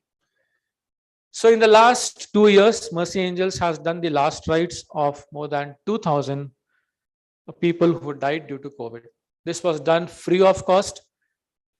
There was a time in 2021 May when to do a last rite, people were charging 40,000, 80,000, 1 lakh. 10-kilometer ambulance drive was costing 25,000. We also saw how selfish humans can be. But that's when, we were so fortunate that one lady reporter, she came with our team. I mean, Tanvir is sitting here. He doesn't want to come on stage. He is the man who has led. Tanvir, hi to everybody. He has led the Mercy Angels team. And she went out and she wrote a tweet saying that these guys are doing phenomenal work. If any support, you can fund them. We got 12 lakhs in 2 days. So what we understood is the cause and the transparency has to be very high. What we did was, we had a website, covidhelplinebangalore.com, which helped 1 million people get COVID information. Again, that was a voluntary service we started. I was in the hospital for 8 days, and in the hospital, that website was launched. Okay, when I was COVID positive. So what we realized in all these initiatives was the passion, the jazba bolte hain na, josh bolte hain, that is always there, and that has to be given a platform for people to come and do it. Many times we think that volunteers may not stick with us. Yes, they will not stick to us. We will also have attritions. We worked with the migrants. 120 trains left Bengaluru during the first wave. And all these trains were supplied with food kits with the food for 2 days. And this was completely funded by Azim Premji Foundation. And they ensured that they gave us the money in time. And where we had to get was people like 100 people, 200 people to do the packing. How do you prepare 10,000 chapatis in a day in lockdown area? So what we saw is indomitable spirit plays a very big role in any disaster management.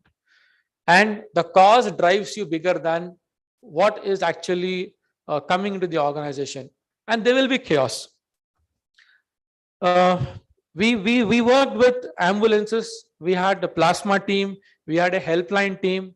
We received 15,000 plus calls asking for ration kit, medical help during the lockdown. When I say lockdown, the first 40 days. If you all know, first 40 days, if you go out, they will seize your vehicle. The police will lathi charge you. So what will happen to poor? And that's another time when we discovered the beauty of coalition. We had to get passes for all our volunteers. We had about 200 volunteers in Bangalore because everybody was working from home and everybody wanted to, go out and help these poor. We got a single PDF from the task force, the COVID task force, of 128 pages, having 128 passes. I mean, imagine if each person has to go and approach different police station. That is because our core team was in touch with the COVID task force right at the top level. So we believe NGOs should always be in touch with officials. I mean, even today, we are just a call away from some of the leading bureaucrats in the state. We are not muscafying them, but we are telling them that we need your help. And we're telling them that this is what we expect from you. And they did help us that time. Then we had kitchens, we set up hospitals, Shramik Seva, many things. So something which I could put as a challenge. So we had a challenge to find the genuine people who need. So we said, let's be open. Let's not be again biased that, this NGO will be given 1,000 kits. We opened a helpline. We put money on technology. We put Exodal software. It records the calls. We have recorded 15,600 calls with people, crying, asking for help, everything. So solution was using technology. We had to get cylinders from Dubai. In Dubai, 200 cylinders were there. This is second wave. How do you handle this logistics? So we had to license with the airport. We found donors, NRI donors, who did a local fundraising, paid the vendor there in Dubai. Why do we have to end up, sending money from here? So we had this challenge. Clearance for the death certificates. Getting the death certificate was a challenge. Getting the clearance to take the body was a challenge from the hospitals, because hospital will say, till you don't get this, we will not go. And we know how sometimes people get exploited. So we had a very good team. The moment they got a call from Mercy Angels, it was given without any hassles, because they knew that this team is doing genuine work. We had excess of cylinders and concentrators in second wave. We suddenly got huge donation. Oxygen for India gave. Then we connected with NGOs across the state, Ballari, Davangere, Bijapur, Raichur, Bidar, Gulbarga, and we sent them material from here. So that's when we also opened up and we said we should collaborate and work with the larger audience. So in this journey, because this was the first time when we saw the challenge of collaboration. Now, when we used to meet, this is where we used to have a challenge, like which kind of team will execute this. So at that time, it's something like a coalition government, right? In a coalition government, what happens? You have to ensure that everybody is given their space in terms of the money allocation, in terms of the lead. I mean, who is going to lead it and what's going to be the face of it? So these were the real challenges which we faced, and we successfully overcame them. We have survived 2 years. Now we are an official association with 12A, ATG, everything being there. So this is my experience from the Mercy Mission perspective. I would also like to give a perspective from the organizer of South India NGOs Conference. I have been an organizer for NGOs Conference for the last 10 years. 2012, we started this and we held 8 conferences. We used to have average about 200 to 300 delegates coming from the entire South India, few from North India.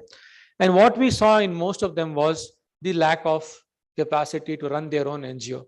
I think capacity building has to be done to NGOs again and again and again. For example, many of them, as you rightly pointed out, sir, they may not even know that there is a CSR Act. So how do we enlighten them? How do we tell them? there need to be more workshops. There need to be more meetups. I think NGO Box does one such meetup every year. They do it across the country, and I attended one of their meets in Mumbai. Okay, at least people get an idea about what is happening in the spending, the CSR. So I find that most of these NGOs may also be just family trusts.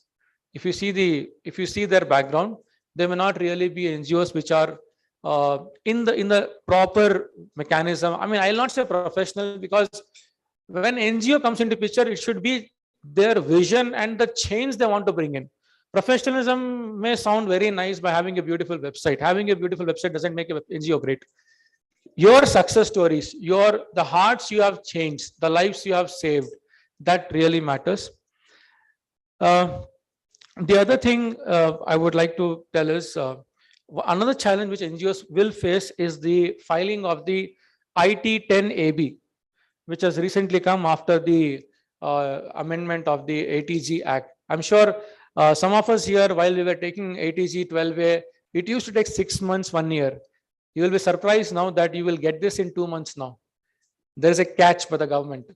The government says, great, I'll give you an ATG certificate. At the end of the year, give me a list of all the donors, their name, their PAN card, the amount of donation. This was not there earlier. So in the next 2 years, all the donors for all the NGOs will be known to the government if they are going to ask for the ATG receipt. So I'm sure most of the NGOs are aware of this. So there is a mapping being done. This is going to happen. 10AB is a return which now 12A ATG compliant NGOs have to do. It's mandatory for them. They can't get away with that. Okay, it's starting from this year. So this is a challenge. We have to help the NGOs do that. Somebody was also saying that some NGOs, CSR funds come to only specific NGOs. I would request most of you, all of you, to visit Kolkata and visit this place called Samaritan Health Mission. It's run by Mamoon Akhtar. Samaritan Health Mission. You can Google them and you can figure out this big NGO.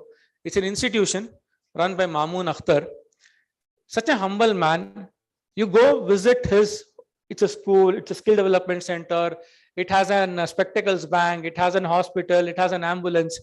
He will say, this ambulance, I wrote an email to that CSR. They gave me the funding. He goes to the library and he says, all the books here, I wrote an email. I got the funding for this. I asked him, what is the secret of your energy? He says, every day I write emails to at least 2 CSRs and only then I sleep. These are practices of people who have got funds.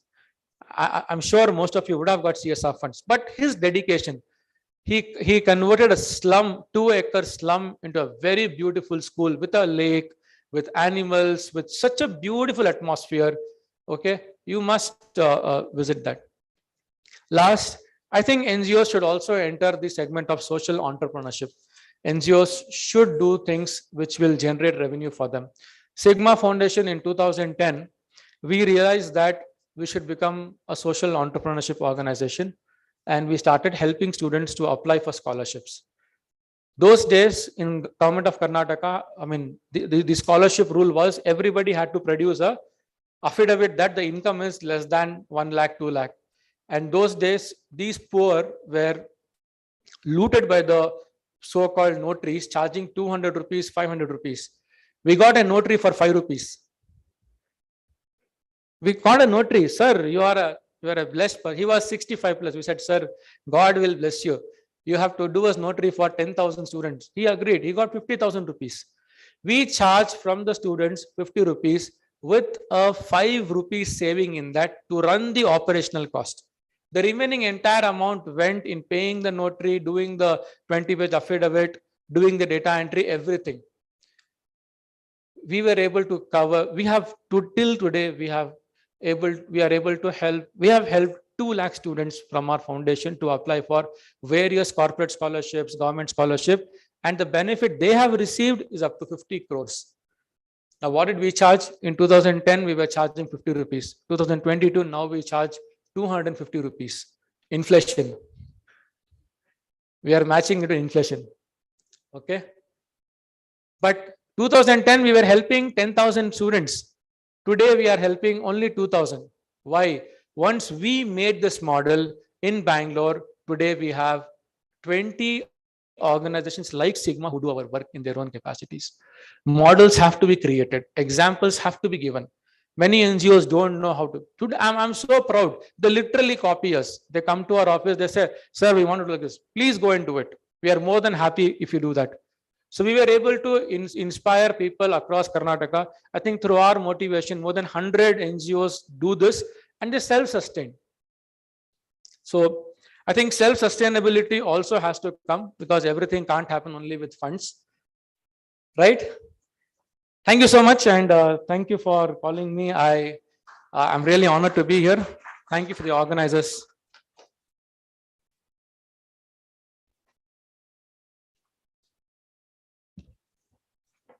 Thank you, for your sharing. To highlight this, during COVID, I think there was a birth of many NGOs, many individuals, many charitable organizations, many, such organizations that came up and become very effective. You highlighted on the need for collaboration and capacity building of NGOs. That's all the time true. So these resources need to be really built up. Collaboration and at the same time, collaboration is very important. I think this is where we are today meeting. And this particular session is much more talking about inter-agency collaboration, coordination. I'm not sure if Mr. Tanveer Ahmed is here. I can see one person smiling, so this should be the same person.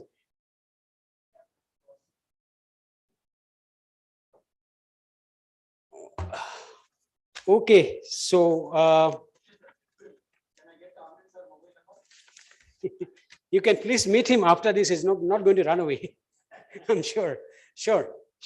So I would like to just briefly, in a nutshell, trying to explain what we discussed about the various challenges. I would just talk about the challenges.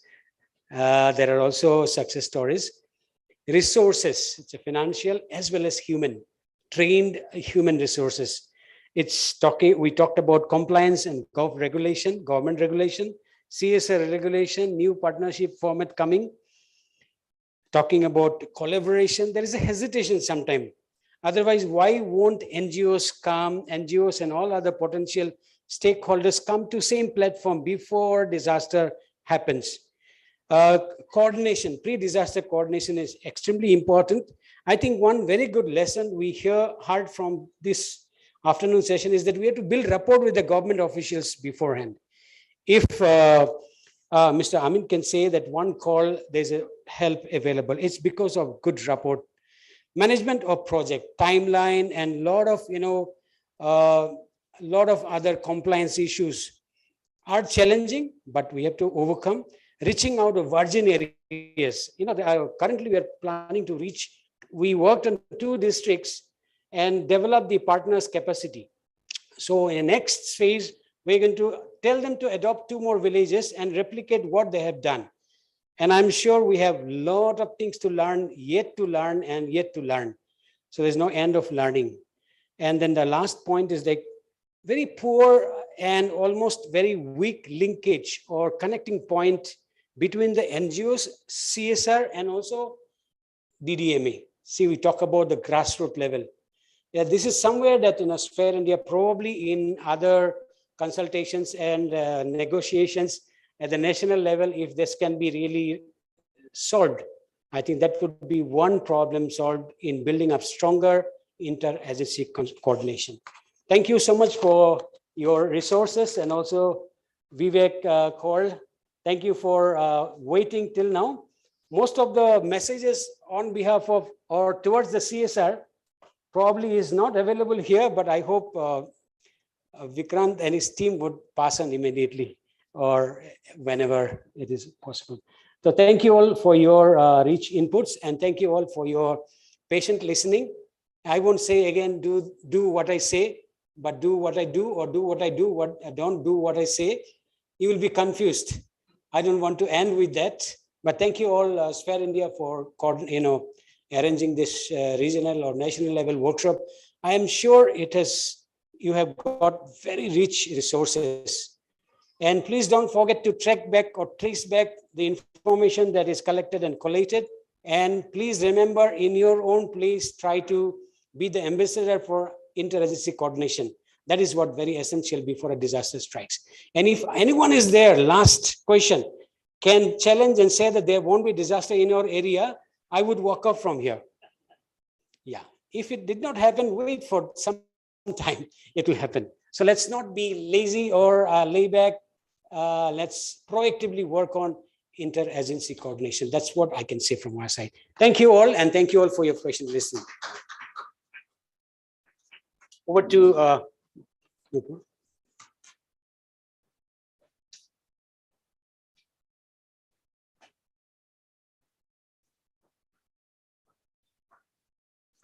Thank you so much, sir, and thank you to all of the panelists for joining us in this discussion. With that and view of time, we will right ahead. We'll rightly move to our next session on with the media consultants. So for that, I would like to invite Mr. Omkareshwar Pandey, who will be moderating this session. So Mr. Pandey is an eminent journalist, author, and thought leader, and has over 30 years of experience in all four major verticals of media, be it print, television, digital, and news agency. He has also authored and edited 10 books in Hindi, English, and Bhojpuri languages. And in his long career in television, he has also been an anchor, producer, and channel head for 5 years. Now he's working as the founder and CEO of Golden Signatures Research and Consulting. And he's also running several knowledge networks, including Commonwealth Thought Leaders Forum.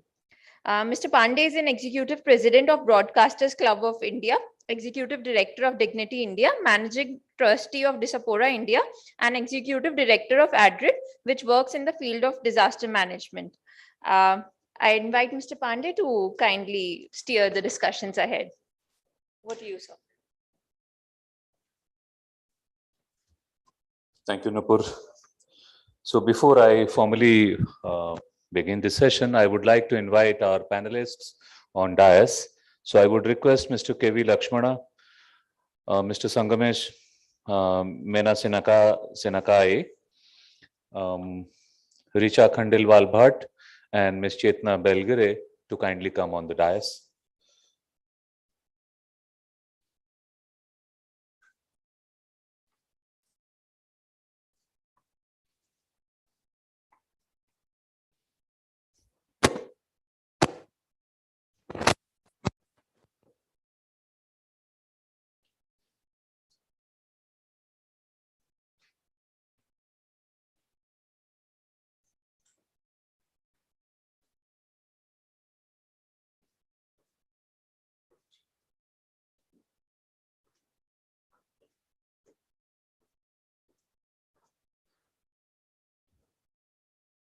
So thank you very much, everybody. Since morning, we have been listening the views of many experts from the CSR, from NGOs and corporate people about how to make the collaborative efforts and collaborative, for the future disasters, for the management of the future disasters. Because we have seen that while the increased number of natural disasters with diversity and with an ensured loss of over 100 billion people during the battle through COVID-19 pandemic in the year 2021. So India is now gearing up to create the world's largest network of universities, academicians, students to make the nation safer and resilient to disasters by the year 2030.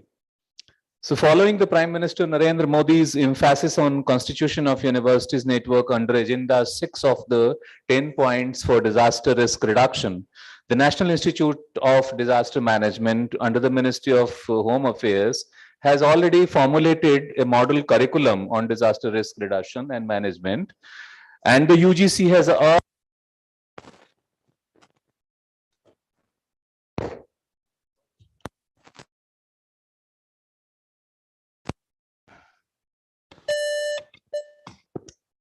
Yeah, and the UGC has urged all higher educational institutions and their affiliate colleges to initiate courses on disaster risk reduction and management at undergraduate and postgraduate level.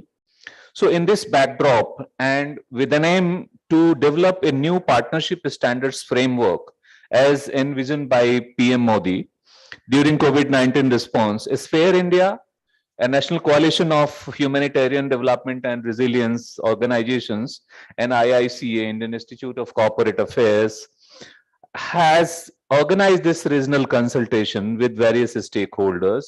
Media is also part of this consultation. So uh, on 26th of February 2022, we had organized a national consultation for futuristic collaboration for collective impact. And there was a regional consultation at Guwahati, then in Mumbai on 22nd and 25th March respectively. And now we are here to organize. We have already seen several other sessions since morning. And now we will be talking about role and challenges faced by media during disasters and suggestions for larger collaboration. So we have all panelists over there who are sitting here. So I'll be introducing one by one to all of them whenever they will be coming to speak. So first of all, I would like to invite very senior journalist, Mr. K.V. Lakshmana, who is having over 30 years of experience and who is currently working with Economic Times as freelance editor. He has worked with Hindustan Times as a regional editor and coordinating national news for the main edition, Delhi. So to share his experiences and also share his ideas, so how we can make the more collaborative approach with the humanitarian agencies, government, and all other stakeholders. Mr. K.V. Lakshmana.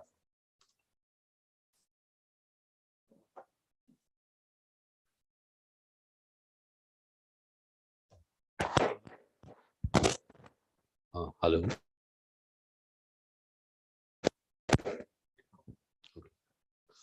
Good evening to all. I am Lakshmana, as Omkarji has mentioned. This role is kind of new to us. We are always on the other side.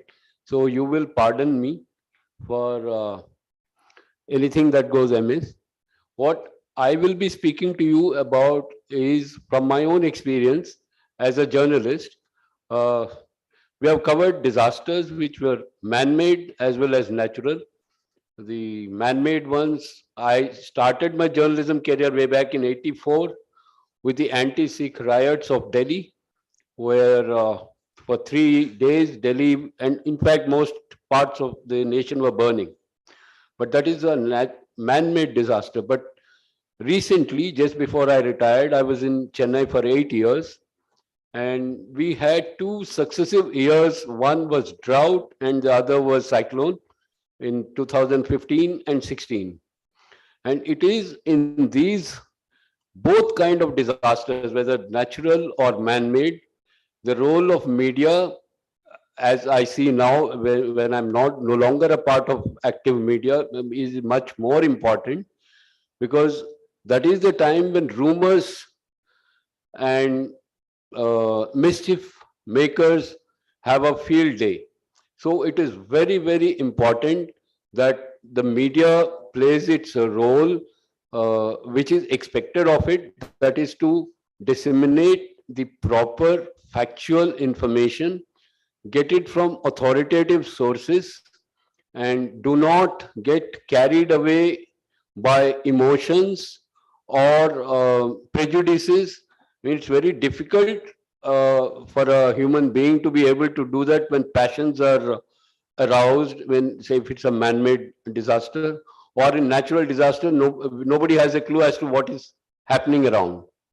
So the first thing for man-made disasters, of course, there is no way we can prepare for them. But for natural disasters, because of the long history of these disasters that have taken place earlier, how they were tackled, every organization, like we as a nation have disaster management plans already set in place. Likewise, even we in the media have, each organization has got its own way of preparing for it. So in Hindustan Times, where we, for example, when I was in Chennai as a single man for covering the entire Tamil Nadu. I had my own way of preparing for it, for events that may happen, may not happen, you still have a plan ready. So for that, you must have the resources on within your reach. All the important telephone numbers, all neatly organized, all departmental heads, you keep in touch with them. There is a state disaster management authority, then there is a central disaster management authority. All those you have to keep in touch with all of them, and especially during these natural disasters, the NDRF and all. So you have to get authoritative, factual information, and never go in with any gut feelings or say rumors. All those are a strict no. And at that time, I was handicapped by the absence of power, because in cyclone we had 4 days. We did Chennai, most years in Chennai went without power, so we were finding it a big challenge. So that is one challenge that will be there in any natural disaster. With all the comfort, all the facilities that you take for granted will no longer be there.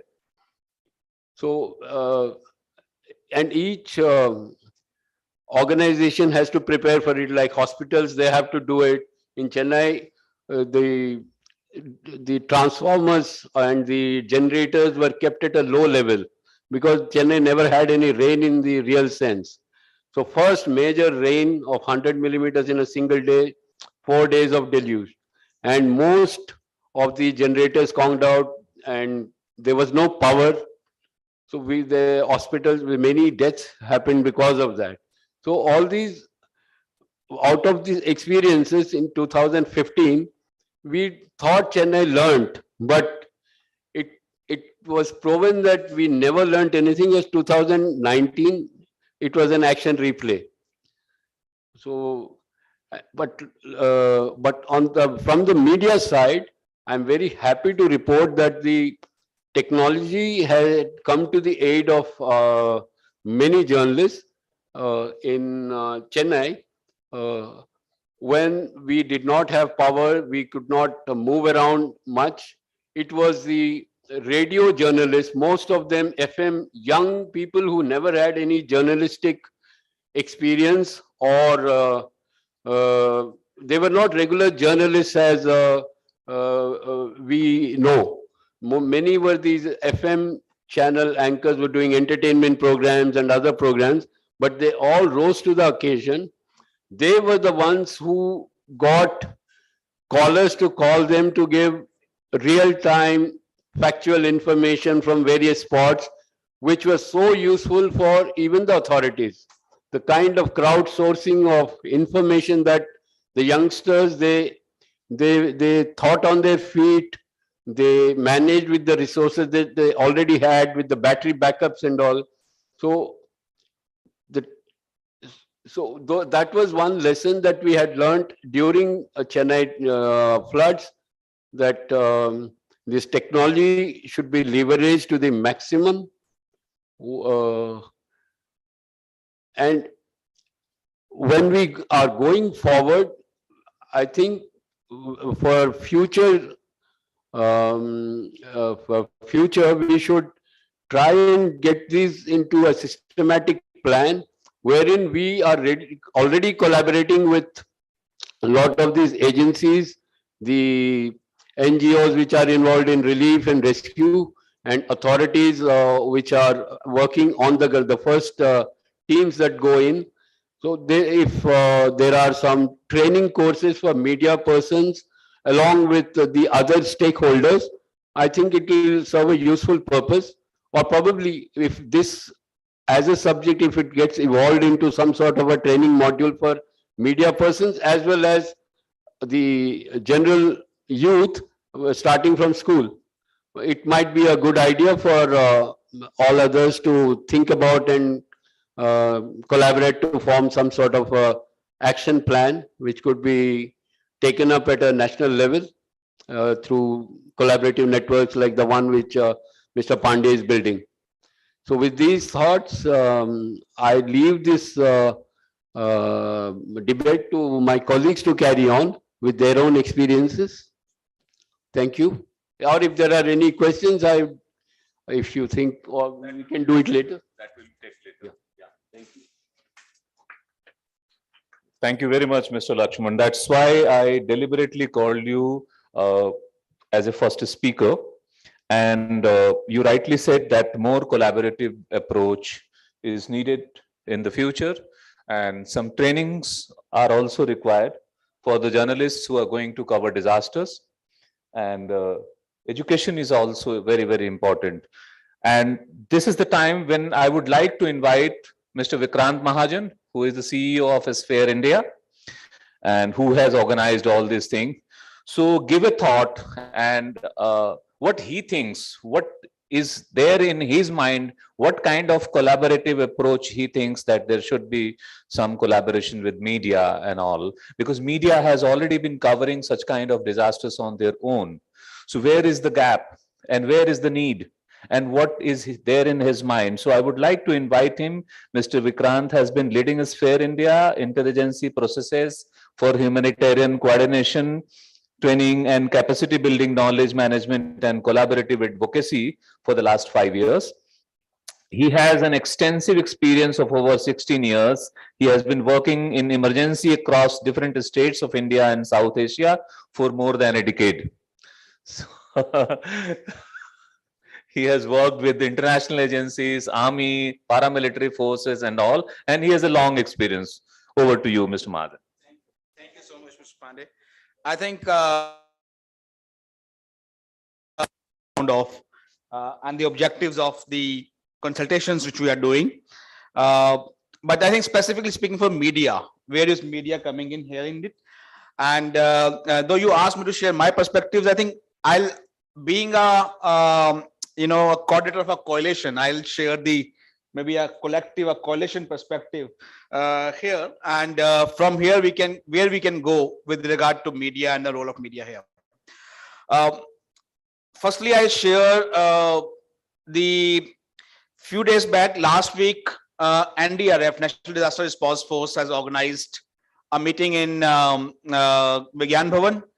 And there, again, the various experiences were shared. The member secretary of the NDMA, Shri Kamal Kishore, was sharing his experience of India for the first time responding beyond its border in Nepal, right when the Nepal earthquake happened. That's the time I think we come up with a media case study. Actually, we should document. I think all media people, we should document, and we should try to listen it from the government perspective sometime, that what was the hurdles faced by the government, especially because of the media, Indian media, the role which it played over there in Nepal earthquake. So he was also mentioning about it, that they are big learning for them how to work with media and how to maybe I would say they were learning from the NDMA perspective how to work with media. I think we should try to understand what was NDMA's learning. That's one. Second is, I think in the morning on the inaugural panel, they were missing, coming from RT University. He shared, with a big media experience behind, he shared a lot of good points here, that how the entire pandemic was covered from no news to over news, that it became, it started affecting the psychology of a people, right? So that's what there, and there were many other points he covered. So I think that's something which we need to know. Third point is for the media is to look at media is competitive. I tell you, it's coming up, all stakeholders are, whatever we're seeing it here, corporates, CSR are competitive with each other. NGOs are very competitive with each other, right? But media is also competitive. Media is always there, media first. My channel, my newspaper first. Every second, right? But that's okay. That's part of the business. But within this being first there, still there can be intermedia coordination, especially during disasters, which need some sensitivity, which needs some different approaches that become constructive, because in disaster, bad news cannot be a good news always. There can be times where the role of media is to highlight that, but in disasters, a good, bad news cannot be a good news. So there need to be a more intermediate coordination. And then media coordination, what is the opportunities lies as with if media coordinates with the NGO groups, like you are hearing Sigma Foundation, their work, right? Or many other work which collect grassroots level data, which was not coming from the government, but these mechanisms have the data. So what opportunity lies with media and coordinating with the NGOs? What opportunity lies with media and coordinating better with the government, especially during the time of disasters, and not limiting it to disasters, but going into disaster preparedness, so that we are not just covering the news for 2 days or for 1 day when the event is at the height. Before that, in preparedness, after that, in recovery, mitigation, and DRR, what we can. So these are some of the points of expectation, and I think Mr. Pandey already championed all this cause, being part of so much of our discussions over here. Our expectation is from these discussions, we are going to put together a guideline. When I'm saying we, it's not Sphere India, it's not IICA.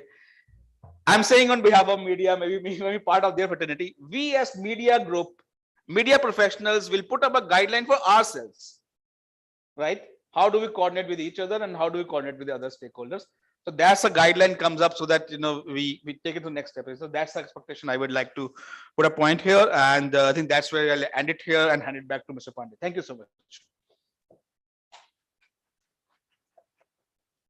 Thank you very much, Mr. Vikrant. So now the question is where there should be any intermedia coordination. Is that required and is that possible if it is required?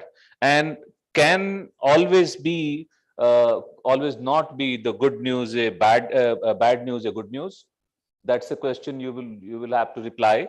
And also, what kind of guidelines we can create for ourselves? Guidelines doesn't mean any binding something or instruction something. Guidelines could be a kind of guidebook as well, so that any new person, any new reporter who is going to cover disasters, who can take the help of that guidebook, that this should be done, this preparation should be done before going to any disaster prone area, whether you are going to cover, suppose, any flood affected area, any drought affected area, any area where something tsunami type situation has come, and what kind of technological problems will be there, communication issue will be there. So these are the issues which should be there in a guidebook, which Mr. Mahajan has rightly said. This is his vision, and I don't find anything wrong in thinking about such a guideline for which will work as a guidebook for the new students of journalism, new media people who have never covered disasters and suddenly they have to cover. Suppose there are when the COVID came, we seen on television that many reporters were doing the reporting after wearing the complete kit, not only mask, the entire kit wearing, and PP kit, and they were doing the reporting. When they do go to cover Ukraine type of situation, they go with certain arrangements. When they go to certain areas they even wear the bulletproof jackets. So these are the things which is required. So now I would like to invite Ms. Chetana Belgare. She is assistant editor with the New Indian Express. She has been working with the health and education beats and also managing the city bureau from the last 4 years. And she has worked as city editor with Deccan Chronicle and a crime correspondent with Midday Tabloid. And she has won the Best Women Journalist Award for her coverage reporting during the pandemic. Mr. Chetana Belgare.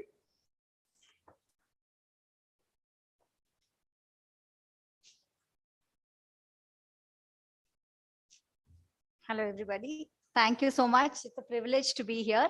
And like he said, we are from the other side of the table, definitely. But yeah, I will try. And since it's challenges faced by us, I think I will be better confident to talk about it. So if I can say that, for my age, what I had seen earlier was only in the television channels or the newspapers. The disaster, what we called, for me from Bangalore is a very safe city. We don't have earthquakes like how in some of the other states which hackers, or we have not seen, tsunami kind of situation which happened in Chennai, or we have not even seen, major flood. There has been rain situations. That has been the biggest disaster for us, where we say, oh my God, Bangalore is not prepared. Every year we say authorities not prepared, Bangalore not prepared to handle the rain. So that is what was the disaster we actually saw. And then I am seeing this pandemic hit so bad that suddenly all of us, it's kind of changed the definition of breaking news for us. The breaking news had to pause. We had to pause, stop, organize, rethink, and then, penetrate into those areas where we've never actually been exposed to. We have gone to hospitals. I've covered health beat, I've covered crime beat. So I've seen dead bodies, I've seen mortuaries, I've seen ICUs, I've seen burns wards. But then this was a place, here I'm in a situation where I'm actually seeing every single day, from my house to my office to everybody on the road, there's so much of scare, there's so much of threat. And at this point of time, I'm expected to give the best of the story.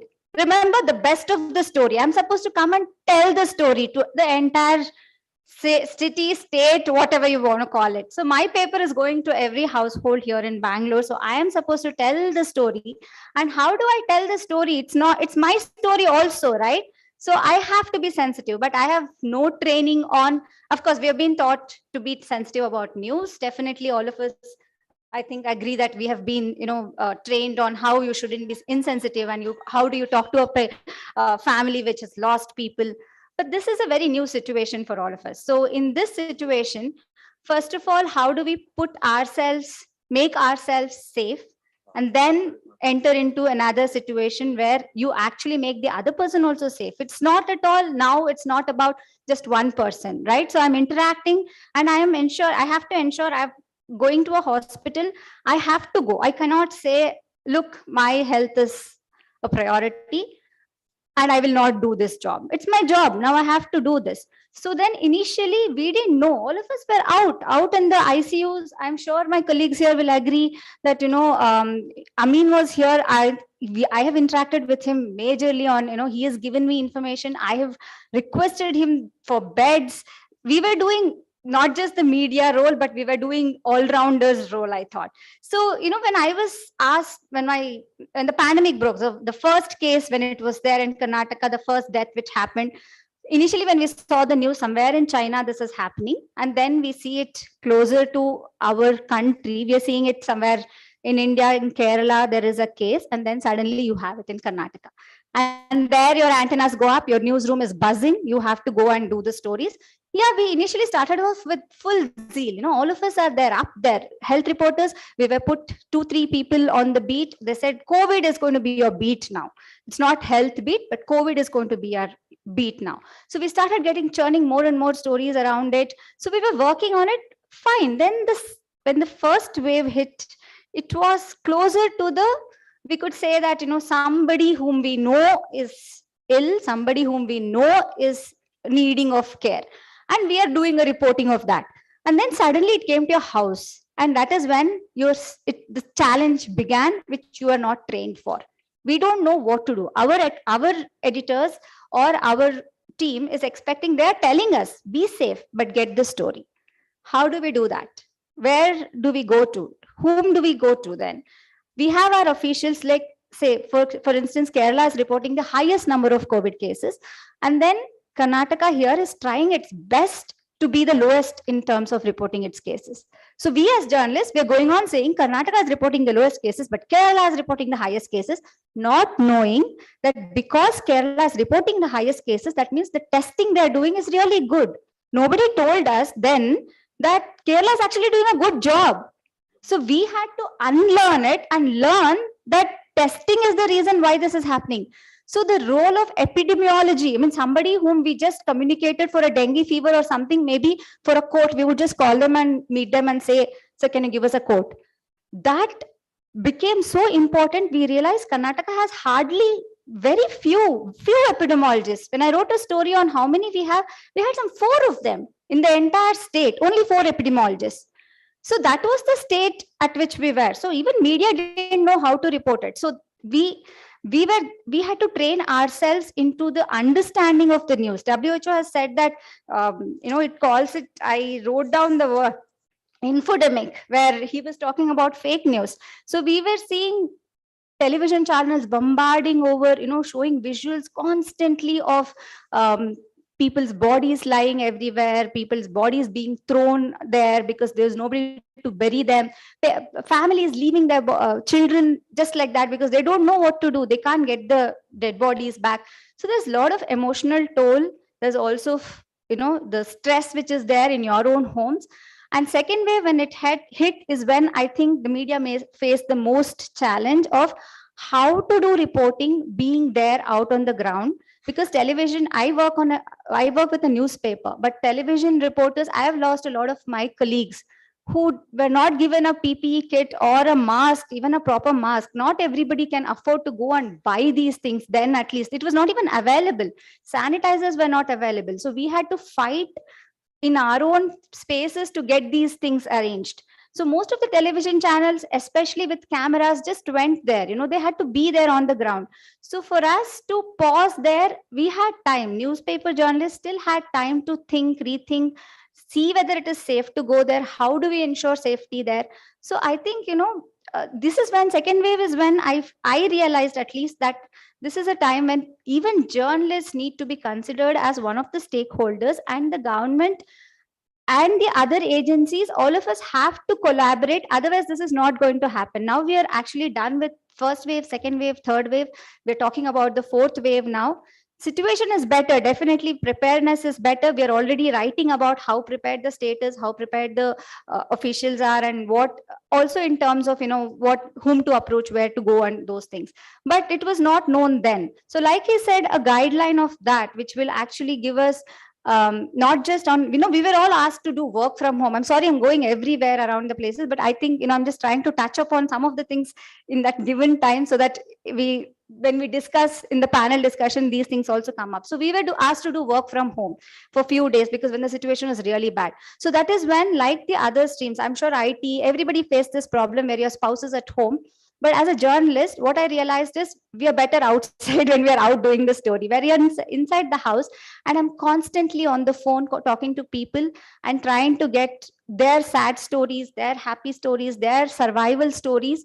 And I am seeing my own family members go one by one for the lack of not getting beds. People are calling me and saying, you work with the media. Come on, you have so many contacts. You know the best of the doctors, you know the best of the institutions, but you're not able to find a bed. So I've called, if you say he could have probably said yes to it, because I've called him 101 times. He's called me, ma'am, can we please arrange a bed? Can we please arrange a bed? So this was the situation then.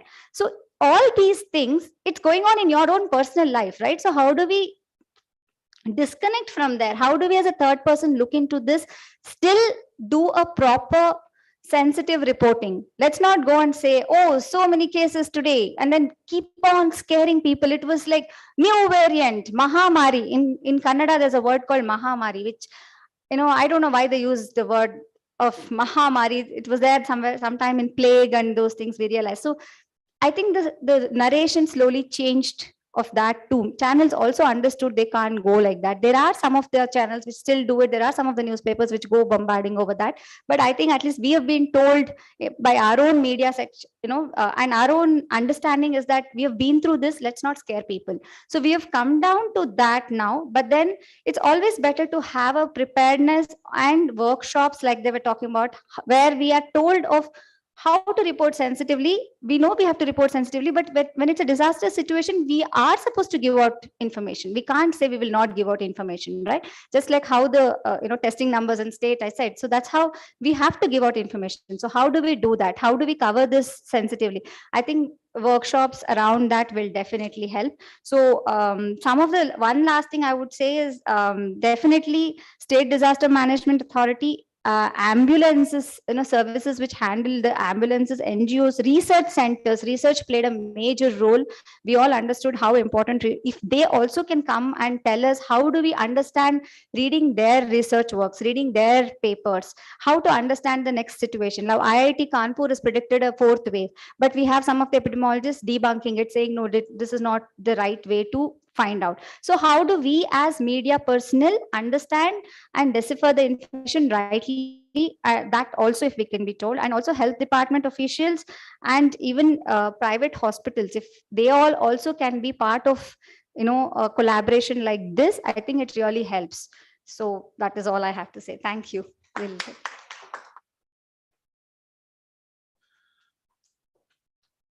Thank you very much for sharing your experiences and thoughts.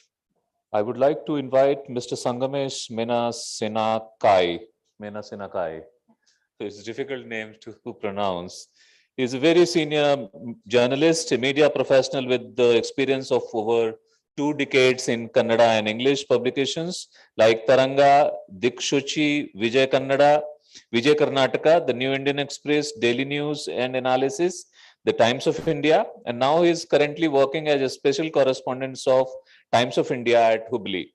He has authored 4 books in Kannada, including a novel that has translated into Rajia Sultana and a biography from Hindi to Kannada. He was facilitated with the Kannada Sahitya, felicitated with Kannada Sahitya Parishad BMTC Aralu Sahitya Award for his novel. He returned it condemning assassination of a scholar, Dr. M.M. Kalbugi. He has been one among writers who took up a movement against fascist forces in India. Apart from this, he has many awards given by literary organizations in his credit. He has presented literary papers in prestigious events like All India Kannada Literary Meet, and he has also been a writer with gender sensitivity. He was honored with the Ladli Media Award of an NGO called Population First, and it was supported by the United Nations organizations. So being an enthusiast of the environment, he has participated in various state, regional, national, and international environment conferences, including Asia Pacific Climate Change Adaptation Forum 2016 held in Colombo, Sri Lanka. He has also participated in Avaya Engage, a conference on technology held in Dubai, UAE, in 2016, and he has one of 20 writers invited from different countries to participate in the PAIN Civil Society workshop in Manila, Philippines in 2018. So I would like to invite Mr. Sangamesh to express his views. Mr. Sangamesh. And I would like to request all our people sitting here, listeners, to kindly give a big hand to him. Thank you.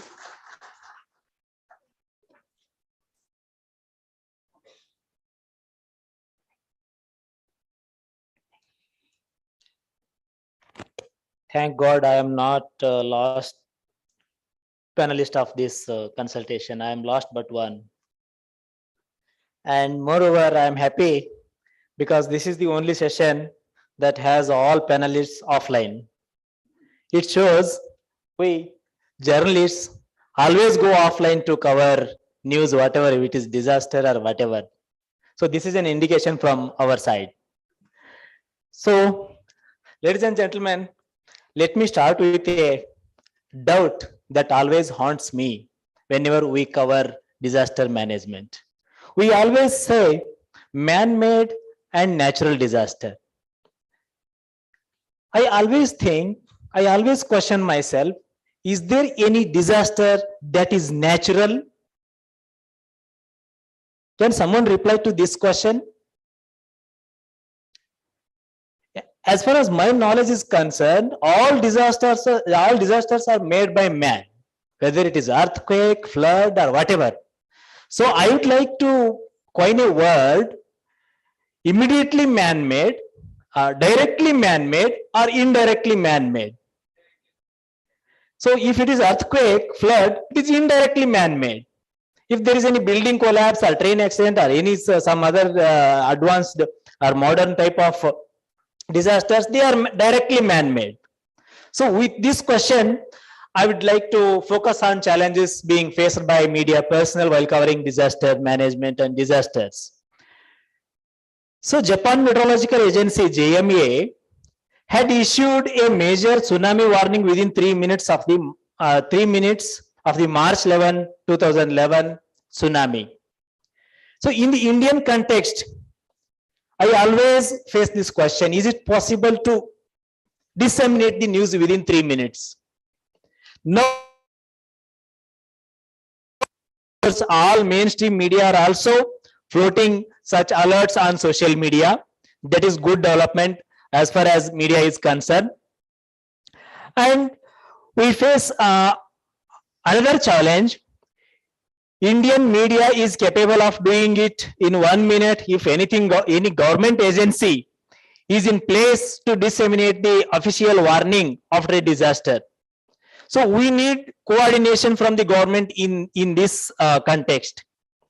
It's not going to happen in near future, because nowadays even Karnataka state disaster management agencies are still reluctant to share the information immediately.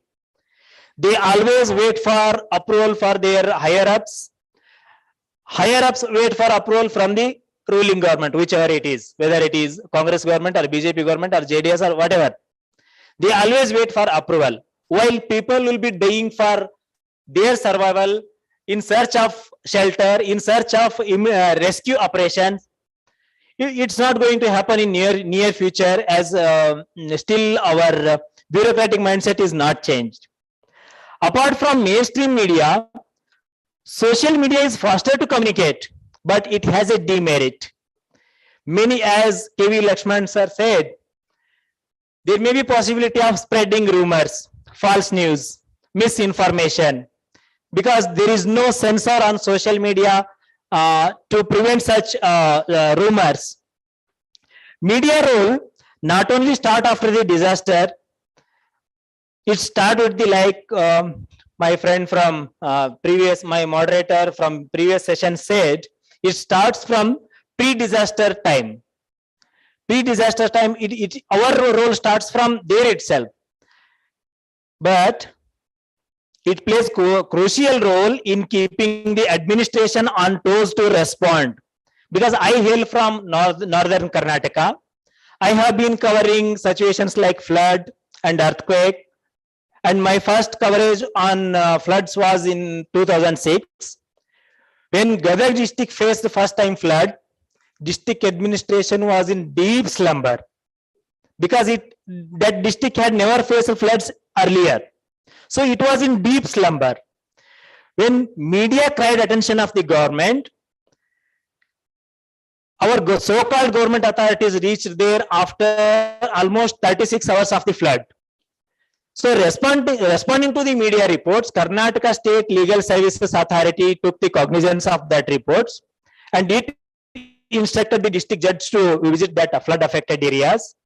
And after his report, district administration acted. When asked, district administration said there was no funds to tackle the situation. This is our situation. It is just in 2006. So media played a crucial role here. Without information from the government agencies, one may think that media is least bothered to cover disasters and running behind politics. However, one should note that disasters are a significant source of news to capture the attention of the state or central government or administration or whatever, nation and even the world, based on the gravity of the disaster. That is why the media provides tremendous visibility of the disaster. Nowadays, because of TV channels, we are very faster in covering. There may be some demerits in that also, I agree, but we are front runner in covering such situations. Media is definitely influencing the administration to prioritize disaster risk issues. Many times, administrations act like gods of their jurisdiction. I experienced it in 2019. I visited Almaty Dam. I met Deputy Commissioner at district. We call them as Deputy Commissioner here, District Commissioner. He said, I am not getting any information from my previous district. So DC himself, an IAS officer himself, off the record, said that we are acting like Gram Panchayat presidents or village heads, because only people of our jurisdiction should not be affected. I tell to that DC that don't release the water. Then the DC of the next district is insisting me not to release the water. So there is need of comprehensive policy to manage, to tackle such situations. There is no comprehensive policy in this regard. When it is the issue of two states, situation is horrible. Maharashtra people, Maharashtra officials, Maharashtra government will think of their state, and Karnataka will think of their jurisdiction, and Andhra Pradesh will think of their jurisdiction. So during such contexts, media, depending on affected people, we are covering it, and we are trying to open eyes of the administration. So this time, now I will directly go to suggestions for collaboration. When it comes to media coverage, still I believe, I hope my colleagues will believe, will agree with me, still 80 to 90% reporters are insensitive in covering disaster management. 80 to 90% reporters are insensitive due to lack of knowledge, not intentionally, due to lack of knowledge. Because in down centers like Hubli, Dharwad or Coimbatore, or apart from these state capitals, we will be covering all beats, politics, crime, everything. So such reporters go to cover that disaster. They cover like other routines. They won't be having sensitivity how to report a problem of women, how to report a problem of children, how to report issues of physically challenged persons. They won't be having that knowledge. So in down centers, we have 90% of reporters, they are not sensitized towards covering of disasters. So I need strong collaboration with NGOs, corporate sector, and some workshops and awareness programs should be conducted in that area, in that particular area, not in state capitals like Bangalore, Chennai, Delhi, Mumbai. If it is Nagpur, or if it is Hubli Dharwad, if it is Belgaum, where flood is occurring often, so such workshops and awareness programs are needed in that area.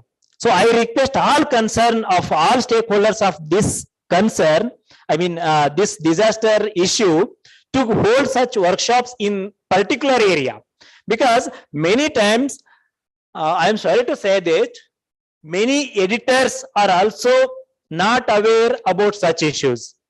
So they just send a stranger to cover that issue. Stranger will cover it like routine, like 4 people were killed in the road crash, and it was when Misha Packard, when that car rammed to a truck. That's it. So it needs extra skills, extra knowledge, but it is not with our colleagues. Then advancement in communication technology among government, semi-government agencies has to be strengthened. Why I am pointing at government agencies, still they are not, of course they have website and they have Twitter handles, still they are not ready to share the real-time statistics with the media. Whatever rain it rains or whatever flood occurs, they will share it on the next day. So last year, not last year, before last year, Almaty Dam received maximum quantity of water, 6 lakh cubic water. It was first time in the history. Whole dam was in danger. So, but information was released after 1 day. People were suppressed there. So we need stronger collaboration with government and semi-government agencies in this context. Cooperation between media and disaster management agencies has to be developed more. It's proved that many instances, I have already covered it. Information exchange system should be upgraded to a real-time system. I mean, there should be a direct connectivity among stakeholders. If they are uploading some statistics, it should reach other stakeholders, media or some implementing agencies, any NGOs of that region, those who are rushing to help the people, and those who are rushing to offer some relief material. This data should be shared on real-time basis. In this context, I again repeat, such workshops, awareness programs, not only for media persons, even for government officials at the lower level, I mean in taluk level or village level, such workshops are needed to strengthen the cooperation. At the other end, we should be connected with the CSR groups as well as corporate groups, so that even after the disaster, we can act like a bridge to rehabilitate the whole affected population, whole affected community. So with this note, I would like to conclude my thoughts. Thank you, one and all.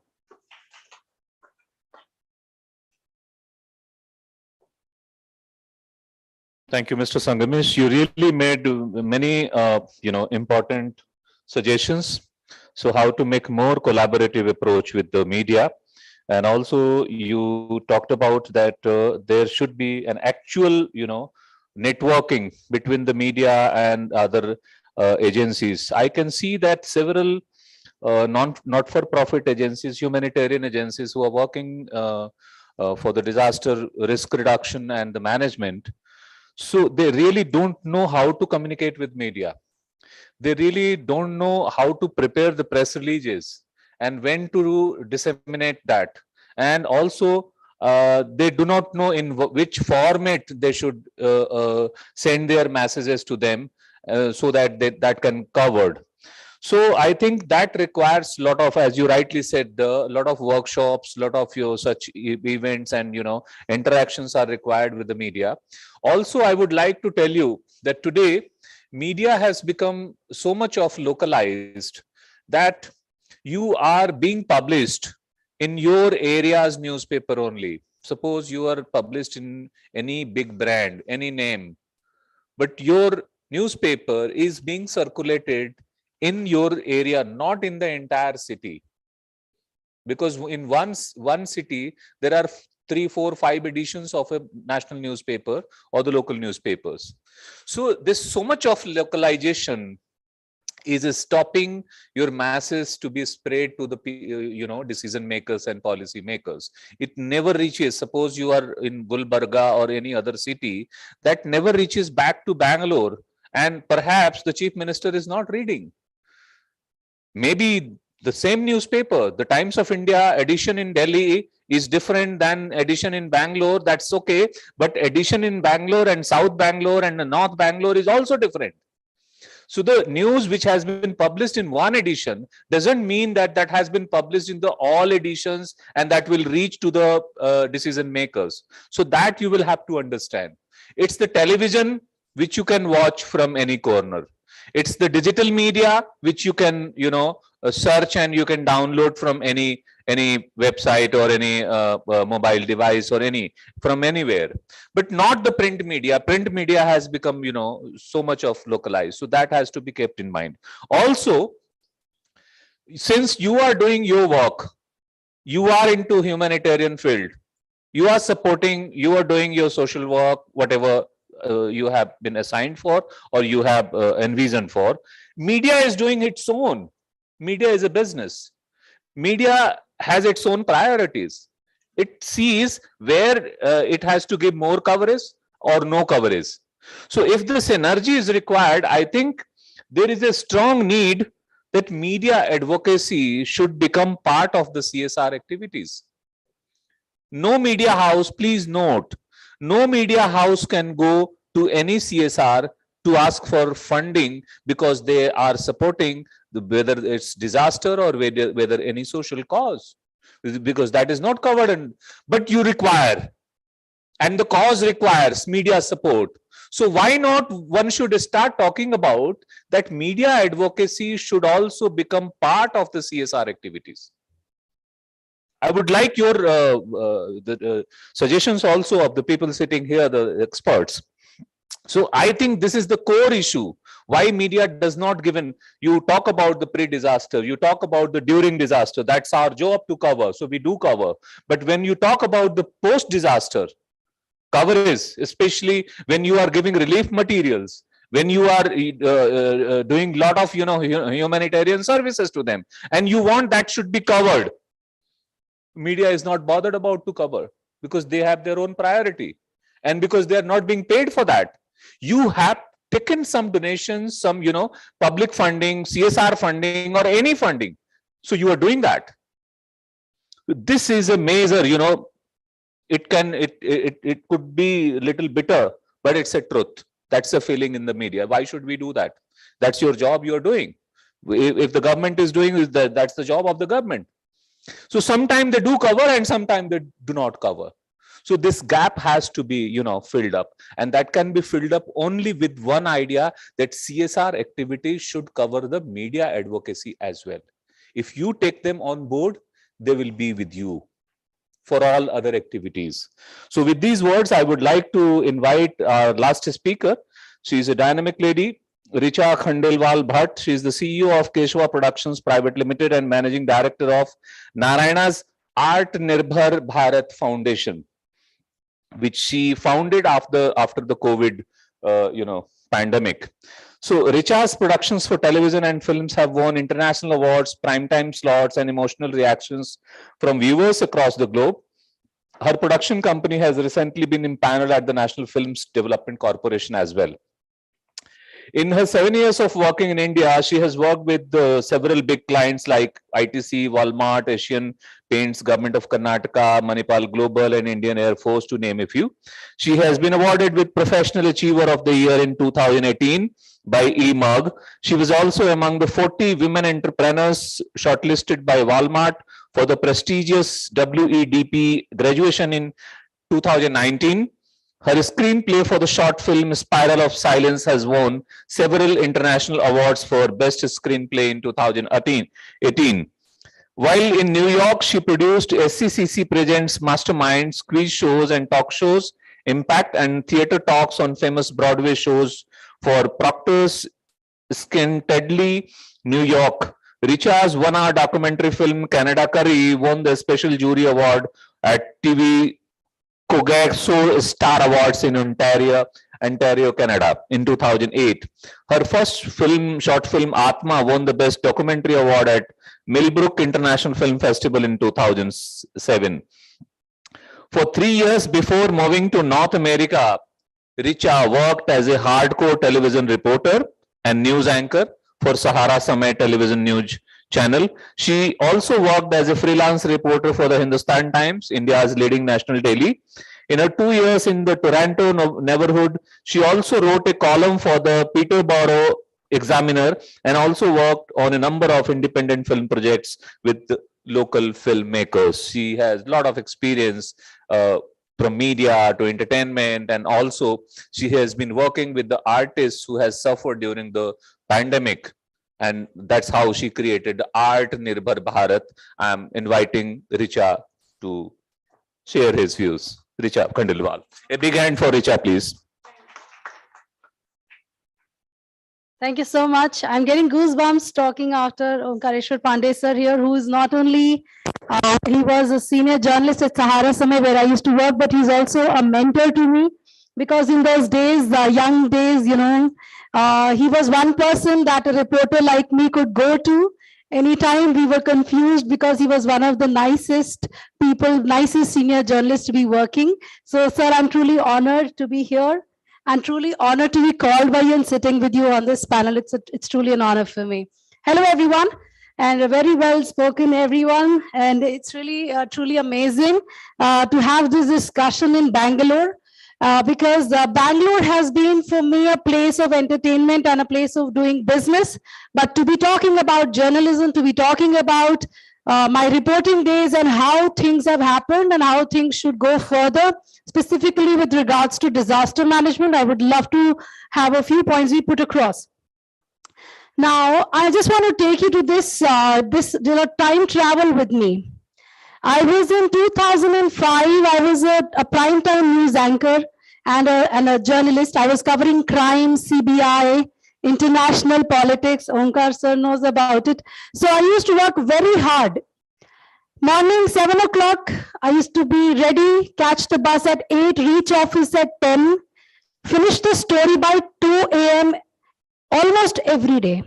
Of course, do the morning bulletins with all the makeup every single day, which used to cause a lot of headache. But finish work by 2 a.m., 4 a.m. And my mom stopped talking to me because this is not how girls from good families have to be like. But I used to do it because I was crazy. I used to love telling stories. We are storytellers, we journalists are, at the end of the day, we are telling factual stories, but we are storytellers. We see the reality in front of us and we tell the story. So we are addicted storytellers is what I can say about my fraternity, with all guarantee. So for being a primetime news anchor, being like so busy, working so hard, I got married and I suddenly went to minus 40 degrees Celsius in Canada, in a small city called Peterborough, where I did not have work for almost 2 years, no job for me. I would just sit inside an apartment and there was snow outside, this much snow. If you walk, you'd be just drowning in the snow. So I had no car, I had no work permit. I would send my resume that I'm from India, I was a journalist, I was a news anchor, give me an opportunity, let me at least talk to you. For 6 months, I just kept refreshing my email, not one reply came, not one reply. I used to spend my time, from being a journalist, I used to spend my time being, washing dishes at home, making food, living the girl life, whatever it is. And I was like, this is not going to go on. I'm just waiting for the job. Somebody should give me a job. So then one day, while I was washing the dishes, the water was flowing from the tap. I said, you know what? Nobody is opening any door for me. I will create a door. To hell with the world. I will give work to people. I will give work to people. And from that day, from being a journalist, from being a job-seeking journalist, I decided to become a job creator. I will create the first job for myself, and I'm very proud to say that today, at the moment, in my 2 companies, in each of the companies, more than earning from my 2 companies right now, at the given moment. So this is where journalism has taught me to be a fighter, to never give up, be a survivor, and to find ways to me, aren't you? As journalists, we know how to tell stories. We are exceptionally talented, we are exceptionally capable, and our country needs us. You see, I left green card, I left New York, I left everything and came back to India to work for my country. And I made my husband and my daughter do the same thing. So we left everything, came back to India because we felt that, India needs us. So at this point where we've just recovered from COVID and everything, and hopefully there's no other wave and everything, I want to share that as journalists, every time we go cover a story, whether it's a crime story, a health story, or any story, there's something that changes inside us. We grow, we see the world, we see life, and we grow spiritually, you see. We grow spiritually, we feel we've seen everything in life, we've seen so much. Every day we live a new life. Am I exaggerating this? Don't we live a new life every day? Don't we see a new crime every day? Don't we see a new pain every day? Don't we see a new reality, a new perspective every single day? With all those characters in our stories that we cover, somebody is a villain, somebody is a hero, somebody is a sufferer, somebody is a, somebody is a savior. We live those characters in our lives. We actually do, we don't realize it. But as journalists, we are taught in journalism schools, don't do anything about it. You don't do anything about it. You just cover the story, come home. You cover the story, give it to the desk, and just go home. Then go next day, cover another story, submit it, go back home. But somehow, because we are human beings too, right? Somehow there are some stories that stay with us, that eat us up, that we want to do something about. If we don't do something about them, then those stories don't let us sleep in the night. For that reason, and this is my main thought today, for that reason, I really want to invite all the journalists anywhere in the country, even the world, to come forward and start becoming journalists / social activists. Do something. Come on, if you have a story that has really impacted you, why can't you have a platform to do something about it? I think we all journalists should put together some kind of an organization, especially with support from the government, because without government support, you really can't go very far. And we should have a place where journalists can be volunteer activists working on social development. Because the kind of resources we have, the kind of contacts we have, the kind of knowledge we have, the kind of passion we have, everyone doesn't have it. One has to be slightly crazy to be a journalist, to be honest. At the end of the day, you work from morning till night, and then next day, and then the story lives for one day. But you work your life for that story one day. One story one day, you keep doing it. It's not like working in a business and making a lot of money or whatever. I meet a lot of senior journalists who are still, they're still pretty cool with their life, and they're not like millionaires, but they're very happy doing what they're doing because of the passion for the storytelling. So I'm saying that if we can, however young we are, however old we are, get together and start putting an organization together with support of the government where we can start doing some real action. There is something called as call to action in every marketing, in marketing language. If we can have a call to action for journalists, for every story they want to do something about, there should be a place where they can do something about it, make a change. So with that, I want to share with you that when I came back to India, the first place I went to was Uttarakhand, and this beautiful place called Badrinath. Has any one of you been to Badrinath? Have you heard of Badrinath? In Uttarakhand, it's in your Indo-Tibet border. It's about 555 kilometers from Delhi. So I went there on pilgrimage because I just love the Himalayas and Badrinath and Rishikesh and so on, Ganga.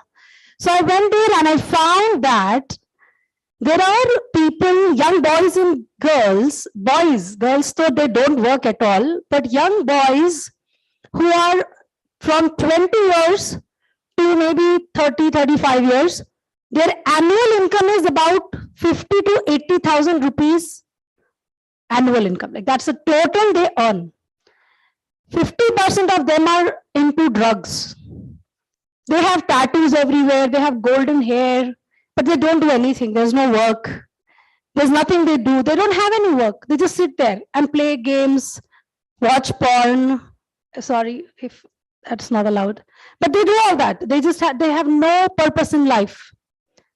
So I went there, I was so disturbed that if this is the way our future generation is, and what will happen to this amazing, ancient town called Badrinath? What's going to happen to the culture of it? And I started working towards it.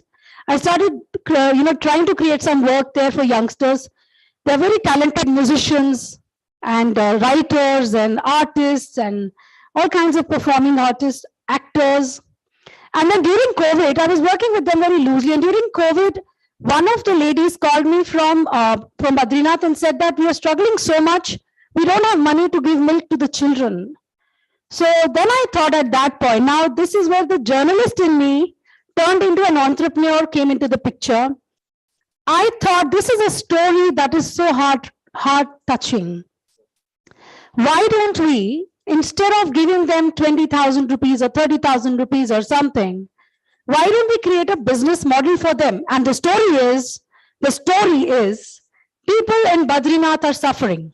They don't have any money in their hands because the temple is not opening. And their chief minister was changing all the time. Can people around the world please come forward, offer a tulsi mala at 300 rupees, 301 rupees, so that the villagers can go to the forest in the morning. They go to the forest at 4 a.m., pluck the tulsi leaves, come back, the ladies make malas, and those malas are offered in the temple. As a result, we just created one poster of 700 rupees that was donated to us by a friend who works with the Modi ji. Prime Minister Modi. And that 700 rupees poster, you know how much money we raised, not raised, how much business we created for the villagers of Badrinath? Almost 4.5 lakhs. And almost 90 families were sustained because of this one story we told properly that reached the audience and created a business model, an entrepreneurial model, became a job creator. And at the end of the day, today, as we speak, 100 women of the village of Badrinath and another 10 young people are working on what we call as a rural startup program, where we are training youngsters and women across the villages of Badrinath, Pandukeshwar, Bamni, Lambagad, Govind Ghat, Joshimath. You must have heard of all these places. If you go to Chamoli district, you will know. They are working on this amazing program called Rural Startup Program of Narayana's Atmanirbhar Bharat Foundation, which is my company. And we are planning to make the first Karodpati village of India. Pandukeshwar village will be the first Karodpati village of India, where the villagers will run their own 10 businesses which have an annual target of 10 lakh each. So 10 lakh businesses earning, 10 businesses earning 10 lakh rupees each, becoming an annual turnover of 1 crore. And you know who are the heads of these businesses? There are 2 girls, one is 13 years old and one is 16 years old. They are heading the businesses. This is Narayana's Atmanirbhar Bharat Foundation, created by a journalist who loves to tell stories and would not sit waiting to be a job seeker or waiting for somebody to answer my call or give me an appointment for an interview, but who would get up and create a job for herself to create job for many, many other people. Thank you for this forum and thank you for the opportunity to speak.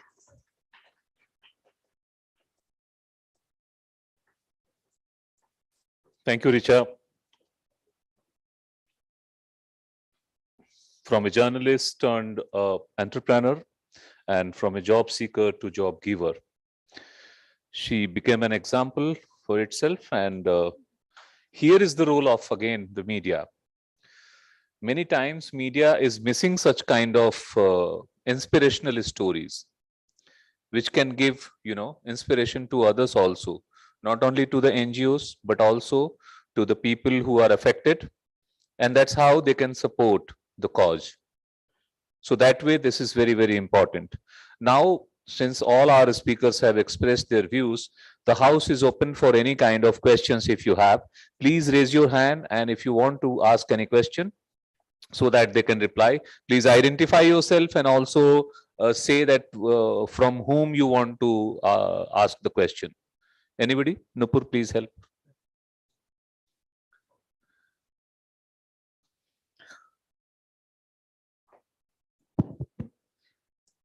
I think there's Sudipta is there. She is from the EduTech field. Would you like to ask any question?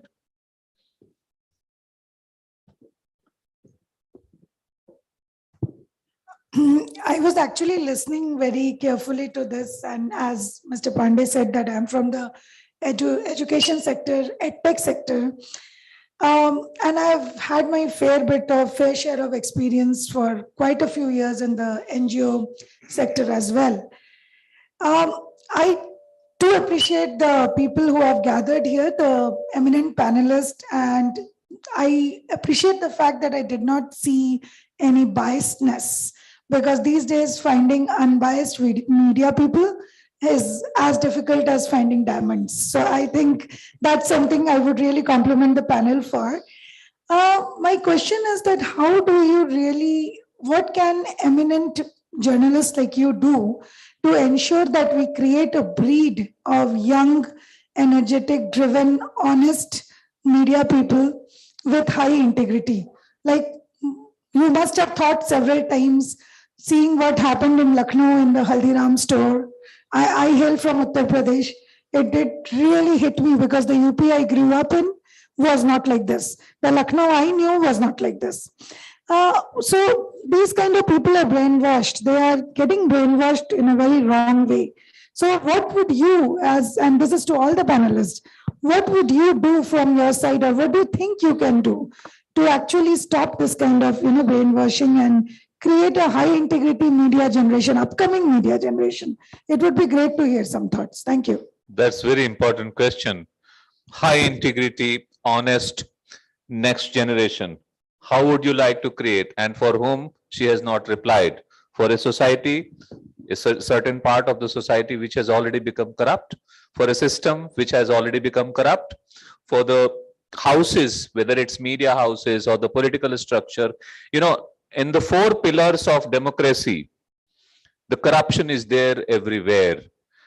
Maybe degree could be vary, percentage could be vary, but there are corruption everywhere.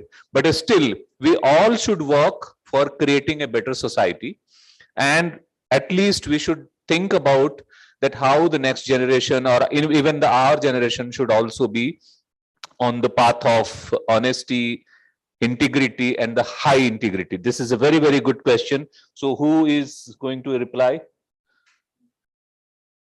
Mr. Lakshman, yeah, Ms. Chetna. Mr. Lakshman. Hi, ma'am. Thank you for the question. But at the outset, I must admit, it's as difficult as finding diamonds, what the task you have given us. Although we do in our own very small individual efforts, do go to these media schools, including normal regular schools, and talk to students. That is the maximum we at our level are doing.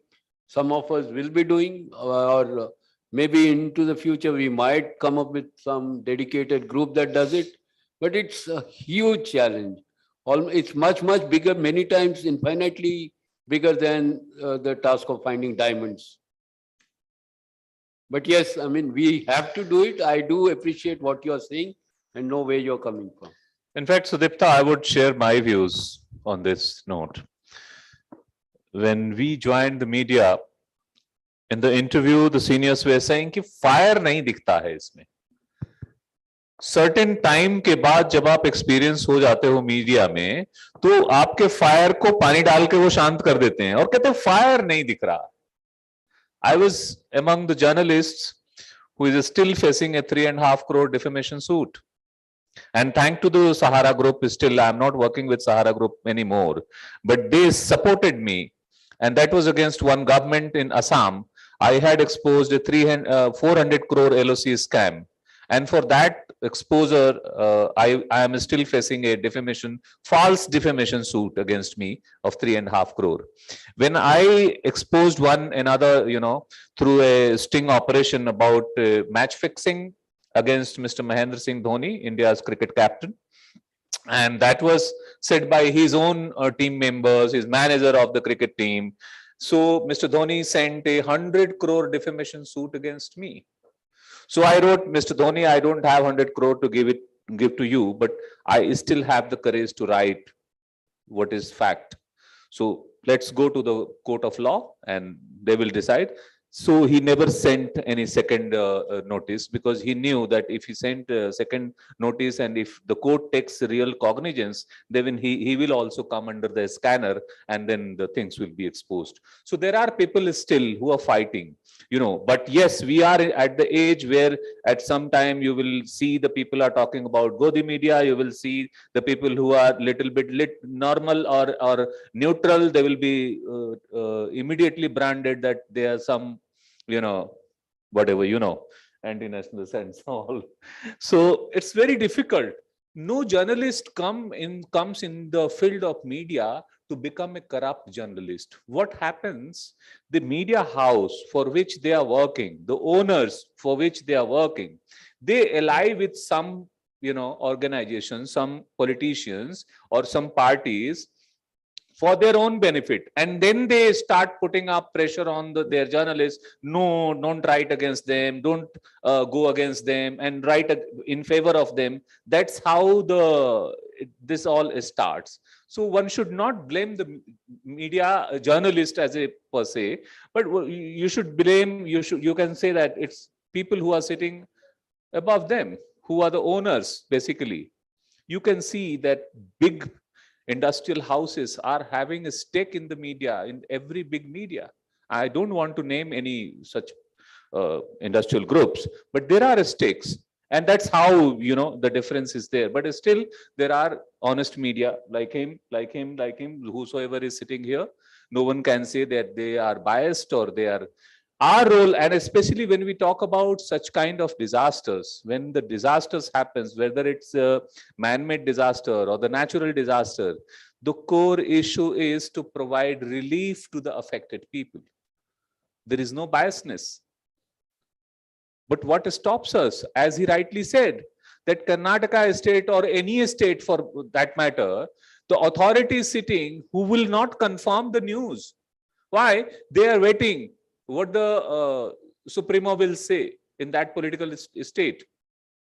So political chief or the state chief, political leaders will say that कह दो कि 10 ही लोग मरे हैं, ground पे 50 मरे होंगे, but वो कहेगा नहीं 10 बताओ नहीं तो बहुत chaos हो जाएगा.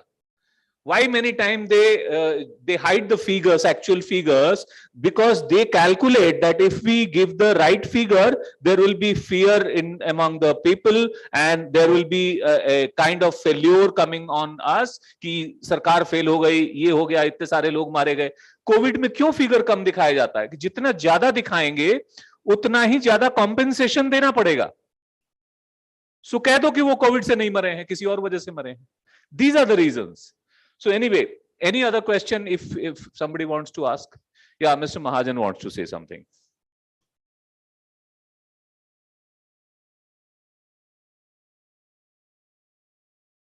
I think not a question, but maybe just to carry forward a discussion with some very interesting perspectives I've come across. One is finding about diamonds. Yeah, we need a few diamonds to begin with. And that's what we are here for. Since morning, we are looking for those diamonds in corporates, in NGOs, and also in media, academia, among us. We have to start with some diamonds. And if their diamonds are there, that can be a starting point. And then they can have a rippling effect, right? We will start influencing other bit by bit and all those things. As I was feeling enthused and inspired by somebody, that activism also have to come within us, So that's an excellent point, and I think we just start with there. So that's one. Second is, as I'm hearing, Pandaji, you also now in it, the news.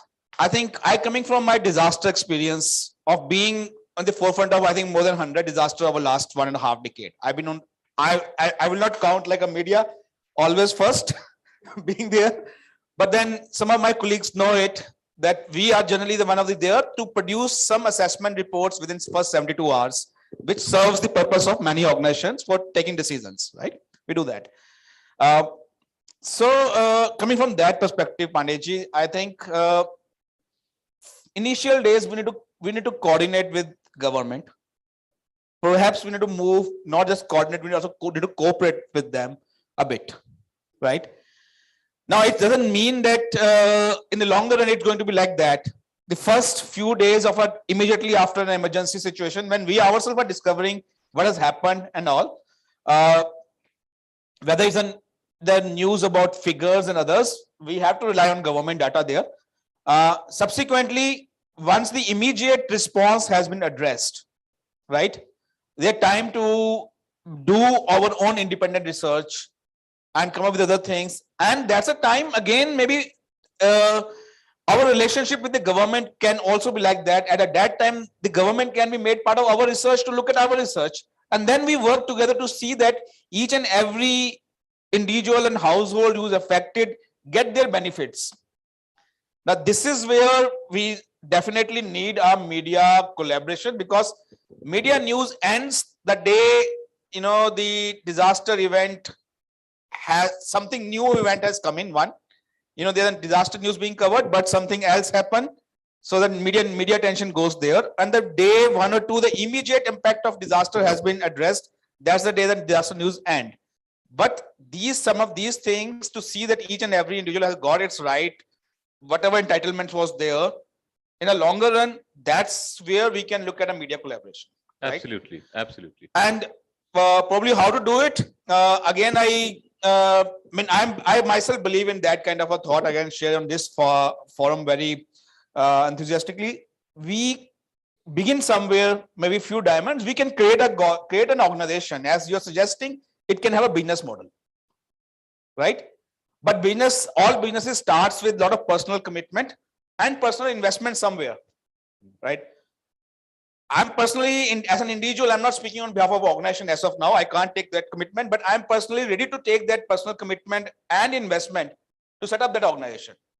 So if there are any enthusiasts among here, let's put our heads together and we can see that where the gaps are in this and how that we create a niche media organization which addresses those gaps. Thanks for sharing that thought, ma'am. That's great. That's a very good offer and suggestion. You know, if such kind of organizations are created, that would be really helpful, because more and more research is required, more and more training is required, and after the research and training, there could be the real, collaboration. So as of now, there is no direct coordination between any humanitarian agencies and the media. And also, when I said that since so much of localization has happened, that also means that you will have to collaborate with the media who is not in your district, in your city. You will have to collaborate with media who is at the state headquarters and also to the national capital, if you want your voices, your masses to be reached there. You will have to create the data. Research will work here also. If you are creating a real data of the media people and other agencies also, so you can immediately send your messages across and that will be reaching to them. Most of the time, the important information do not come through the humanitarian agencies who are working on the ground. That comes through our stringer, reporter and freelancers who are spread up to the village level, from one media or another media, or and today one positive thing is that everybody has a media in his hand in the name and title of mobile phone, a smartphone. If you get any information, you just upload on the Twitter or Facebook and tag to some media houses, it will reach to them. And that you will see that if it is important, it will reach across, So no media is a small media today because of the digital presence. The Prime Minister Manmohan Singh once quoted that first information of tsunami he got from the television, not from his own agencies. That's the power of the media. So there is power. This power has to be utilized. How we can utilize better, that is being discussed here and that will be discussed further also. If anybody else has any question, I would like to welcome. Please identify yourself first and ask to whom you want to get your question answered. I myself, David, from CROSS, Karnataka Regional Organization for Social Service, from a regional forum. I'm new to this field, means in the NGO. Earlier, I was in education sector as a principal in the school.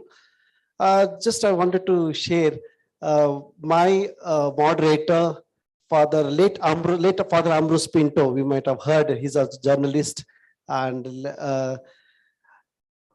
my thing is, as you were all sharing about your experience and hard work is really amazing. If everybody work hard in that, at least in 10% of that, the poverty will be taken away. One thing. The second thing is, even though media, you said, sir, it's very powerful. Media is so powerful. Still, the government politics is manipulated, and it is not from media fault, from the media fault, but still, they are also, they indirectly they say that they are the one powerful.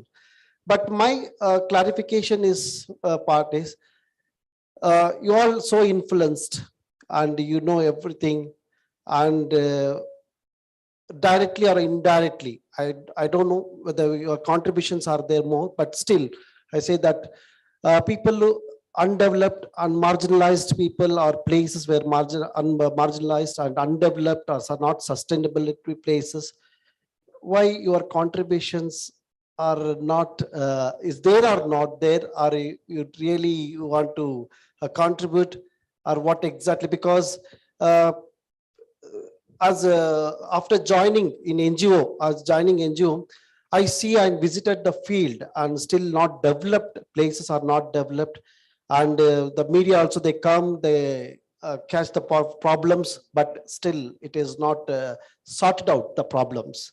And Mr. what are your Sangamesh. contributions? Mr. If I can just Yeah. answer that, and then I think Sangamesh is a better person to talk about it.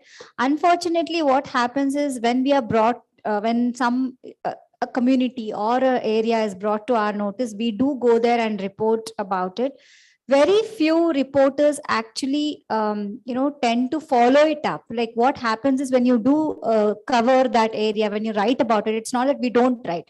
There are many villages like that, or communities, or some concerns which really need that attention. We have given that attention, but unfortunately, what happens is the reporter wants to do it. Like she said, we have told the story for that day. The next day, the story needs to be retold in a different way, follow it up. But very few of us actually tend to do that, because we have our, the paper might say, the editor might say, we've already written about it. So what's new about it? So we have been the focus now, especially after the pandemic. I mean, I wouldn't say after the pandemic, during the pandemic, what we have realized is hit it again and again and again till you actually nail it. So only then it can be solved. So that I think we need to, as journalists, take that responsibility to go back to our story and see. We have broken the story. The story is out there. Television channels have followed it. Government officials have promised that they will do it, but have they done it? Are we checking whether that's happened or not? I think that is where the gap is, where we don't really check on that. So that I think is a concern which needs to be addressed. That's what I feel. That has been answered. So it's okay. After finishing this discussion, I would be personally discussing with you that there is a word called, the editorial decision. So editor takes the decision that which news should be covered and which news should not be covered. Please mind, if there is a news, that will be 100% covered. But if that news doesn't have any power, so whatever branding, whatever PR you try to do, the media will try to see, okay, fine, देखेंगे. क्योंकि news में power नहीं है और वहीं पे आपको media management करना पड़ता है. If the news is original, if the news itself is speaking, news speaks itself. कुछ ऐसा ही घटना हो जाए ना, अभी सारे यहाँ ओबी वैन यहाँ खड़े नजर आएंगे, बट आप ओबी वैन को बुला लो, नहीं आएंगे वो. Now I would like to. Yes. Now I would like to intervene, because whatever she said, that was my perfect reply. And beyond that, the points raised by Sri Pandeyji, editorial decision. Many times what happens, a stranger or reporter goes to that village, bring that report, even human interesting story, it won't appear. So second time, that reporter feels these stories are not sellable. We directly get emails, replies from our higher ups saying that it is not sellable. That's it. You try to understand our helplessness, because three of us are mid-career journalists, and he is the right person to tell the truth. Thank you so much. Any question you want? Yeah, that actually leads. Kindly. Yeah. That leads to a question next to, I think it should be ending of the last question. I'm Malakar, an Aam Aadmi, and I would like to ask one question from my daughter's perspective. In Sphere India or in NGO world, there's a minimum standard. Yeah. In hospitals, there are minimum standards of practice, ethical or minimum standards. You go to a business center, there is a minimum standard. There is a protocol in defense. In police, there are some practices which is minimum. Now, when would we see a minimum standards developed and practiced in the media, so that all those answers that you've given, most of them would be quite well taken care of? You understand that? Yeah. Why is there a filter? Why, when can we see media, especially from the context of, disaster? Why should we not have a minimum standard to say if 30 people died, we have to say 30 people, not 28 people died, because the humanitarian aspect.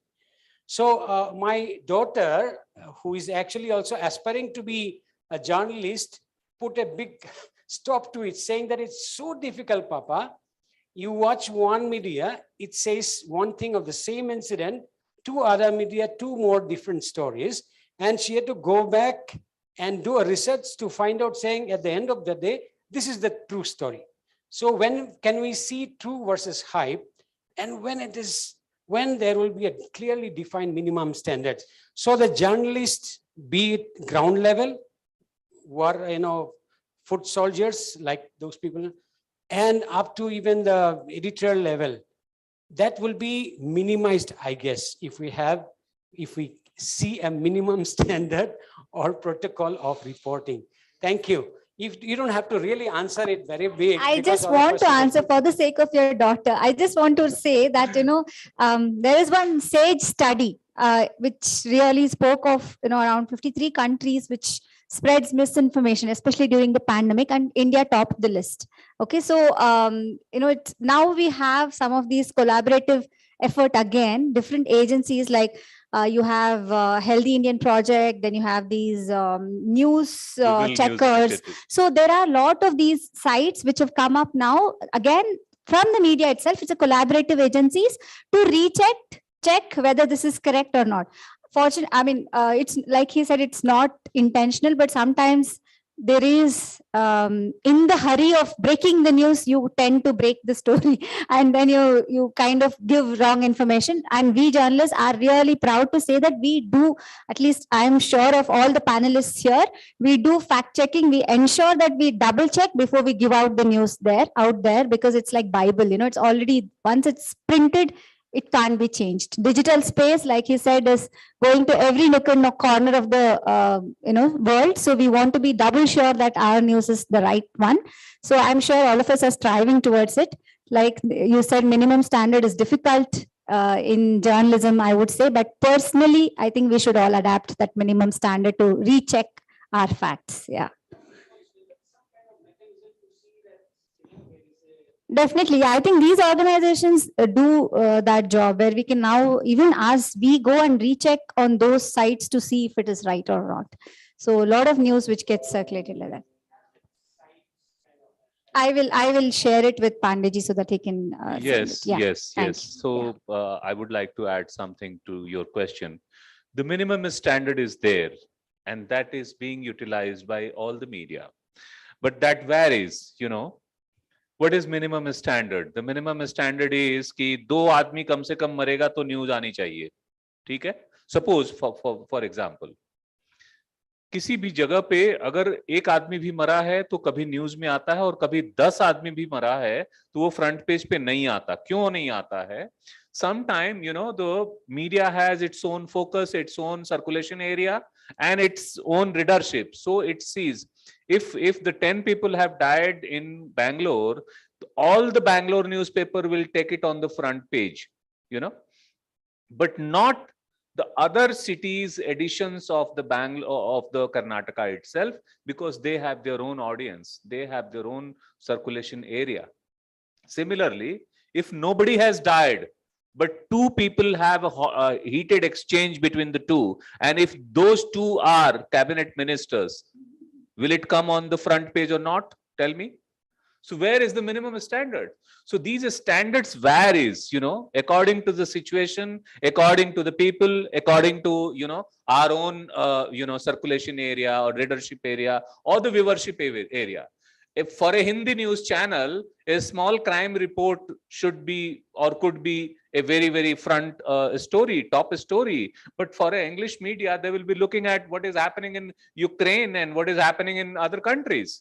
So they have their own. So the minimum standard is there. And what she was talking about, if you have several angles of one story, that comes under the misinformation or the disinformation, so there is a fact check, there are organizations who has created. I have also been part of, I am a trained fact checker also from the Google News Initiative. They have trained more than 25,000 journalists across India for fact checking. And nowadays you can see even on the television also, they fact check in the name of viral news. What is the reality of the viral news? This news is viral, but this is the reality. They do it, they do show it. And there are several news organizations, including government of India. PIB has created a separate desk for fact checking, because there has been, this WhatsApp university is flooded with all kinds of information, and all kinds of information without any confirmation of who has written it. If you are writing a really good story, or really good thing, fact, you want to bring it to the notice of the people. So you should write your name, your email ID, and your mobile number also. Why should you afraid of it? But that is the kind of campaign which is going on by certain politicians from this party, from that party. I'm not naming any party, but that is going from all corners. So there comes the role of the media, how to fact check that. If you have any doubt, there is a simple formula. You just put the headlines into the Google and just write fact check. You will find somebody has fact checked it and whether it's true or wrong. That's the way. So I think this was the last question. If anybody has any other question we would like to take, or I would like to invite Mr. Vikrant Mahajan again to say a few words before we sum up this session. Mr. Mahajan.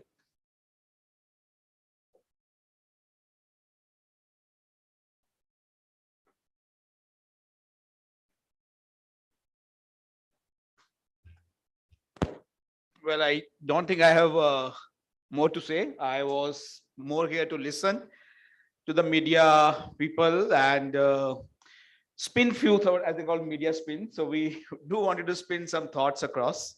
And I think Peniel has put across a question on minimum standards. Pandeyji has tried to put his spin also. Really not an answers to everything now at this moment, right? But we have entered into a good discussion, a good place. Coming as my learning in change and change processes, I think we beginning into that. We have come into that space where there are different perspectives, right? And I see hope in that. Maybe down the line the change would be there. Maybe the first step of it could be while drafting the guideline. Now we're calling it guideline because that's what we agreed in some different sessions, right? It could have been minimum standards for media, but Peniel put a question very appropriately. But I think Peniel, again, before going there, let's start something more simple, at least different media professionals coming together with the help, along with some humanitarians and CSR and other professionals who are there in development and resilience building and more around the activism who want to see the change. So putting the thoughts process together, that what it could be. I think that could be one small step, and that's what was the expectation. We see that as part of this process, and Pandeyji is one of very able sutradhara of that. So we will be in touch with all of you. We will create a group, a WhatsApp group on which we will continue to engage. And as we evolve that document, we'll keep seeing that how we are progressing onto it, and we inshallah definitely will publish it one day. So with this, I thanks the able panelists, especially Pandeyji and all of you for having your patience, to stay till the end of the day and beyond that. Thanks for very, very useful workshop today. And I hand it over to my colleague Nupur for final vote of thanks and the conclusion. So, Pandeyji, sorry, in between you also have to conclude? No, I have already done. Okay, thanks. Thank you, sir, and thank you to the eminent panelists as well as Mr. Pandey here for these insightful discussions and shedding some light on the role and working of media during disasters, especially from your own personal experiences. And as the panel has very well pointed out today, that there is a need of inter-coordination among media as well as with other stakeholders, and especially at local level. And we look forward to take some of these ideas and suggestions shared here today at this platform forward. And as discussed here, another process that we have initiated is these guidelines or handbooks by the media, for emergency preparedness, response, and resilience. And we hope for your supports and input for formulation of this handbook or guidelines. And in view of time, I'll keep the vote of thanks short. So on behalf of organizing committee, I would like to extend a very hearty vote of thanks to all of the panel members and as well as the participants who joined us for the 4 sessions in the morning, since the morning, and also for sharing their experiences, perspectives, and recommendations for enhanced and improved collaboration. Also, I would also like to thank our local partner CBM for all of their support in this. And last but not the least, I would also like to thank all of our online participants who stayed with us throughout the day. Thank you all of us for joining. And with that, we close today's consultation, and we hope to see you in the next one in Lucknow. Thank you, everyone.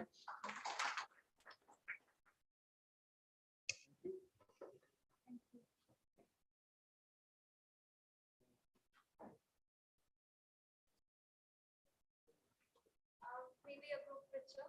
Yes.